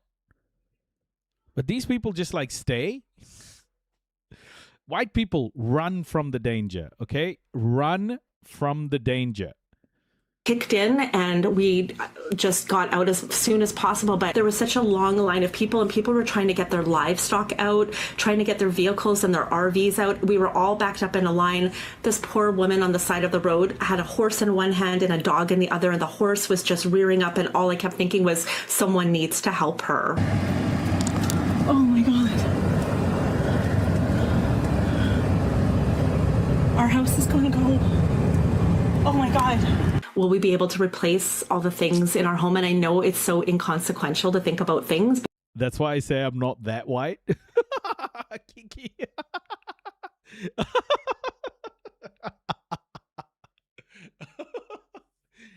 If you guys haven't watched Eddie Murphy's Raw, please watch it. It's great. It's a documentary. But that's our home, like that's our safe space. That's where we have brought up our two children and our happy memories there. And honestly, I don't even know what the process is going to look like over the next few weeks. We're just going to take it every hour as it comes and just kind of go from there and just hope that everybody else is doing the same. Jack, for those people out there, this must be a terrifying ordeal. And this midnight evacuation posed a lot of issues for emergency officials. This area of the Okanagan has a large population of seniors and retirees. What kind of challenges might they be facing right now? 20,000 people evacuating all at once in the dark amidst a raging wildfire. That's a nightmare scenario for first responders, and they did everything they could to get people out of there. But with an operation this complex, this difficult, this dynamic, we have to prepare ourselves for the news to get worse. We're now learning that there may have tragically been a loss of life as a result of this wildfire. RCMP says they're investigating a potential fatality that was reported by an impacted resident. It's not clear under exactly what circumstances potential fatality may have occurred, but the BC Coroner Service Good on you. Good on you, not the one. Is now investigating. Now, many of those who did make it out are in Penticton, where footage from the town shows community centers where... Yeah, there's fires in Greece now as well. What the fuck? What's happening?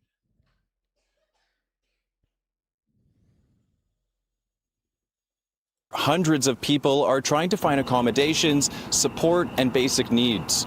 People packing whatever they can into suitcases, and folks piling what they can into trailers in these thick, smoky conditions. Now, Joe, you mentioned that this area has a lot of seniors, many folks with limited mobility who may need extra help under these circumstances. To make sure they get the help they need, officials are encouraging people to do what they can to be self-sufficient. They say... Yeah, the thing, though, Ivan, is... yeah, there's fires every year in some places, right?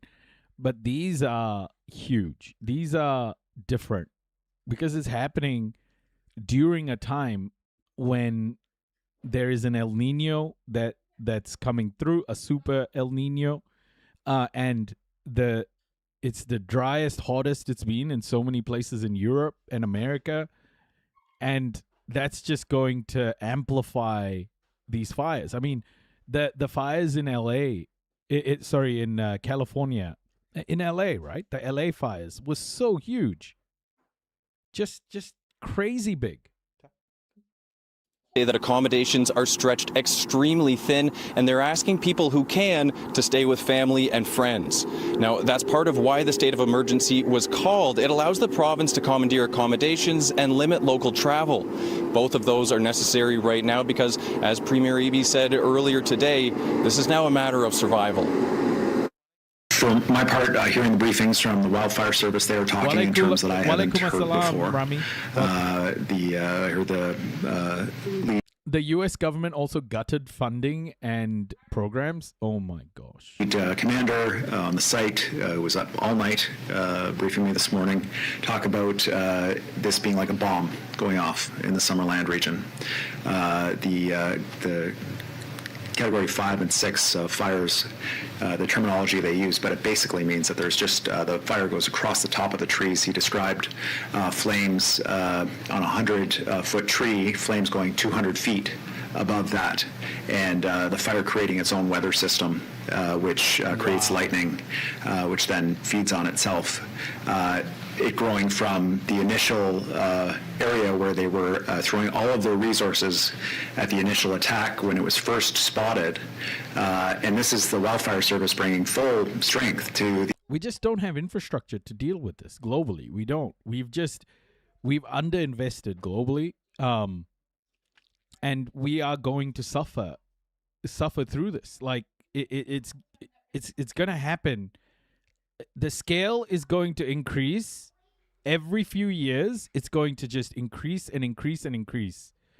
Just imagine fires like this in the global south. Okay. Just imagine fires like this in Sudan, for example, right now. If a fire like this broke out in Sudan, what are the people they're going to do? The migration crisis that is developing in the world right now, it is like nothing we have ever seen. The displacement crisis, I should say. It is going to increase foot traffic into all of the insulated white countries, Western countries, and what are we going to do at that point? Are we just going to say no to those people? The initial attack, spreading from that initial site to 1,000 hectares in an hour. What I can say is that the province will be there to support families that have been affected by this. We'll work closely with the federal government on disaster response support. And I want to thank those who have stepped up to volunteer, who have donated to the Red Cross to support families, and the Prime Minister has committed the work of his ministers to support the province as well in our time of need.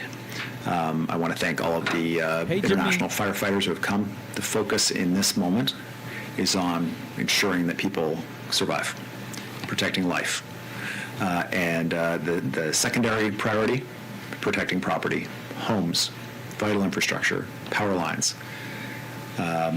Animals, bro. What the fuck? What about animals? What about pets? What about wildlife? Fuck property. Let it all burn down. Wildlife. Health facilities, making sure that those are available for communities after the disaster. And Jack, this is certainly a dire time out there. We've heard that the BC Wildfire Service have had to conduct dozens of rescues, and it's been mobilizing significant resources to try to prevent this fire from consuming anything else. This is obviously still a very dynamic situation, but what can you tell us about where things are going right now? That's right, Joe. Officials say they're throwing everything they can at this fire. And we just had hundreds of wildland firefighters from overseas arrive in the province just in time to help as this wildfire situation spirals. Officials have said they simply haven't seen fire conditions like this, with the high heat, winds, and incredibly dry conditions brought on. This reporter kinda... What? By a years-long drought, making this fire impossible to slow. Lytton burned 5 years ago, and they've only moved back 75 people since then. British Columbia government won't do anything for rebuilding homes. Listen, he's gorgeous. Slow down. This is many people's worst nightmare, and as an organization, this is one of the more challenging fires that we have ever faced, and we're only 100%. In our second operational period. I work for FEMA. I also, before I give an operational update, would like to offer my sincere thank you to the BC Wildfire Service, Emergency Management and Climate Readiness, fire departments, RCMP, local governments, EOCs, First Nations, pilots of our aircraft, and everyone else who was involved in the effort. Everyone showed up at the fire yesterday wearing their own shirts and their own patches on their shoulders and quickly started to work together to save lives. I am certain that the outcome of this event would have been significantly worse had we not worked together multi-jurisdictionally across this fire, everybody stepping up to save people's lives in Summerland. Of course, Kiki. Our firefighting aircraft quickly became evacuation aircraft. Our firefighting response crews quickly started knocking on doors to get people out of the way. We worked through the night to continue that effort with all agencies involved. And I feel very strongly that many lives were saved because of the efforts of so many agencies, and some of which I haven't named. I am so honored to be part of an emergency management system in British Columbia where people come together in the time of need for those that are impacted. The fire in Summerland last night is going to continue to be challenging. It's going to continue to challenge us today as we see the smoke start to lift, as we saw yesterday. From an operational perspective, this fire, we are resourcing this fire significantly. We have an incident management team that is taking command. We have ground crews that were there overnight, all through the night, and they will be there, and they're showing up today. We're working with fire departments, we're working with contract crews, and we're working with anybody that we work with on all of our fires to support response to this incident. This guy looks like a parody character, let's be honest. This guy looks like a parody of someone, like Ron Burgundy, like a younger Ron Burgundy. Been working throughout the day to build containment lines, but the wind is now coming from the west, pushing the fire towards Summerland, which has a population of about 12,000. Now, past that is Penticton, whose population of around 37,000 is being urged to stay prepared. The fire is now at 100 square kilometers and remains out of control, with some highways in the area closed and many flights in and out of Kelowna's airport canceled as ash rains from the sky. Evacuation centers have been set up in Penticton and Kelowna, and officials are urging anybody who remains in the evacuation zone to leave the area. Joe? Thank you so much, Jack. That's our Jack Rabb reporting in the Okanagan, very close to the evacuation zone. We appreciate you, Jack, and some chatters more so than others. Just kidding. Scorched Surrey, the watered fairway. This is the drought. Not naming anybody. Drought to hit more parts of England as heat wave beckons and water supplies dwindle. Scorched Surrey, the watered fairways have the only grass which is even vaguely green. There hasn't been a drop of rain in Wisley for 50 days in a row. The strawberries, the raspberries and the blackberries, they closed down totally. At Crockford Bridge, Pick Your Own Farm's soft fruit season is finishing early. After 4 decades of growing strawberries, this year will be the last, to preserve water for crops which have a chance. It's been incredibly difficult. I think this year we're between Jack can report on my fire any day. Oh my goodness. 30 and 40% down on some of our crops. Chat. And we're definitely looking for more hardy crops. Whilst the sunflowers may flourish in the heatwave returning to southern and eastern Bobby, England thank you next for the week, 35-degree temperatures won't help refill our reservoirs. Nationally, levels are 12% below where they should be. 5 are extremely low.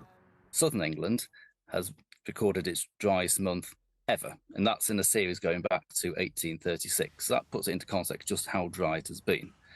Now, what we need, of course, is some lengthy rainfall to redress this balance. And unfortunately, for some parts of the UK and the areas that are driest, there isn't really much rainfall in the forecast, possibly well towards mid-August and beyond. Since last week, half of England and all of Wales has been in drought. Widespread hosepipe bans came into force throughout July, affecting more than 25 million people.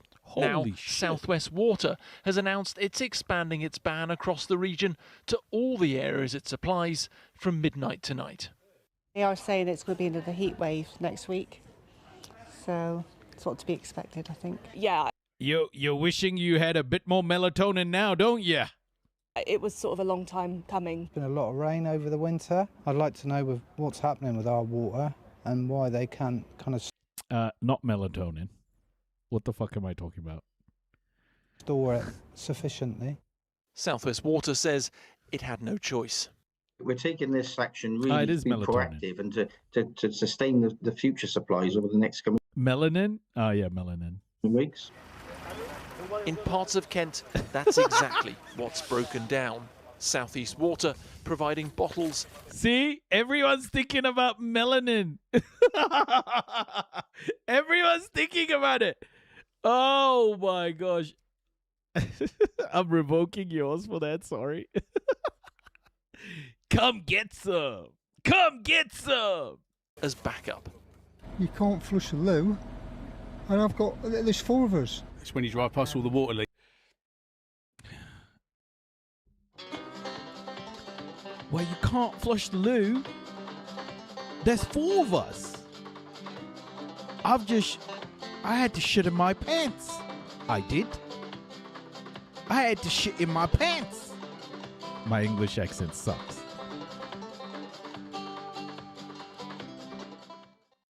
Leaks. That's the annoying bit. Canals are the latest victim of this drought. Lock gates sealed in Oxfordshire. No, pants are undies. Until we get much needed and significant. Crikey. Just throwing shit in now. Crikey.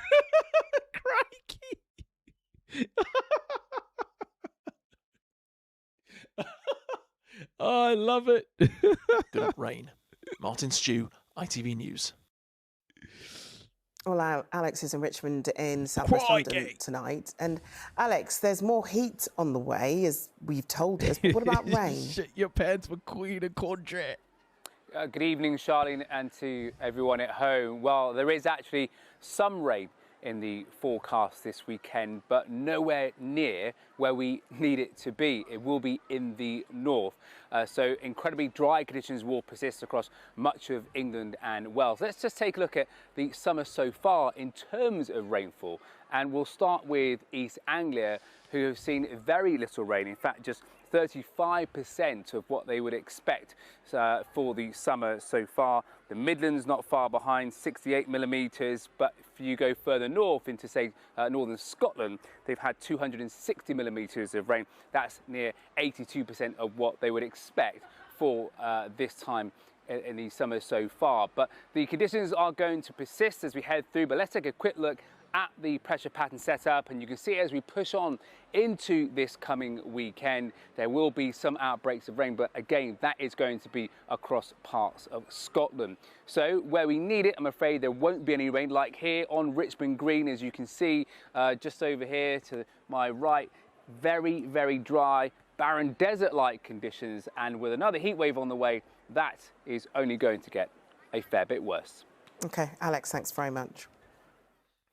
The new heat wave in Europe has pushed temperatures above 40 degrees in many countries, prompting health warnings and energy emergencies.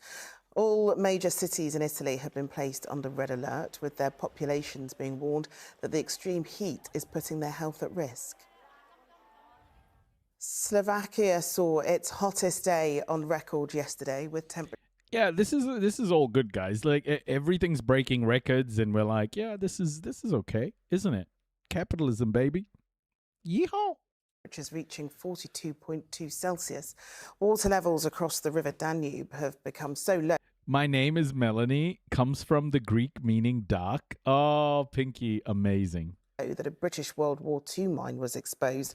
It had to be taken away and destroyed. Yeah, it's okay, guys. We'll be fine. I promise. Everything will be okay. Oh dear. Okay, we've got some Trump stuff here to go through. We're gonna start off with India faces 100% tariffs from the US. Thank you, friends. Chevron is having record turnovers. What else do we want? Yeah. 100% tariffs on India. All that dick riding by Modi, and look what happens now. He gets 100% tariff. Good one, Modi. Keep doing what you're doing, buddy. You filth. Thank you, friends.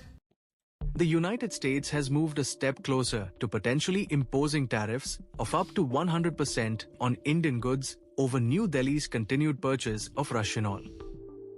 The US Senate has passed a Russia sanctions bill with an overwhelming 86-11 vote, putting India, along with China and 3 other countries, directly in the crosshairs.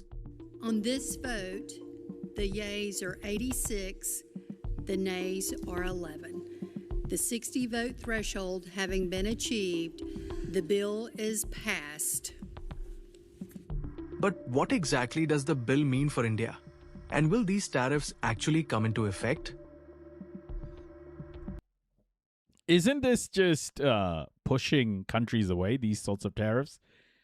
I know Modi's still gonna fucking shamelessly hug Trump every time he sees him. Fuck. What is with Modi hugging people, bro? The fuck is that shit? Thank you, friends. He really needs to stop hugging other people. Like, it's not cool, Modi. Stop it. Thank you, friends.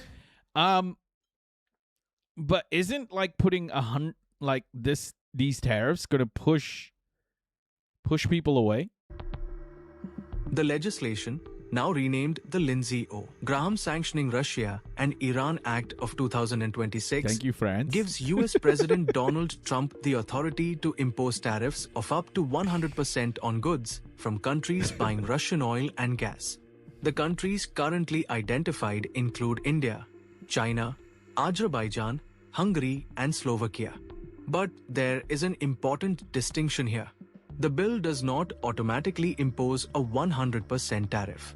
Instead, it gives the US president the power to impose such tariffs if the legislation becomes law and the administration decides to use that authority. I don't know yet, Jiminy. I haven't looked too far. Likewise, imposing a 100% tariff on India at a time when we're actively trying to court them to help us in our competition with China is completely self-defeating. Ryan Young with the Competitive Enterprise Institute worries that imposing tariffs on India will alienate one of the most important strategic partners in Asia and a potential counterweight to China. So as we try to get India to be more aligned with us instead of with China or Russia, admirable goals, we put tariffs on India, and what does that do? It pushes them more towards China and more towards Russia.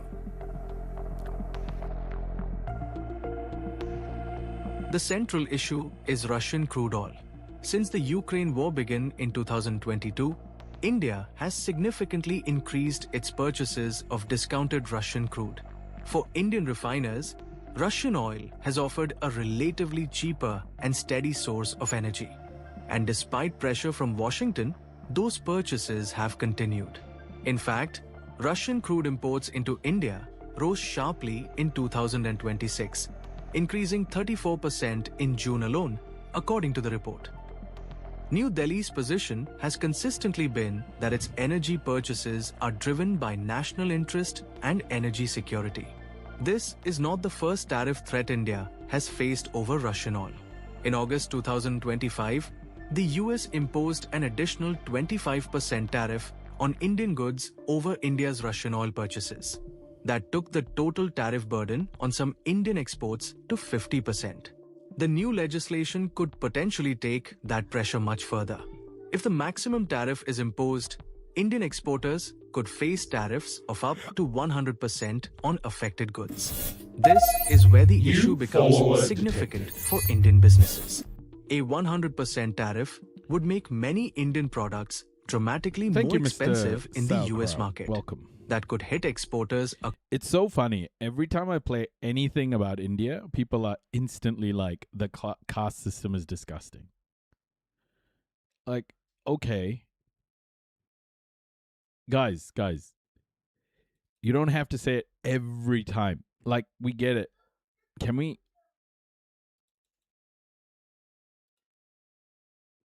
It's either the caste system or something else.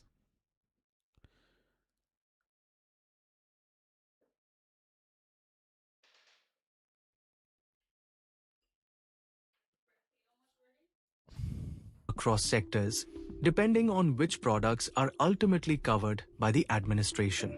At the same time, India faces a difficult energy equation. Moving away from Russian crude could increase India's import costs, while continuing to buy Russian oil could expose Indian exporters to even greater US trade barriers. So New Delhi faces a difficult choice between energy security and access to the American market. The bill has strong bipartisan support, but there are also lawmakers who have raised concerns. Critics argue that giving the president sweeping tariff powers could further destabilize global trade and potentially hurt American consumers. Some lawmakers have also warned that a 100% tariff could damage Washington's relationship with India without necessarily changing India's energy. No, it's not at all. It's just I think it's a way for Westerners, especially white people, to feel morally superior in conversation. I think it's a way for white people to call out the caste system as quickly as possible to somehow feel morally superior. And I think that's the disgusting part. It's projection. And it happens every time, though, Stephen. I know. Policy. The bill now moves to the US House of Representatives, which is expected to take it up when it reconvenes on 31st August. It must clear the House before it can reach the president for his signature. And even if it becomes law, the tariffs would not necessarily take effect immediately. The final legislation could contain exemptions or carve-outs, and the Trump administration would still have to decide whether and how to use the tariff authority. So, the immediate question is not simply whether the US has imposed a 100% tariff on India. It hasn't. The bigger question is whether Washington will ultimately use the powers contained in this bill, and whether India will change its Russian oil strategy in response. No, it's bad, Sammy. Like, it is bad. There's no doubt that the caste system is bad. It's just why certain people continue to bring it up. It's rarely, like, Indian people in chat rarely ever bring it up. You know, like, it's so obvious. Like, you don't need to virtue signal about it. It's so obvious that it's bad. But the people who bring it up are usually, I would say, white people. Because it makes white people feel somehow morally superior by calling out the failures of other societies, which, by the way, were amplified by white supremacy. When the British were there, the caste system existed before the British came. What the British did was they weaponized the caste system to create a stratified society in India. And that is the caste system that survives today.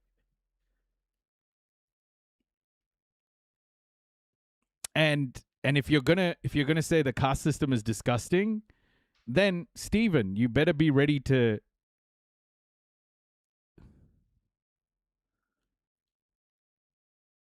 okay.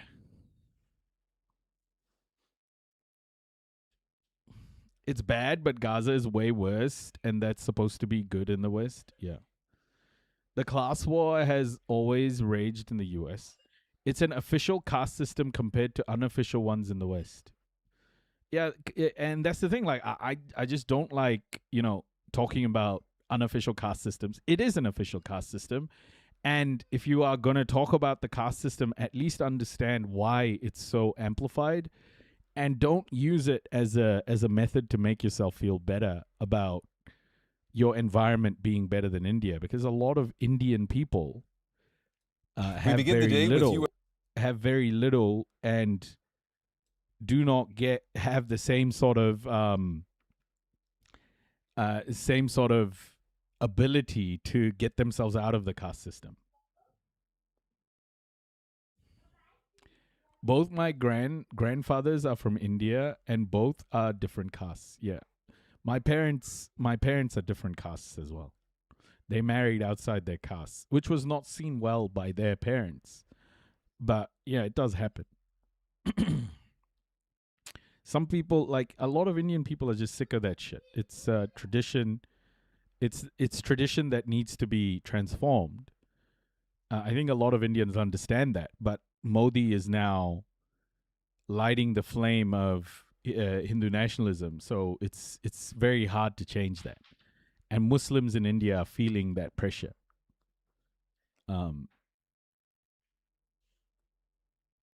Like, we get it, we don't have to. We don't have to, like, when we're talking about these tariffs. We don't have to, point out the caste system is bad. We get it. But the system is in specific part of the country, or it's in whole country. It's in the whole country. Okay, Trump targets birthright citizenship. Oh my gosh, here we go. We begin the day with U.S. President Trump trying again to limit who can be born an American citizen. 5 weeks ago, the U.S. Supreme Court struck down Trump's attempt to deny automatic citizenship to some children born in the United States. Well, now the president is pursuing a narrower approach. 2 new executive orders target so-called birth tourism and seek to limit citizenship for some children born to foreign government employees, people classified as alien enemies, and children in certain commercial surrogacy cases.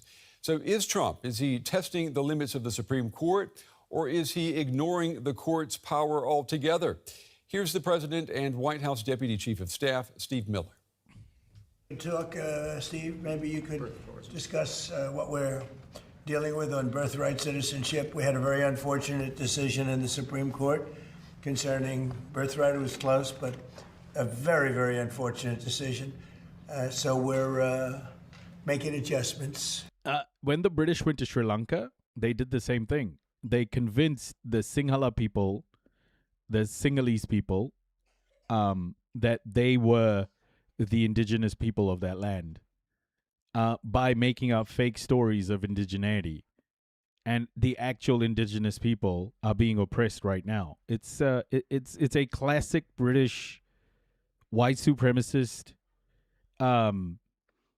methodology to divide people against each other. It happened in Algeria, in Tunisia, where Jews were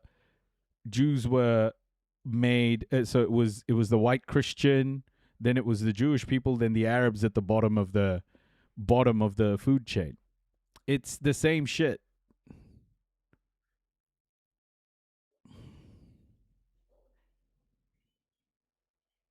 Will India strengthen its relationships with Cyprus and Greece after the defense pact? Maybe. I don't know. I think they'll strengthen their relationships with the UAE and Israel. I think because Pakistan is strengthening relationships with Turkey and Saudi Arabia, I think India will strengthen relationships with the UAE and Israel. But I don't think India will do a NATO Article 5 type relationship. I don't think India wants to get into an expanded war anywhere else. I think India will stay away from making deals like what just happened with Turkey, Saudi Arabia, and Pakistan. Because it's very unfair. This was done for a different reason. This was done right after the Civil War. This was for the babies of slaves. Is BRICS over after the Iran war? Nah, I think BRICS actually strengthens after the Iran war. But BRICS won't be the only thing. There'll be others. And that's how it should be. We should not have one or two of these alliances. We should have many. Many different alliances all working together. That's how it should be. We don't have enough of these different alliances in the Global South. The Global South needs to build strength through these sorts of alliances. And it's really good. It doesn't just have to be BRICS. It can be something else. Other things like 3, 4, 5 different alliances. Why not? Why not? Hey, Liban. The president is using his authority as commander-in-chief to sign first I an don't executive Mutera, order I don't know that group. using the new ruling the Supreme Court issued to expand the definitions of people who are ineligible for birthright citizenship. That includes, for example, alien enemies of the United States, members of foreign terrorist organizations, and large categories of people who lobby and act on behalf. Do you think Trump is pushing India closer to China compared to before then? I think he is, especially with India's policy. India's foreign policy has been very clear, and that is don't take any sides. They're very much about keeping options open, and that's how India has worked since it got independence, and that was a strategy that's always been in play. India has never sought out relationships that are, what do you call it? Oh, man. See, this is what happens when words just don't come to my mind.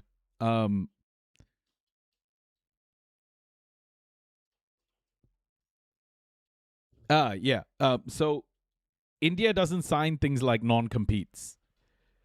There are no non-competes.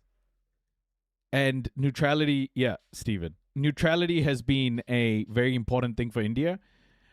But I think if America continues to push India away with tariffs and various things like that, India will look for different options. India always keeps its options open, and that's the way its foreign policy has been.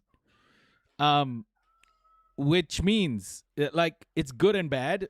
It's good India has options, and India being ravaged by Britain in particular, India needs to keep its options open, but it's also bad because then they side with people like Israel.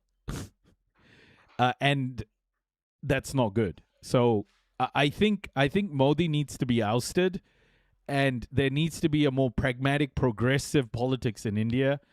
Modi is just your old school neoliberal house curry, bending the knee to white supremacy, almost a subservient type leader who isn't going to take risks when it comes to geopolitics and foreign policy. He's the obedient Indian, you know?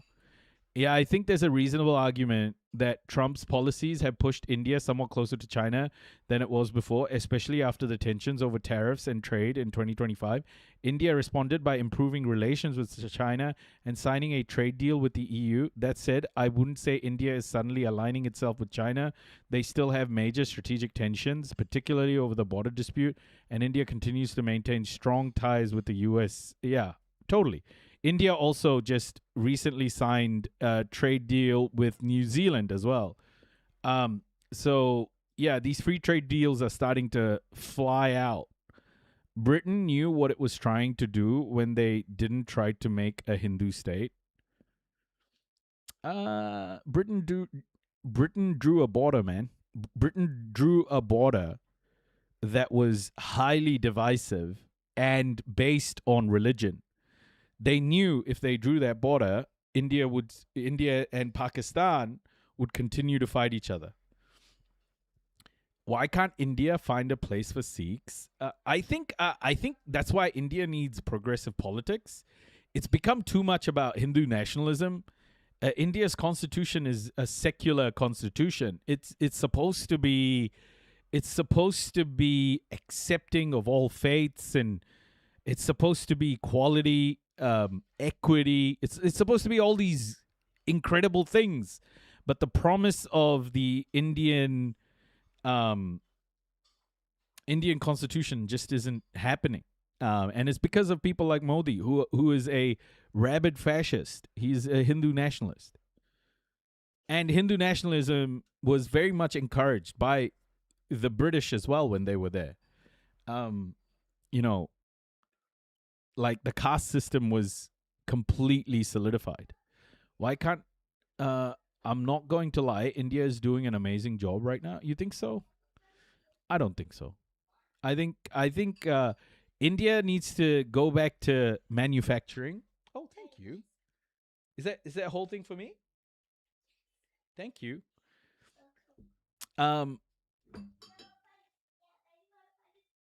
Guys, I just want to use the bathroom quickly. I haven't taken a bathroom break in a couple hours. Just give me 1 sec. Let me just put this music on. I'll be back in like a couple of minutes. Just give me 1 second. See you in a sec.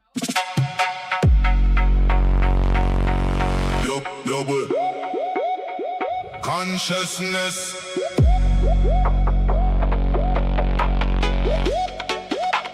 Free Palestine.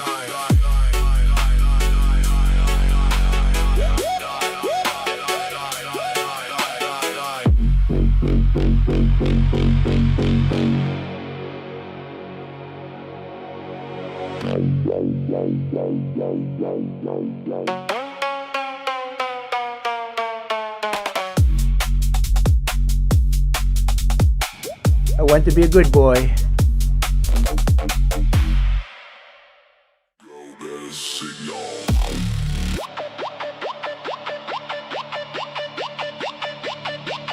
Free Palestine.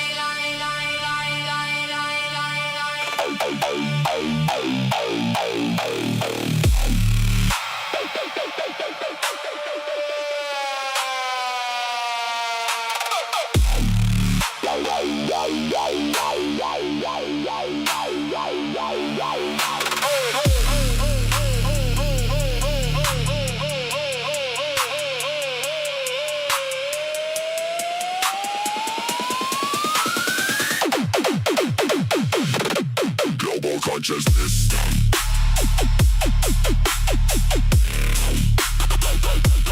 Free Palestine.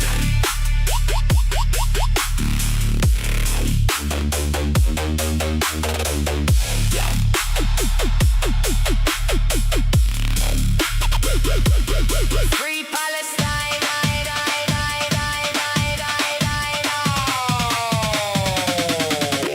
consciousness.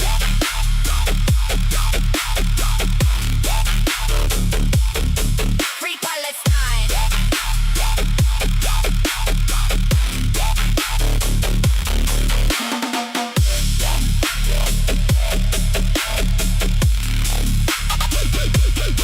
Free Palestine.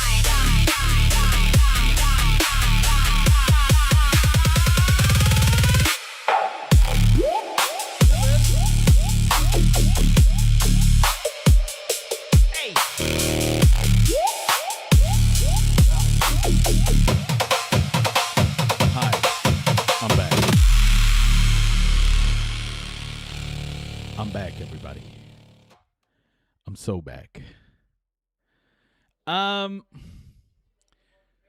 Why can't India find a... I answered that. India president was here for green energy and biotech investment.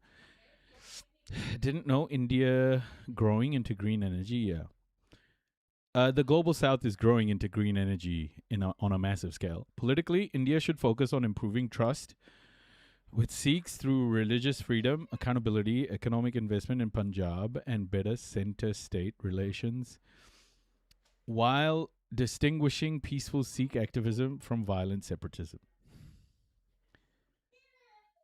Yeah, I think it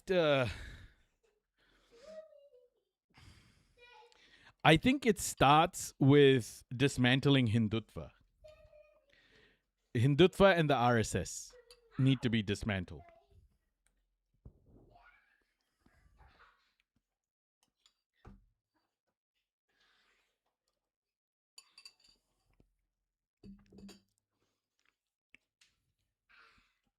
Do you think the protests in India will affect Modi? Potentially. It needs to keep going, though. It can't lose its vision.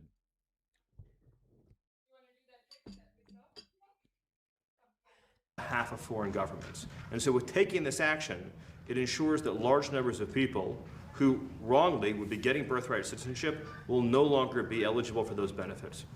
And joining me now is Ilya Soman, a visiting professor of law at the University of Virginia. Professor, it's good to have you with us.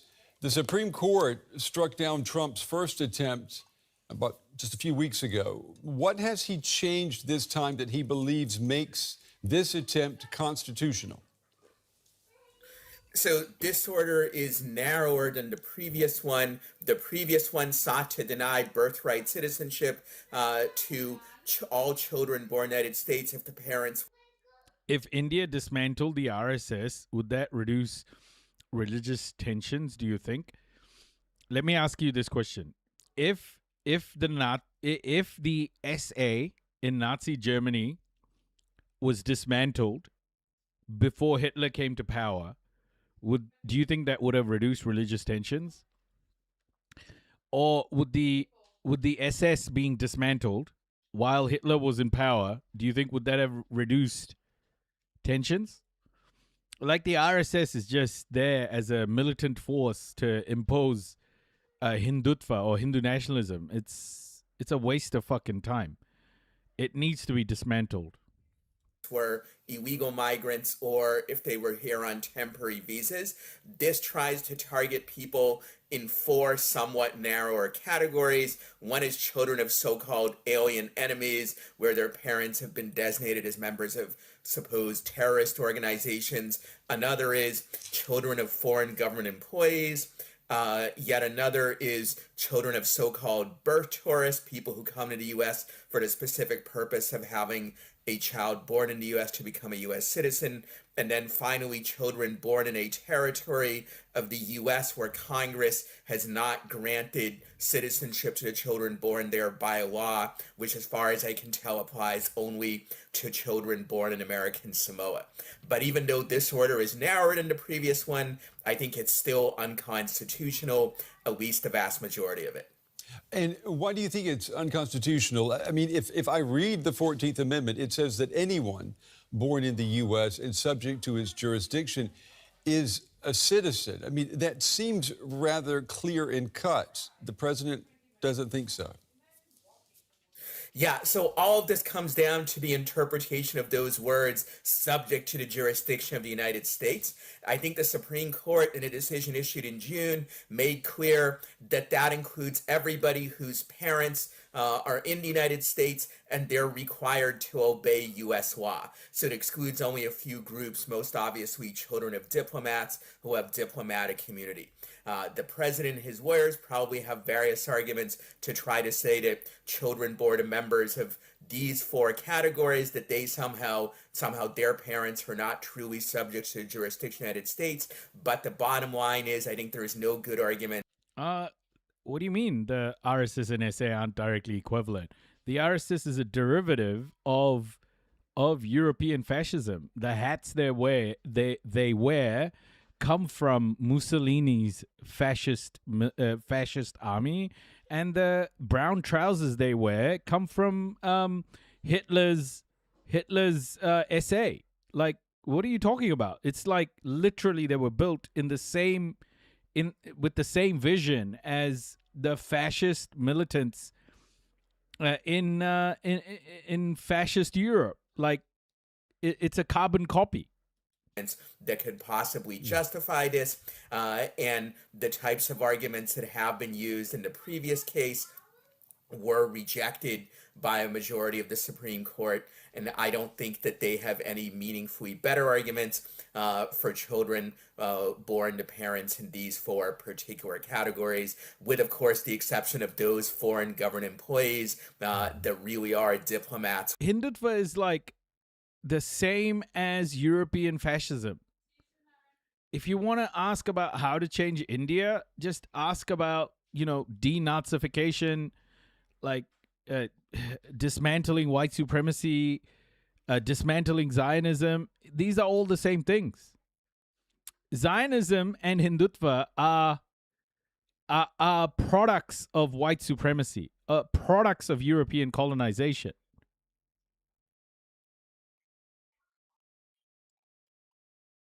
And so they are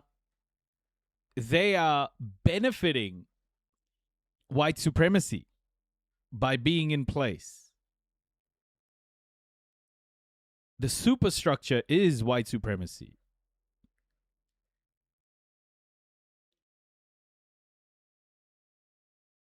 Look, go investigate some of the things that V.D. Savarkar said about British colonialism. V.D. Savarkar didn't give a fuck about British colonialism. He didn't care. It's not that he didn't give a fuck. He didn't think it was the worst thing. V.D. Savarkar, he was imprisoned just recently. It came out. He was imprisoned, and his Incoming raid detected. Thank you, Raiders. Welcome. Hope you stick around and hit that follow button. Woo! Welcome in, Raiders. Welcome in. Raptor Blue. Consciousness. Hello. Welcome. Oh my goodness. Free Palestine. Free Palestine, folks.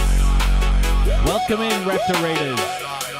Love to all of you. Thank you so much, Raptor Blue. I hope you're well.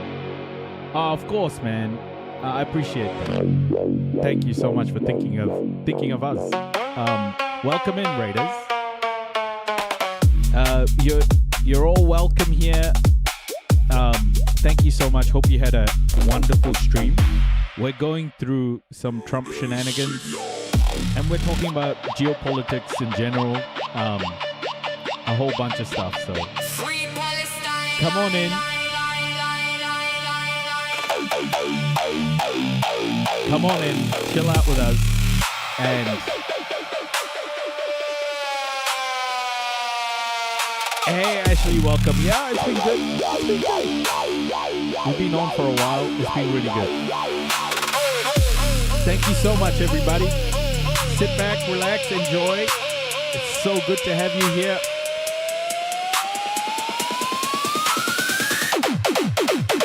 Thank you. Global consciousness.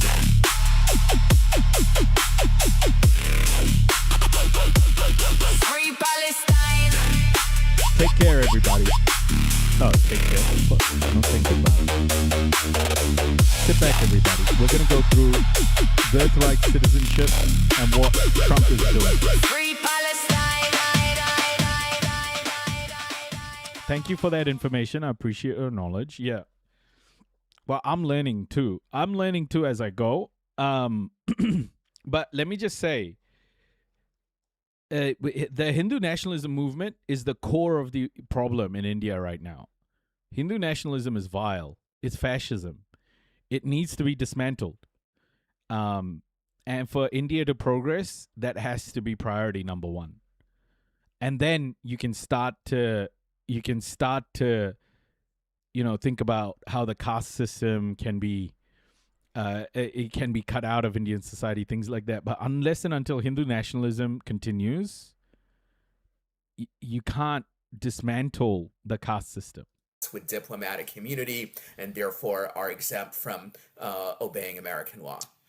Professor, what do you make of what Stephen Miller said in the last 24 hours about the 14th Amendment? Basically, he said that the 14th Amendment, it came out of the U.S. Civil War, and it was meant to ensure that the children of former slaves were American citizens. And he says it began there and it Thank you so much for the follow. Yeah, so that's just simply not true. It is correct that the children of former slaves were the principal group that was supposed to be protected, but the wording of the amendment is much broader than that. As we said before, it applies to all children born in the United States and subject to its jurisdiction. Moreover, all of the arguments that the administration made in the previous case and is likely to make here are ones that, if applied consistently, would in fact have denied citizenship to many freed slaves. For example, they argued, well, this doesn't apply to people whose parents came to the U.S. illegally. If that is true, it would not have applied to many former slaves, because many slaves were actually brought into the United States illegally. And they had various other arguments, but all of them had the implication that many former slaves and their children would have been denied citizenship. So Miller is both wrong in the narrow point that he makes, saying that this is only for freed slaves, but even to the extent that he's correct, it still undermines the administration's position, because all the arguments they make are ones that, if taken seriously, would in fact have denied citizenship to many freed slaves, and in many cases also to Black Americans who were not freed slaves, but who before the 14th. Might Hindu nationalism be supporting the establishment of a Sikh territory in Canada? No. What? Excusez-moi. I don't even know where that arc is coming from. Amendment were denied citizenship because of the Supreme Court's decision in the Dred Scott case in 1857. Only 5 Supreme Court justices explicitly said that birthright citizenship was constitutionally guaranteed. I think it was Justice Kavanaugh who relied on federal law. Does that narrow split give Trump even a little bit of an opening here? Doubtful. First, obviously, the issue of whether birthright citizenship is protected by a congressional law for these groups would arise in this case as well. And so Kavanaugh ultimately voted to strike down the previous Trump executive order, even though it was just based on a congressional law rather than on the 14th Amendment. Second, the 5 justices who ruled based on the amendment are still a majority of the court, and they set down a fairly clear rule under which almost all of the people covered by the current executive order are still entitled to birthright citizenship. So we can never know for sure. Maybe one or more justices will change their minds, but it seems unlikely that they would change them in a major way. I think the Constitution says that this is an important one. Who would be impacted? Who could lose U.S. birthright citizenship under Trump's executive order? This one is kind of a carry on from that. Let's listen. The Constitution says that all persons born or naturalized in the United States and subject to the jurisdiction thereof are citizens of the United States. And the Supreme Court has held that that means that almost everybody born in the United States is a citizen, the exceptions being children of accredited foreign diplomats and children of enemy troops in hostile occupation of U.S. territory, which has not been a problem for quite some time.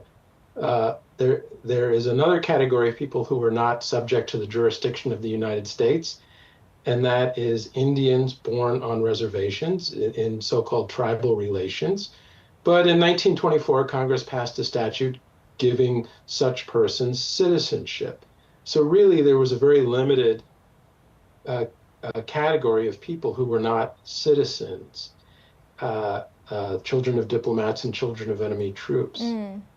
Well, Donald Trump has signed 2 executive orders now to crack down on who is eligible for birthright citizenship. What did they outline? Well, the first executive order, which he signed on January 20th, 2025, denied birthright citizenship to children of undocumented migrants and children of certain non-immigrant non-citizens who had legal status, but it was a temporary status, like student visa holders or people on temporary work visas. And the Supreme Court in Trump versus Barbara in June said that that executive order was unconstitutional. And it said, again, that the only categories of people who were not citizens were children of enemy troops and children of foreign diplomats.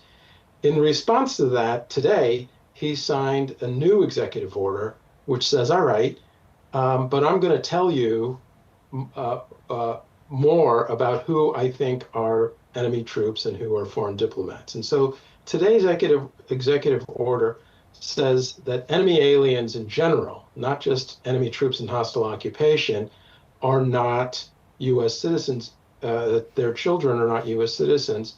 And in particular, he identified children of foreign terrorists. So if somebody's parent is a foreign terrorist and they're born in the United States, according to this executive order, they're not going to be treated as a citizen.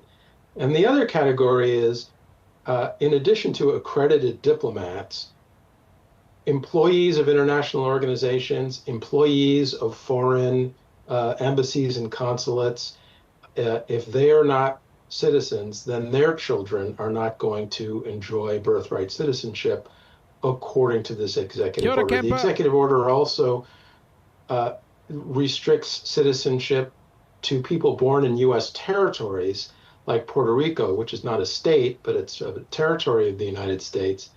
And such persons born there have citizenship by statute, by law, but not necessarily by the Constitution.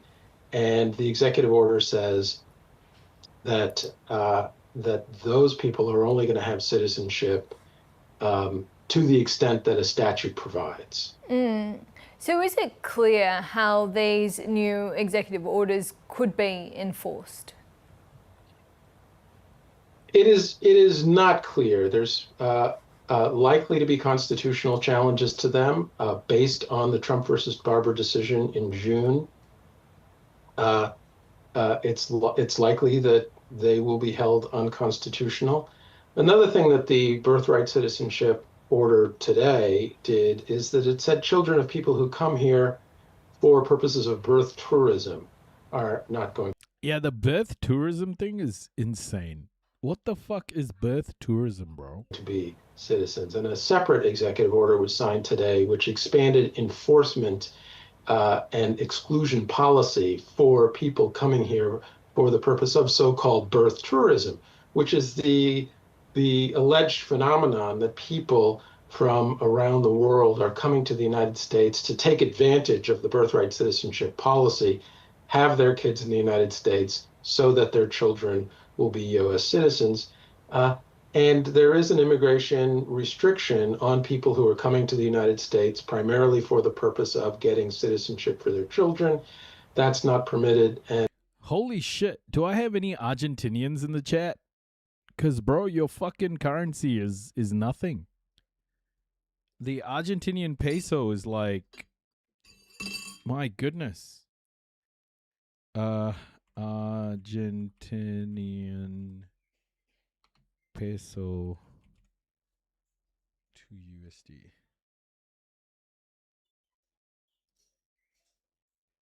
Oh dear. Oh dear.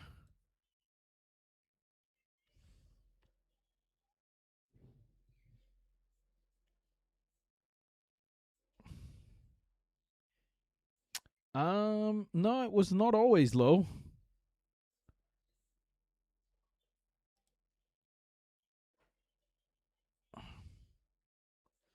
This is where it started off in 2007, and it's here now. Oh shit! It's actually just worthless. One Argentinian peso is 0.00067 cents. American cents. Oh my gosh. And America bailed out the peso as well. America did exactly 6-7.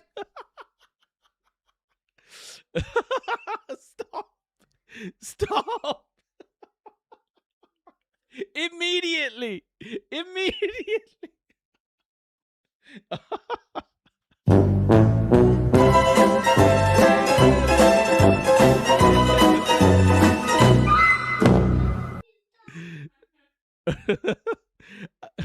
Iron was doing the 6-7 on the couch.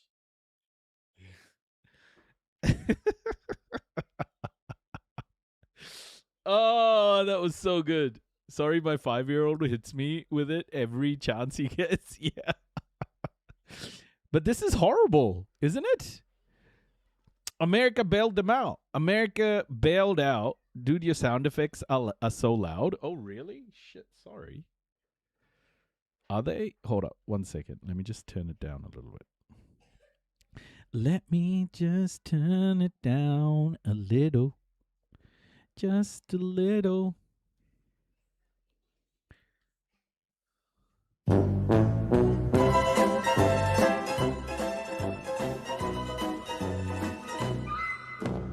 Is that better? Reopening the Strait of Hormuz. Is that a little better? Nice. So there we are. So there we are. Yeah. Thank you for letting me know. It's feedback like that. I would love to get more often. You know, folks. Thank you. But yeah, this is terrible.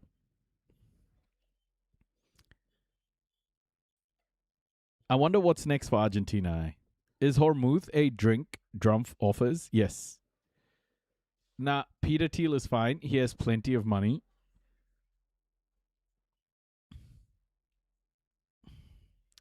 Yeah, what happens from here?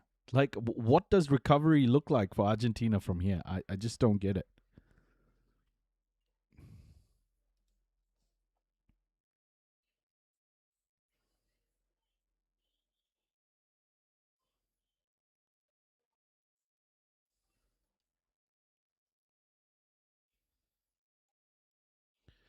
Argentina, don't waste yet another opportunity to dollarize. Crazy.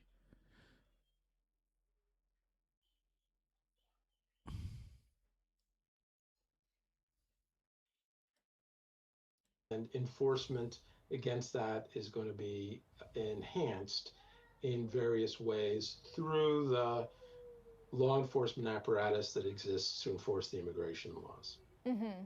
So, I mean, Donald Trump has been making claims that people are building businesses around this birth tourism approach. Is there some validity here? Well, I think there are a few small businesses that do that, specialized travel agencies, you might call them. For the most part, people who do this are people of means, because you can't just fly to the United States and get expensive health care and expensive accommodations unless you have money in your pocket. But all the research that I've seen says that it's an unusual phenomenon. There aren't a lot of people coming to do it. A few hundred, a few thousand a year, maybe 10,000. And we have millions of people born in this country every year. So it's really a drop in the bucket. And maybe it's something that should be discouraged, but it's not a social problem for this country. It's not something that is creating negative impacts that I am aware of. Gabrielle Chen, we'll have to leave it there, but thank you so much for your time. Thank you. Okay, so Argentina been spending a lot, haven't stopped printing monies, and citizens keep USD more than Argentinian pesos. I see. They need to ban ANCAPs from everyone running the... What are ANCAPs?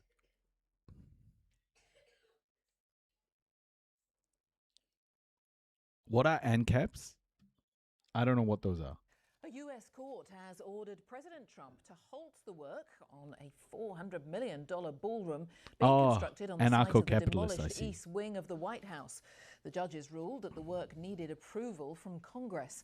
The president has said he will appeal that decision. Sarah Smith has the story from Washington. Donald Trump still essentially thinks and behaves like the property developer he used to be. 3 months ago, he was proud to show off the construction site where the East Wing previously stood. Its sudden demolition last year shocked many and sparked a lawsuit aimed at stopping him building his massive new ballroom. Today, he's been told he does not have the authority to dramatically alter this historic landmark. The ballroom has become something of an obsession for President Trump.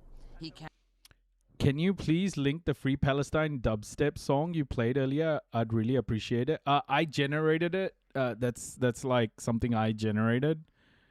So like I haven't downloaded it. It's just something I have on my account. I'll share it on Discord. I'll share the song on Discord. You can get it from there, I guess. carries pictures of how he wants it to look on Air Force One. A lot of people are giving it really good reviews. Some are giving it reviews without even seeing the building, because this just came out.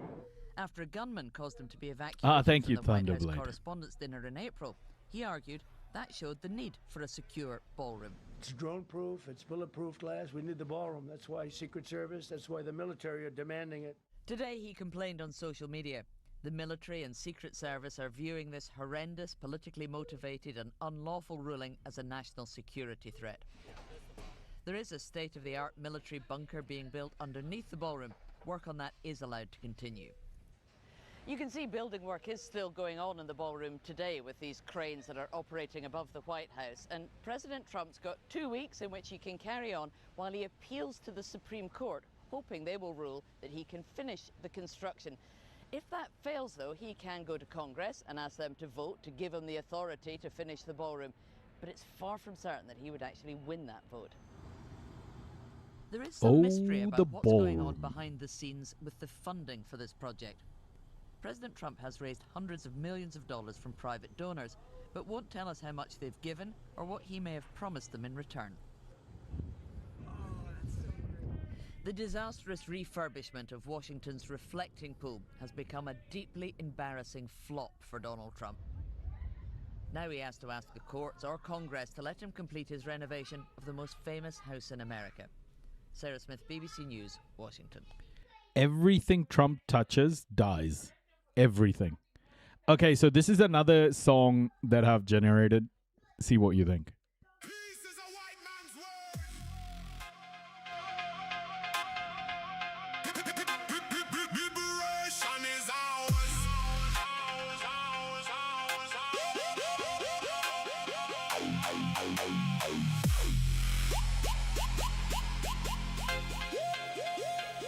Peace is a white man's word. Liberation is ours. Yo! Yeah, this is AI. Generated, yes.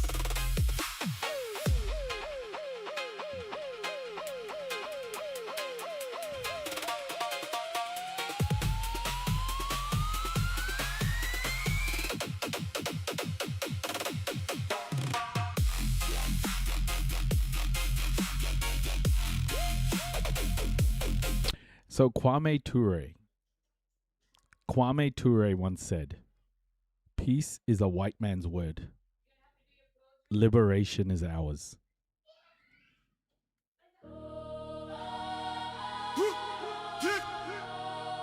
This is a white man's word. Liberation is ours.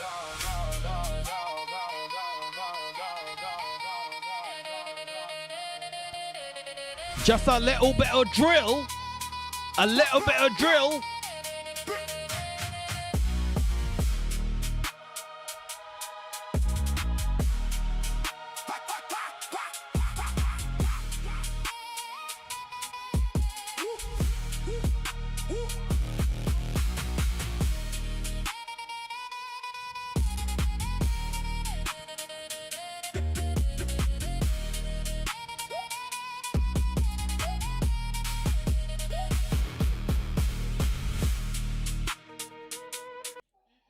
Just flood the internet with liberation music.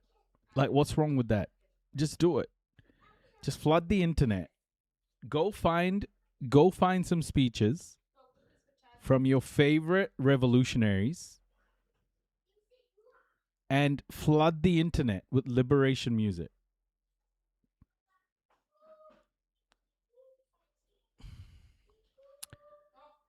Best use of AI I can think of. Anyway, let's keep moving. Merca.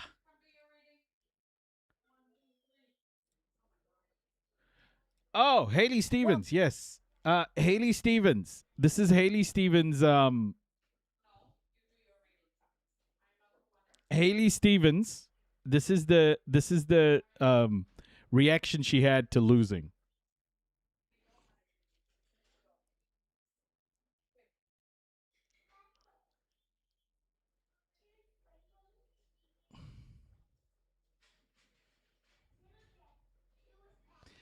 Liberation music made by tools used to power Big Brother seems tone deaf. Tone deaf, don't you think?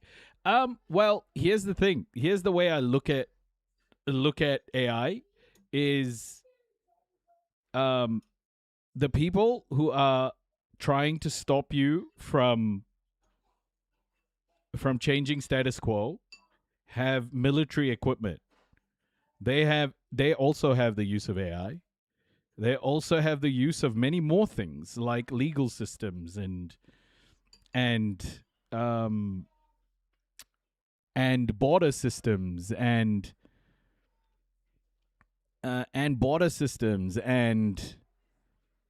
immigration systems. To deny yourself of the use of a tool that could help you amplify your movement is shooting yourself in the face. Like, it's the dumbest thing that leftists do is like critique things that they should be using for purposes of activism. It's not like it's there's no big dick energy from just ignoring shit that you could use to really help your movement. It's not like you're being cool. It's not like you're being in fact, ignoring these things is bringing on the oppression that you are trying to stop.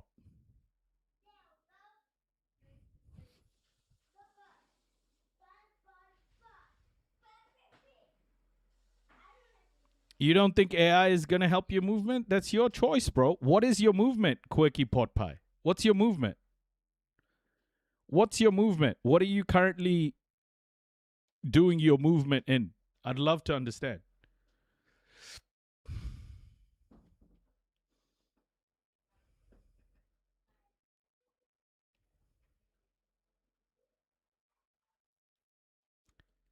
I'd love to understand what your movement is and what you have done so far.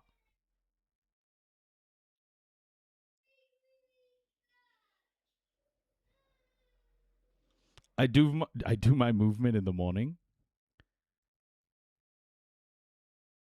Like,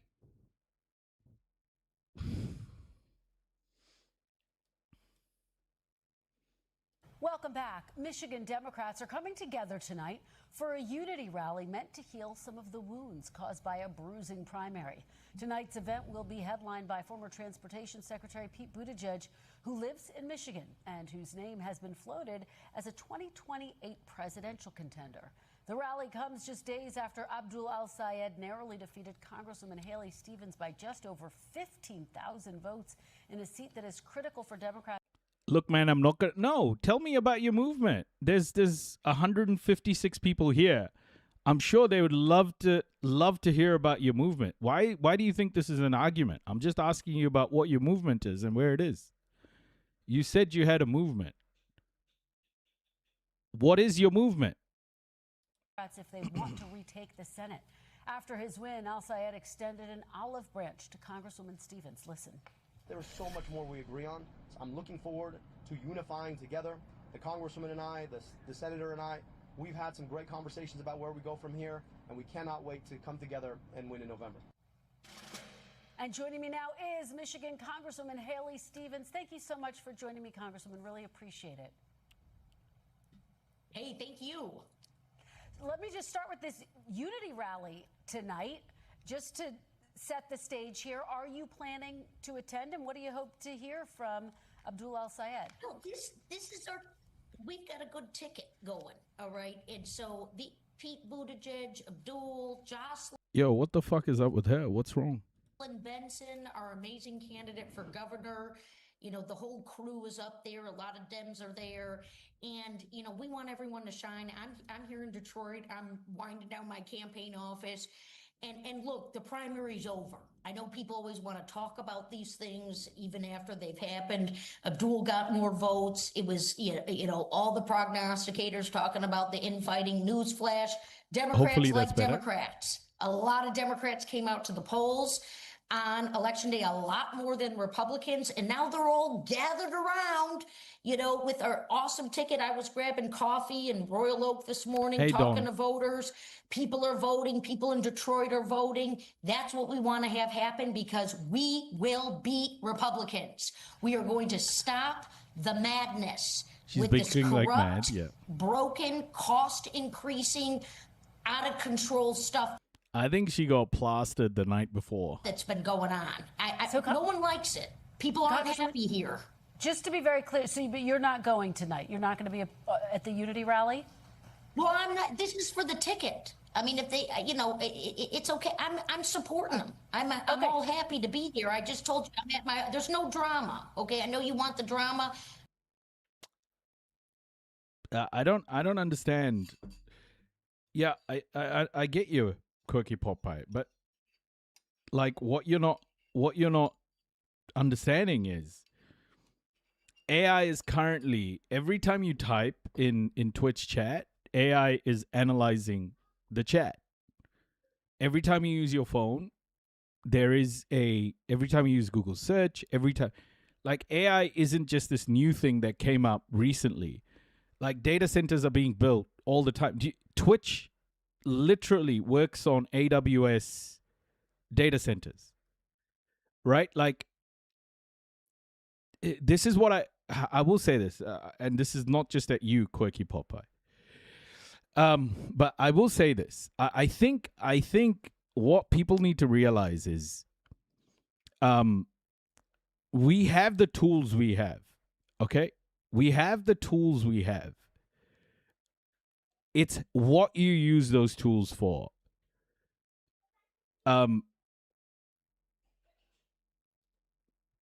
It's what you use the tools for.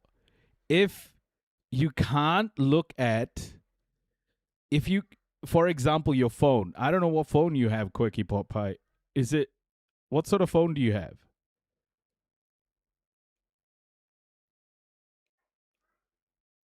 And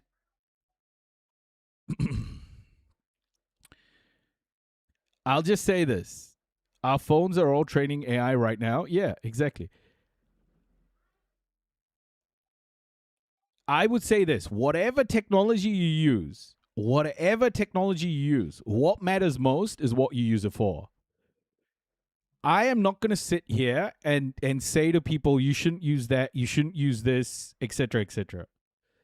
my approach to people having technology is just make sure you use the technology you have available to you. Make sure to use the things you have available to you for good. It's not about rolling over, flip and dip.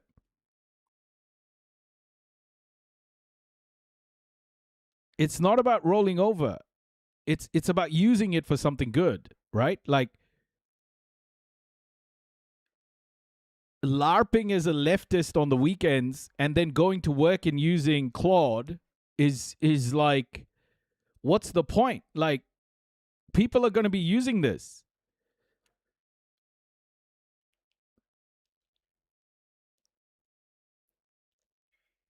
You don't go to work? Okay.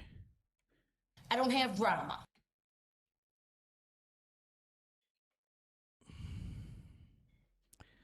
I just think, like, you can either bury your head in the sand or you can actually start a movement. You know, you can actually start building something.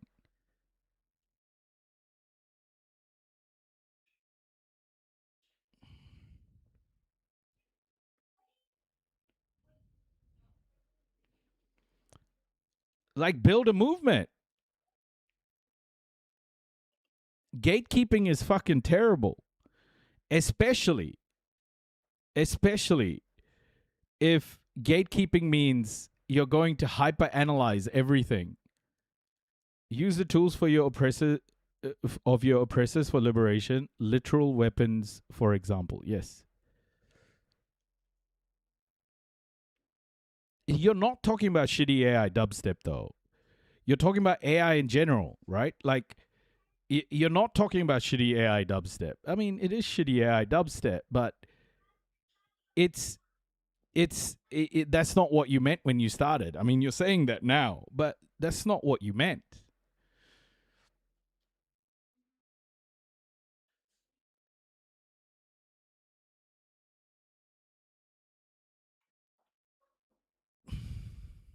Like, let me bring up your chat.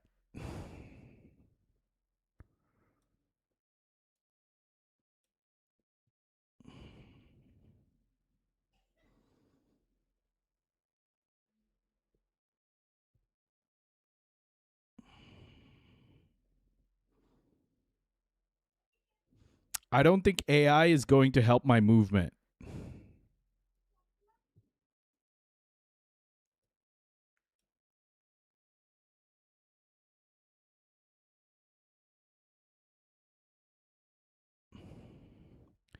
AI is not where it is at, though.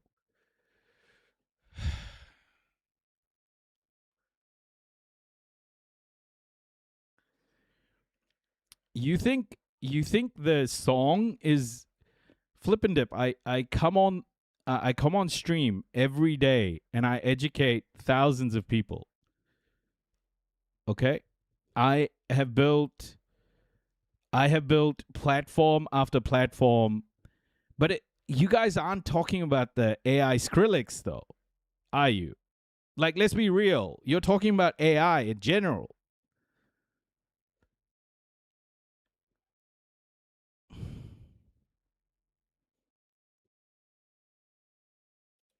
I'm a proud Democrat. I told them they want, I'm going to go do whatever with the party. I'm a soldier. I was a door knocker in 06. I door knocked in the early 2000s. Look, it's not about that. This is about supporting our awesome Democratic candidates that are on the ticket who will beat these Republicans. We got to get together. We're united. I'm on the team. Everyone knows, I'll say it again for the folks watching, I'm a passionate Zionist Democrat. It's not my only issue. I'm a manufacturing policy nerd. I got an awesome pedigree with lessening our dependence on China, creating All I'm seeing in the chat are people gatekeeping. All I'm seeing in the chat are people gatekeeping. Like, all I'm seeing is people purity testing.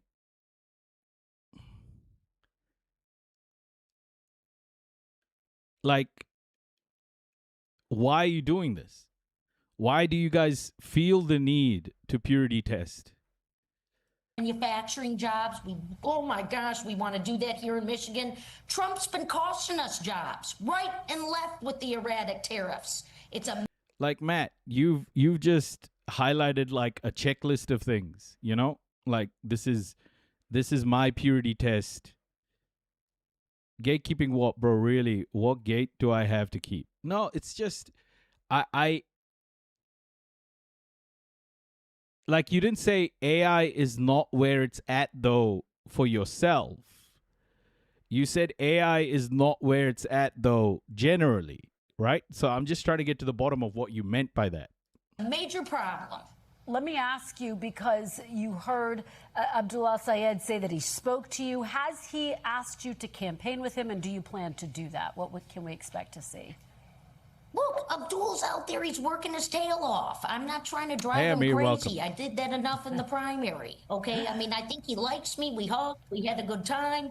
Enough of all this. I mean, this is about helping people. Like, I am in Detroit right now, where there's amazing things happening in this city. It's an incredible city, and there's people who need government services. It's not where it's at according to you or for everybody. It's not where it's at for you or for everybody. Who this administration is trying to, rip from them. Medicaid, healthcare, it's so real. I mean, there is a hospital right down the street. It's called Henry Ford Hospital. Some people are mad at them because they're off with the unions. My friends at the Teamsters, they're great people. They're going to be getting out the vote. Abdul wants to do the PRO Act. Alyssa Slotkin wants to do the PRO Act. She's our senator. She's helping guide this ticket. I know she wants to work with Abdul. She's all on board. But this is happening. We're going to win. Let me ask you, speaking of the general, Abdullah Sayed will be facing off against Mike Rogers, as you well know, the Republican candidate. He's trying to appeal to some of your voters, Congresswoman. Listen to what his message is. I'll get your reaction on the other side. To the vast majority of people across Michigan who do not want to throw their support behind a campaign filled with anger, divisive. Yeah, but this isn't the first time it's happened though, right? Like, if this was the first time I heard this perspective about AI, if this was the first time I heard this perspective about AI, like I literally had a person, I literally had a person attack me on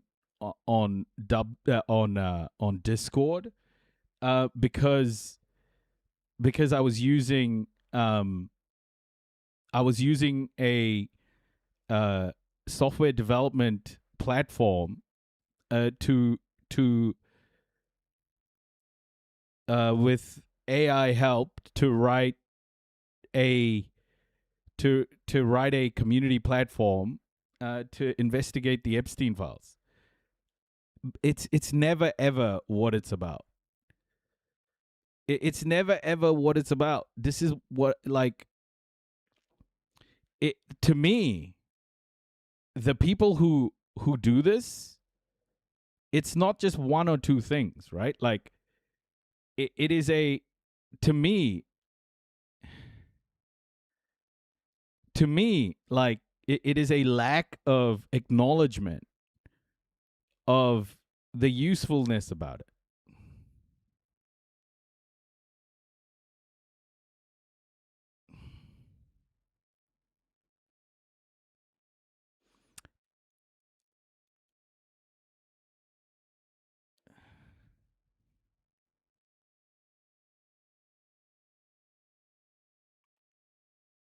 What do you mean, explain how it could be useful? Like, I literally was able to process 1.4 million Epstein files, categorize it, and make it searchable and investigatable in one tool.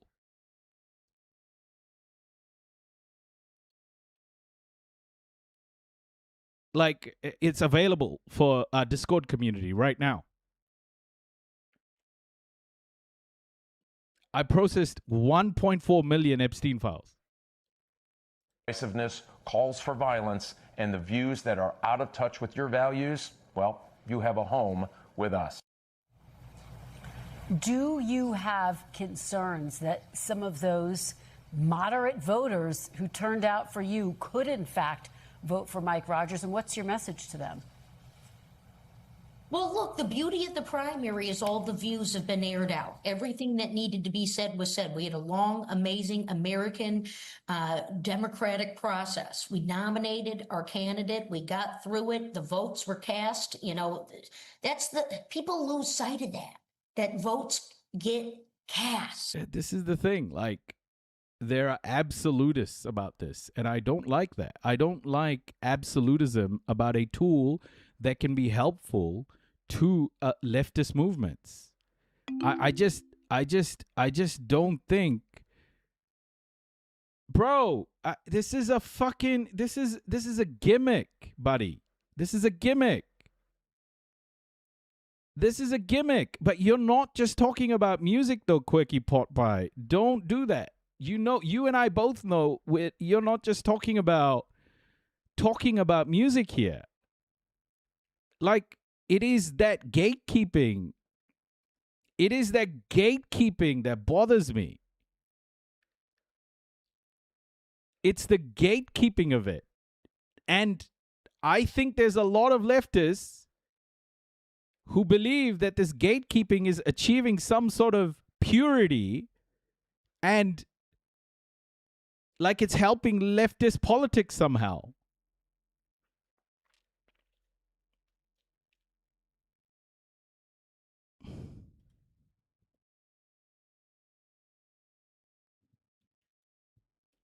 They got counted. I loved watching it. It was amazing. And it's going to be amazing in November when we beat Mike Rogers. I mean, he's going to say every which way thing out of both sides of his mouth. This is a multi-millionaire. He became a lobbyist. He sold out. He moved to Florida. I don't know what his objective is. He was an anti-Trump. Now he's a Trump. Now, what is he doing for Michigan? What do you mean you don't care? Why do you not care about that? Why do you not care about that? If data centers was the thing you gave a shit about, why do you not care about using AI to do your taxes? Why? What's the difference?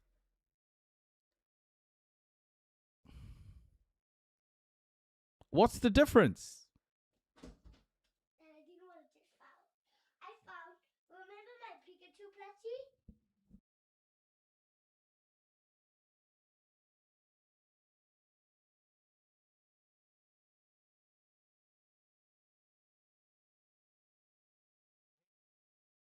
Hey, Jen, welcome. Like, this is the thing. Like, how can you... I wouldn't use AI for taxes because of hallucination. Matt, like... I think, like, the detail here is the problem. What's the difference if it's coming from the same data center? Like, that's what you're not answering.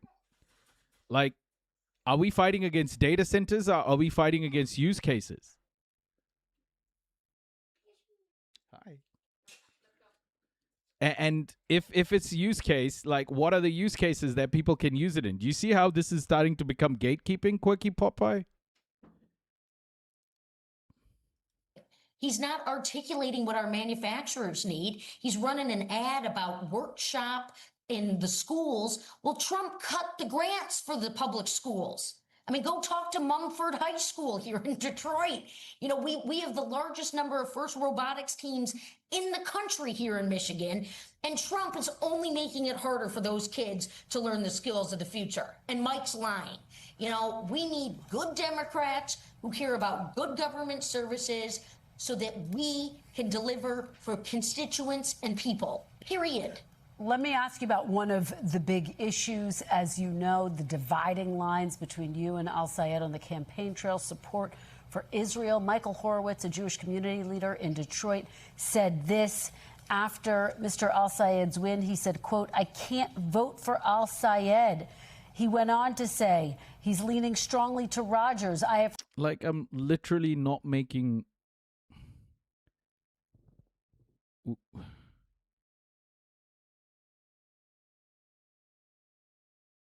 After she lost, yeah, I know. But she's trying really hard. Hey, Amir, welcome. She's trying really hard to stay positive. I don't think she believes what she's saying. I've heard from many in the Jewish community who say they will be supporting Rogers. What is your reaction to that, and could it cost the seat?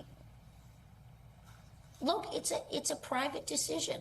You know, I'm not going to drum up drama so you keep asking me to get on your show. I mean, people are going to respectfully cast votes. I know Michael Horowitz. I have not talked to him. I think he's a great guy. I've actually been over to his house for dinner. He's my constituent. But I just feel the need to talk to people about this. Like Quirky Popeye. I think regardless, I don't think we should discourage people from using tools. I don't think, here's how I feel about it. I don't think we should be discouraging any sort of human rights movements, leftist movements, whatever, however cringe you may think it is, right?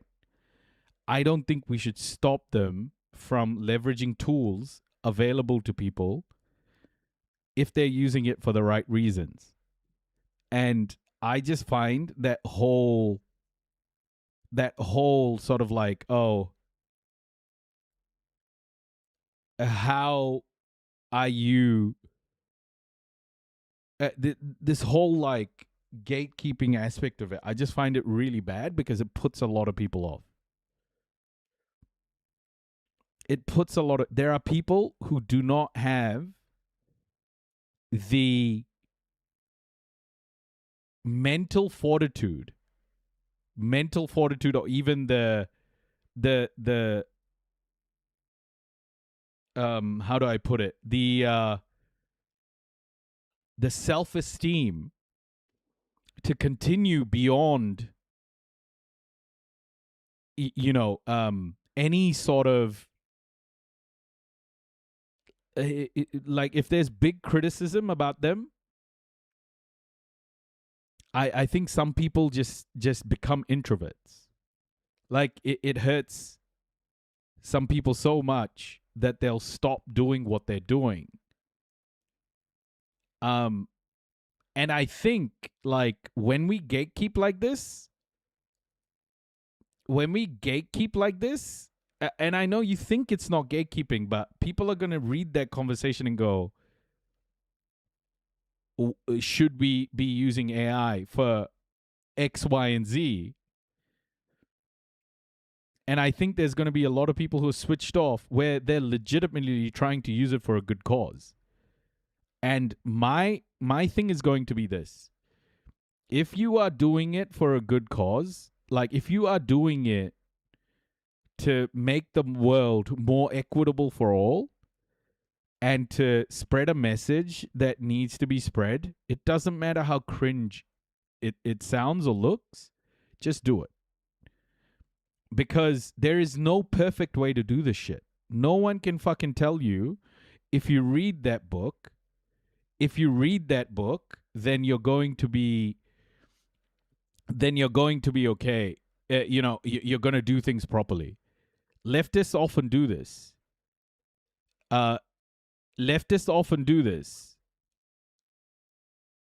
And it's not just AI though, right? Like it's beyond AI. It's the nitpicking of, Marx said this, so you shouldn't be doing that.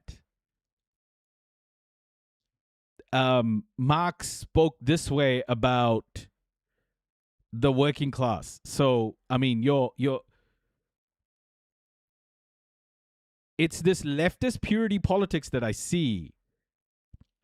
And I can make out the tone when I hear it because I've had a lot of that. And it puts more people off than not.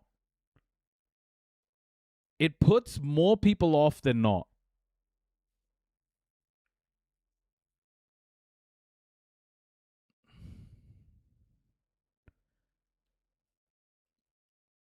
You got to understand that we all have a role in this. And if you're using any tool, like your phone, for example, right? if I asked everybody in this chat now, what do you use your phone for? What do you use your phone for? What do you use? If there was 100% chart, what percentage of it do you use for activism? What percentage do you use it for activism? Fumbling women on Tinder. Nice. What percentage do you use it for activism? Like, a serious question. If someone said to me, I don't use it for activism, but I'll start using it 5% for activism or 10% for activism from now on, I think that's great. I think that's incredible, actually. I think that's incredible because the game we're in is a game of percentages. I shouldn't call it a game, but the way the world is a game of percentages. We're not playing like we are not all or nothing. We can't see the world that way, especially leftism, where all or nothing has always been the politics. We've got to start seeing that percentage changes in people's behavior is going to make a massive, massive improvement. So if you tell me you're currently in the last week, how much of it did you use for activism? And you said 0%. I would ask, well, could you increase that in some way? I wouldn't say, well, stop using your phone. Firstly, I don't think I have the right to tell anybody to stop using anything.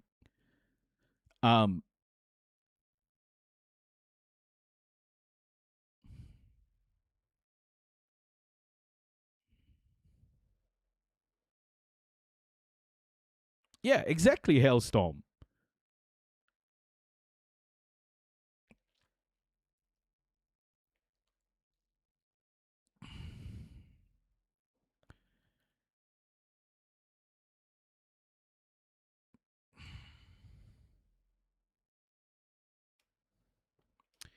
Using AI feeds demand for data centers?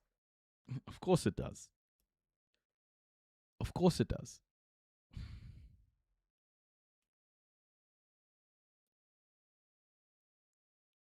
Working, learning, music, texting, 5% activism. Perfect.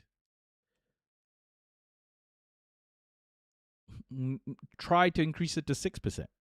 We are playing a percentage game here, guys. We're playing a game of percentages, if I can put it that way. I'm not just talking to you now, Quirky Popeye. I've had people come in here and say you can't talk about Iran if you don't know a particular fact about Mossadegh being taken out by the US and Britain in 1953. I've had people come in this chat, and this is like I've streamed for 3 years. I've spoken to like hundreds of Palestinian people on the ground in Gaza, and I still get people coming in here telling me about how to be an activist. And it bothers me sometimes, and sometimes I just move on from it. But I've had people come in here and say,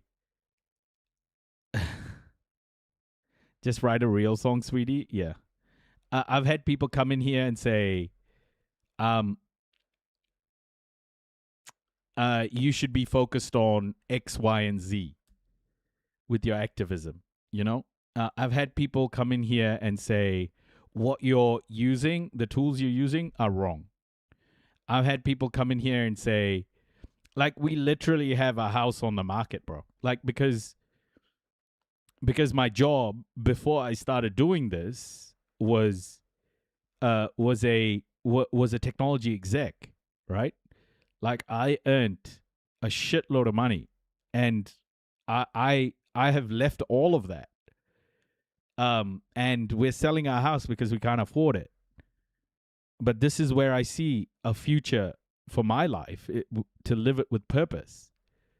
And when people come in and say, oh, you should do this, you should do that, I always go, well, why are you gatekeeping me when you don't know what I've sacrificed and put into this and why I'm doing this, all of those things, right? I can guarantee you there are so many people like that who would get that sort of feedback and would never come back again. They would get that sort of feedback and just, like, I've built thick skin because I've had so much fucking racism, and I'm like, fuck it, I'm just gonna move the fuck on. Like, on my lives, man, I get a shitload of racism, a lot of pushback. There are people, though, the smallest pushback is gonna make them just flee from this. And we need to be aware. It's not just about a song, Quirky Popeye.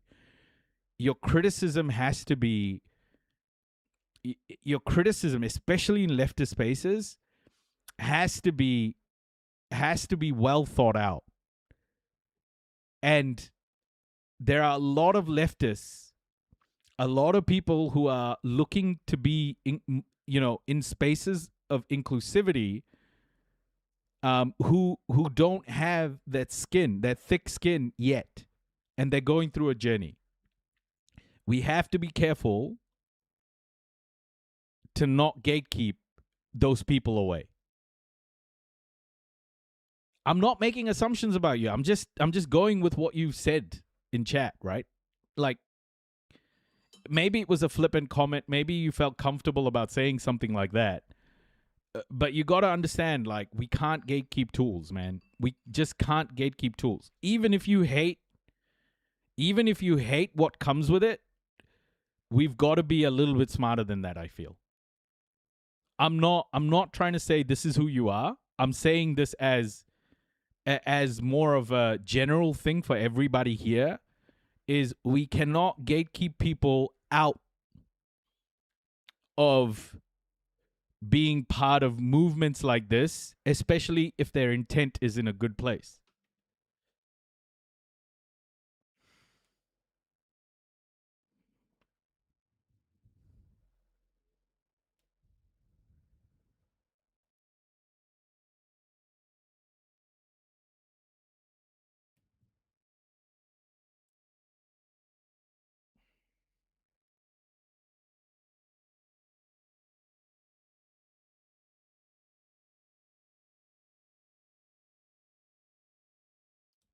And I haven't talked to him, I really haven't, I will, but, and respectfully, my job, I'm a congresswoman, it's to listen to people, it's to hear them out.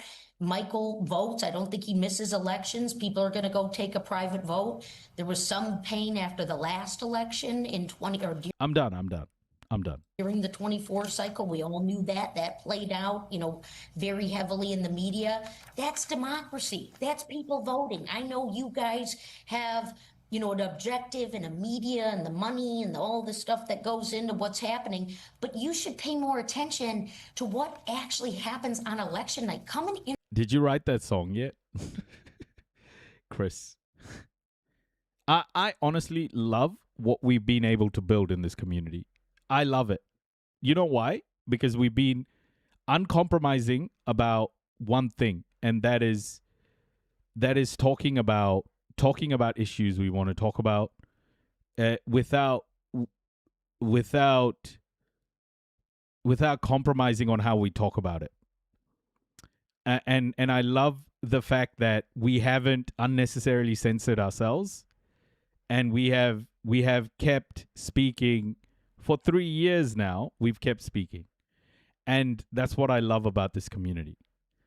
And I just think, I've spoken about this particular topic a few times because I know there have been people who've come into this space and just absolutely ripped into people because they felt that things shouldn't be done a certain way. And I will always say this, we are still here, bro. We are still fucking here. We're still talking. And we're still talking. We're still amplifying voices. I love that about this community. We're here 3 years down the line after witnessing some of the most horrific shit that we've ever seen. Speaking to so many people who have been murdered, whose families have been murdered, whose children have been taken away, whatever, we're still here. 3 years down the line, we're still here. And that's something to say. And we've done it unapologetically. I love that, honestly. Kia ora, Wombat. Nah, Quickie, you're all good, man. You're all good. Trust me, like...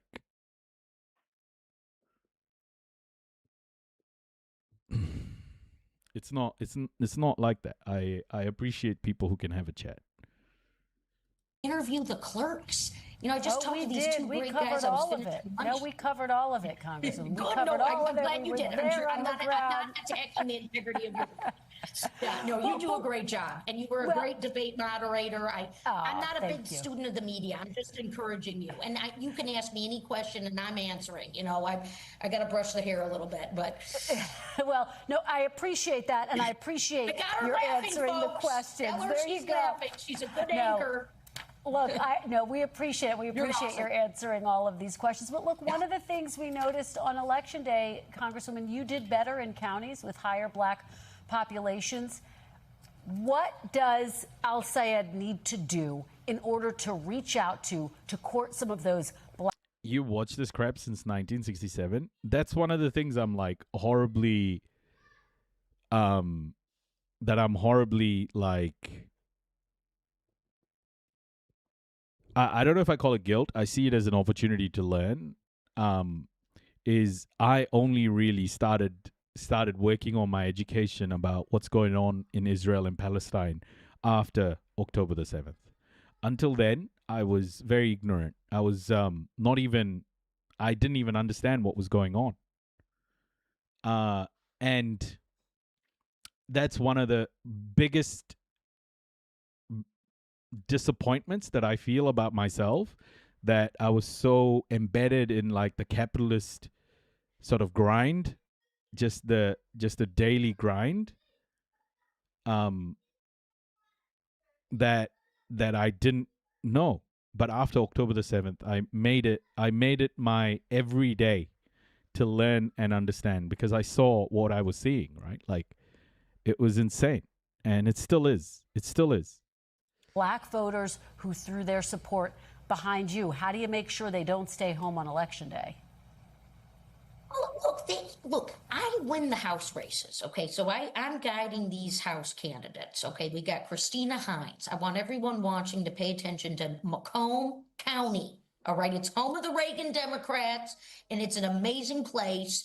It's got all the unions, halls, lots of manufacturing, arsenal defense. Christina Hines is running for Congress there. She's going to flip that seat. I know how to win these House races. That's what I've done. When I started talking about Palestine, LinkedIn banned me for 2 years. my whole like professional life was gone for 2 years. I thought it was a permaban, but they gave me my account back.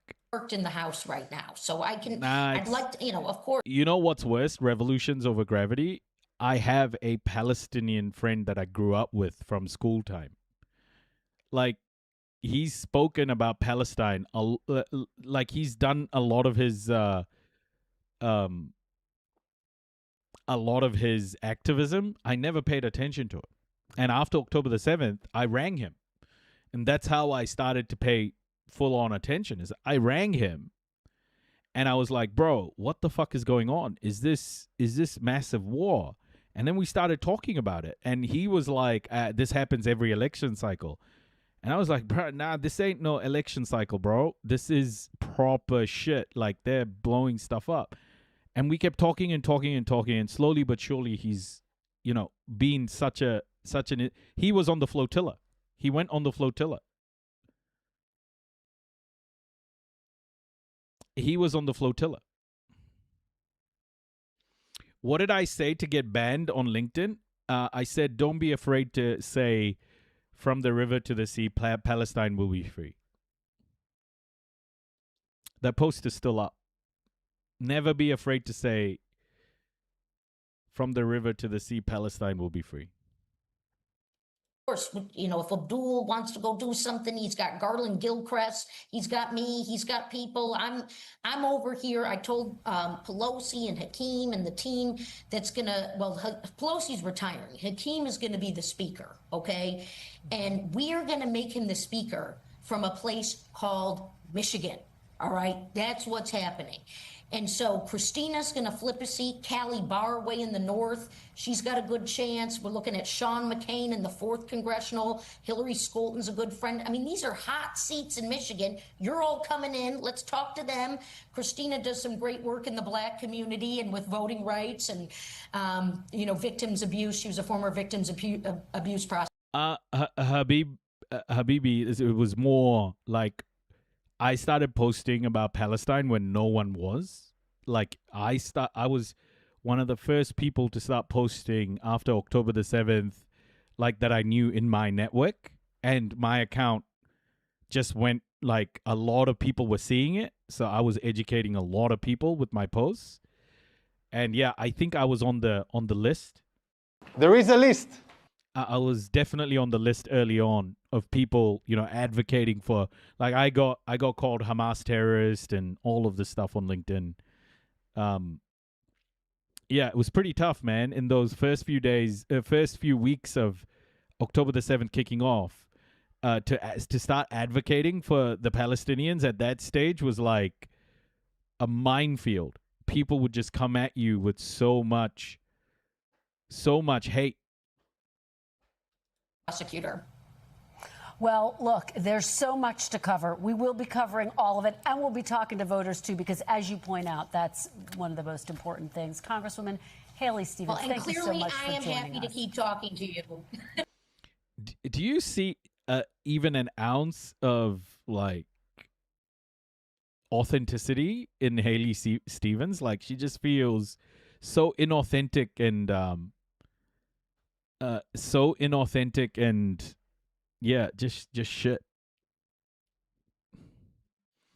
Oh, we're talking about artists? We're talking about art? Hey, here's some art that's not AI. Here's some art that's not AI. Let me show you.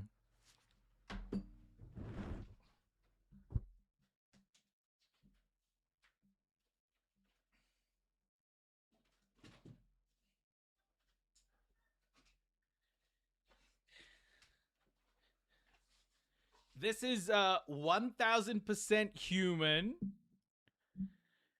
This is human.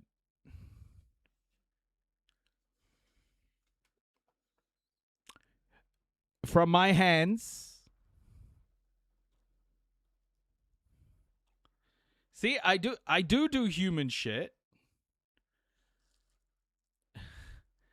I do human stuff.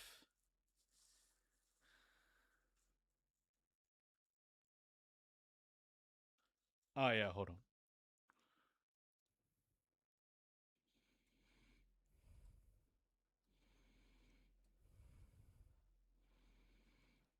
Why is the color all fucked up? Hold on. Maybe it's because of this light. Wait.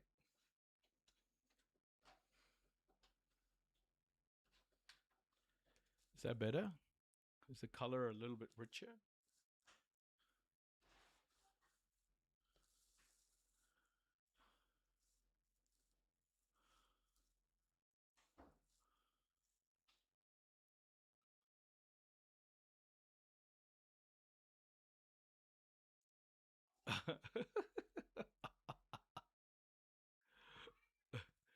Noisy AI, yeah. Can you guys see the Palestine map? Can you guys see the map of Palestine? Noisy Ross, yeah. This is an olive, and that is in the background. I was painting Al Shifa Hospital after it got bombed. Al Shifa.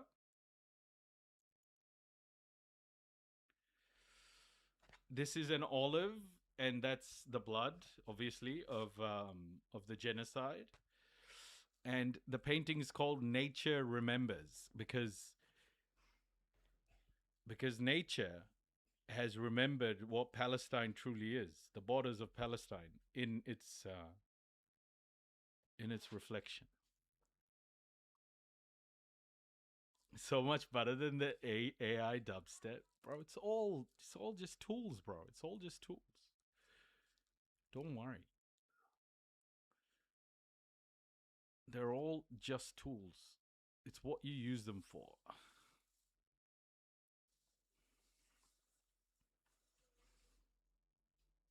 It's an olive tree. Olive tree. That's a close up of an olive. It's symbolism, right? Like olive, the symbolism of the oil, olive. You've got the Al Shifa Hospital.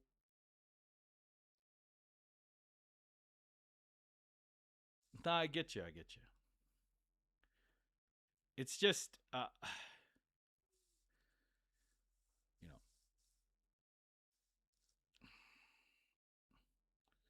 encourage activism. Encourage it. We don't have to, like, the colors are all washed, though, at the moment. It sucks. Like, the colors look really washed out. I don't know why. It's the camera settings, probably, but the colors don't look that washed out. It's much brighter than that. Yeah.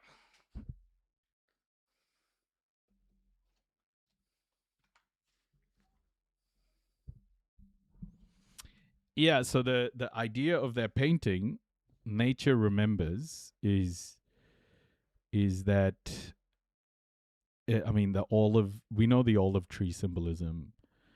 We know Al Shifa. What happened? I wanted to. So, when we were talking to people in Palestine, in Gaza on the ground, we spoke to a couple of ambulance drivers, and they were standing in the courtyard of Al Shifa Hospital. And their video, there's a short on my TikTok, and he was standing in the courtyard, and then walked out to the courtyard of Al Shifa Hospital. It had been raining. It had been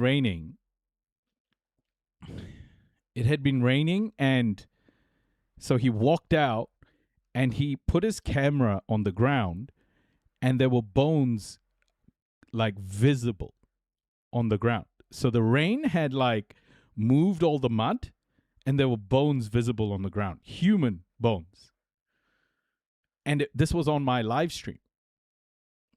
And the guy was just there in the courtyard, and he's like, "Yep, these are human bones." And he lifted a bone up, and he was showing it to us all on the live stream. The shit we've seen, bro, it's just, it's so crazy. The families we've met, the children we've met. The thing that terrifies me about talking to people in Gaza, especially now that we know that Israel has real-time scanning of people's messages, is if these people get targeted by Israel because of them being on the live stream, like that would destroy me. Out of the hundreds, and we've spoken to so many fucking people. I have no clue how many of them are still alive. I have no clue.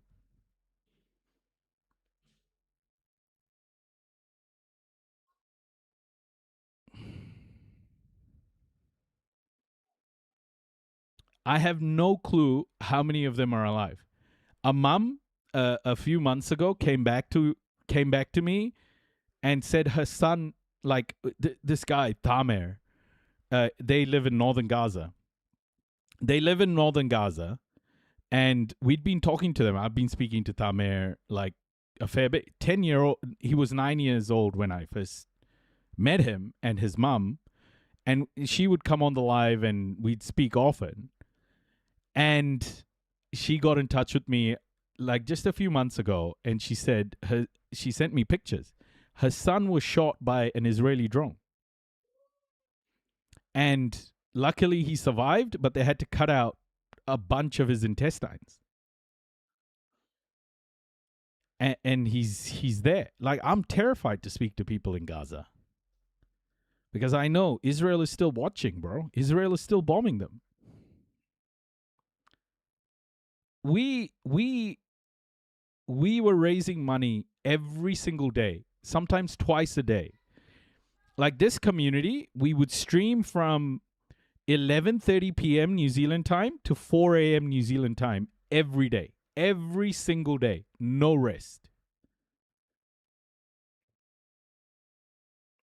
And we spoke to people every day. I have no fucking idea how many of them are alive.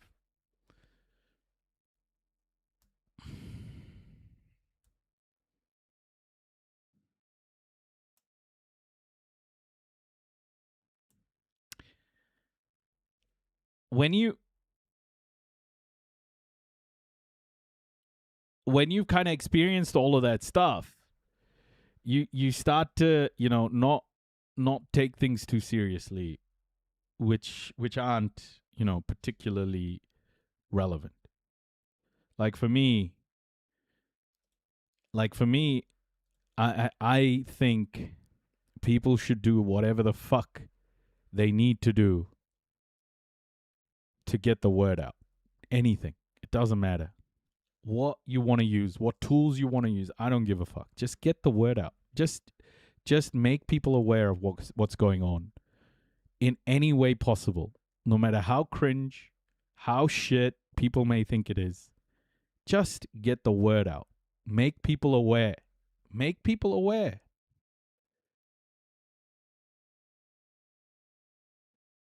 That's my philosophy on this. Because I know that that's what people in Palestine would want us to do, right? Because I've spoken to a lot of them. I've spoken to many of them. And this community has been built from that time, guys. Like, there are people here in this community right now who've been with me since, been in this community since like the first live and in the early days. So they've witnessed everything. Like Matt, for example, was...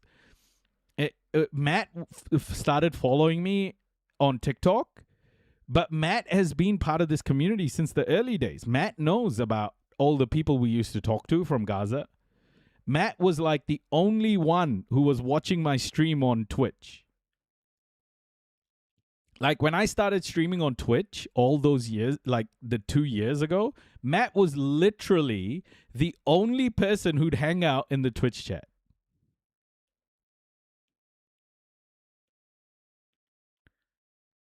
It's not about shitty dubstep, bro. Like, what you don't understand is, when you critique something like that, you've made a judgment. You've made a judgment about something and of someone. And you don't have the right to do that. No, you don't have to love it. If it was shitty dubstep that wasn't made with AI, would you call it shitty dubstep?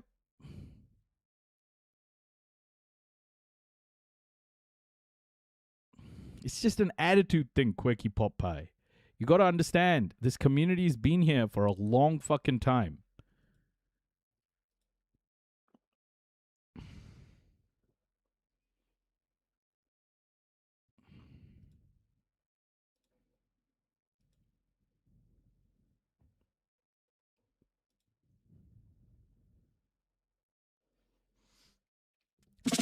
Anyway, here's some shitty dubstep. Consciousness.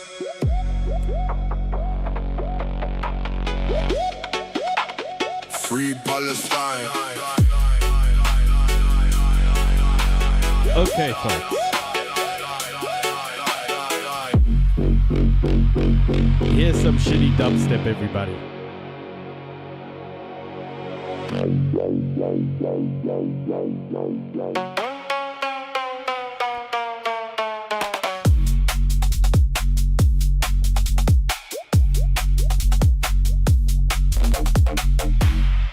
It's actually not shitty enough. Let's get the Palestine flags in the chat, everybody. Free Palestine. Palestine flags in the chat.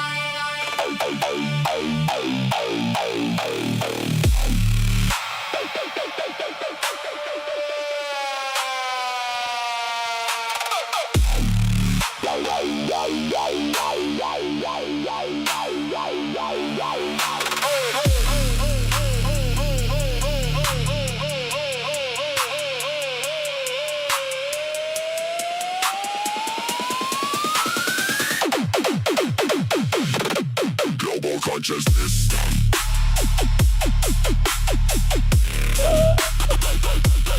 Free Palestine. Free fucking Palestine, baby. All right. Free Palestine. You put the wrong one. Global consciousness.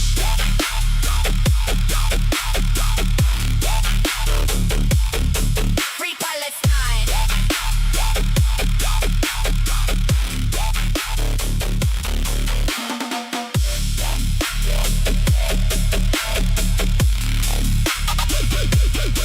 Free Palestine. All right, folks. I better go help put my son to bed. It's been a long one today. But obviously, like, I appreciate all of you. Quirky, don't take anything I said to heart, bro. Just know that I'm very passionate about this, and it's just who I am. So, no harm done. Hey, who can we raid? We've got a few people here. Global consciousness.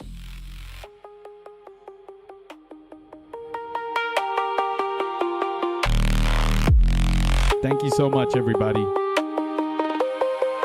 Free Palestine.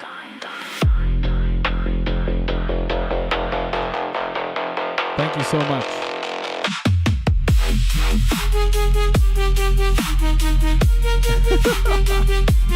Hey, yeah, Complainy Laney. Absolutely. Let's rate Complainy Laney.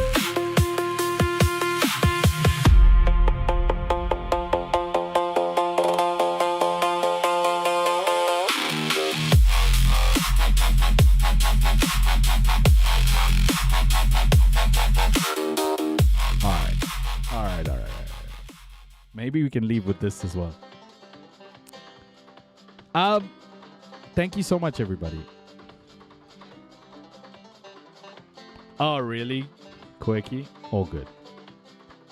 But thank you so much, guys. Love all of you. This is incredible to be able to do this. I understand how much of a privilege this is. But I feel like we're going in the right direction. We're talking about all the right things. And I appreciate all the support. And I appreciate all of you being here, listening to these stories, listening to all this important information. You make it worth it. Tenakwe, that's thank you in Tereo Maori. Tenakwe. And Free Palestine. Let's keep going. I will see you all tomorrow. But enjoy the raid to Complainy Laney. Please let her know I said hi. Okay, Raiders, get ready. In 3, 2, 1. Enjoy Complainy Laney. She's awesome. Take care. And YouTube and TikTok. Thank you so much, everybody. Please take care. I will catch you all soon. Kakite, Pomarie. I will catch you all soon.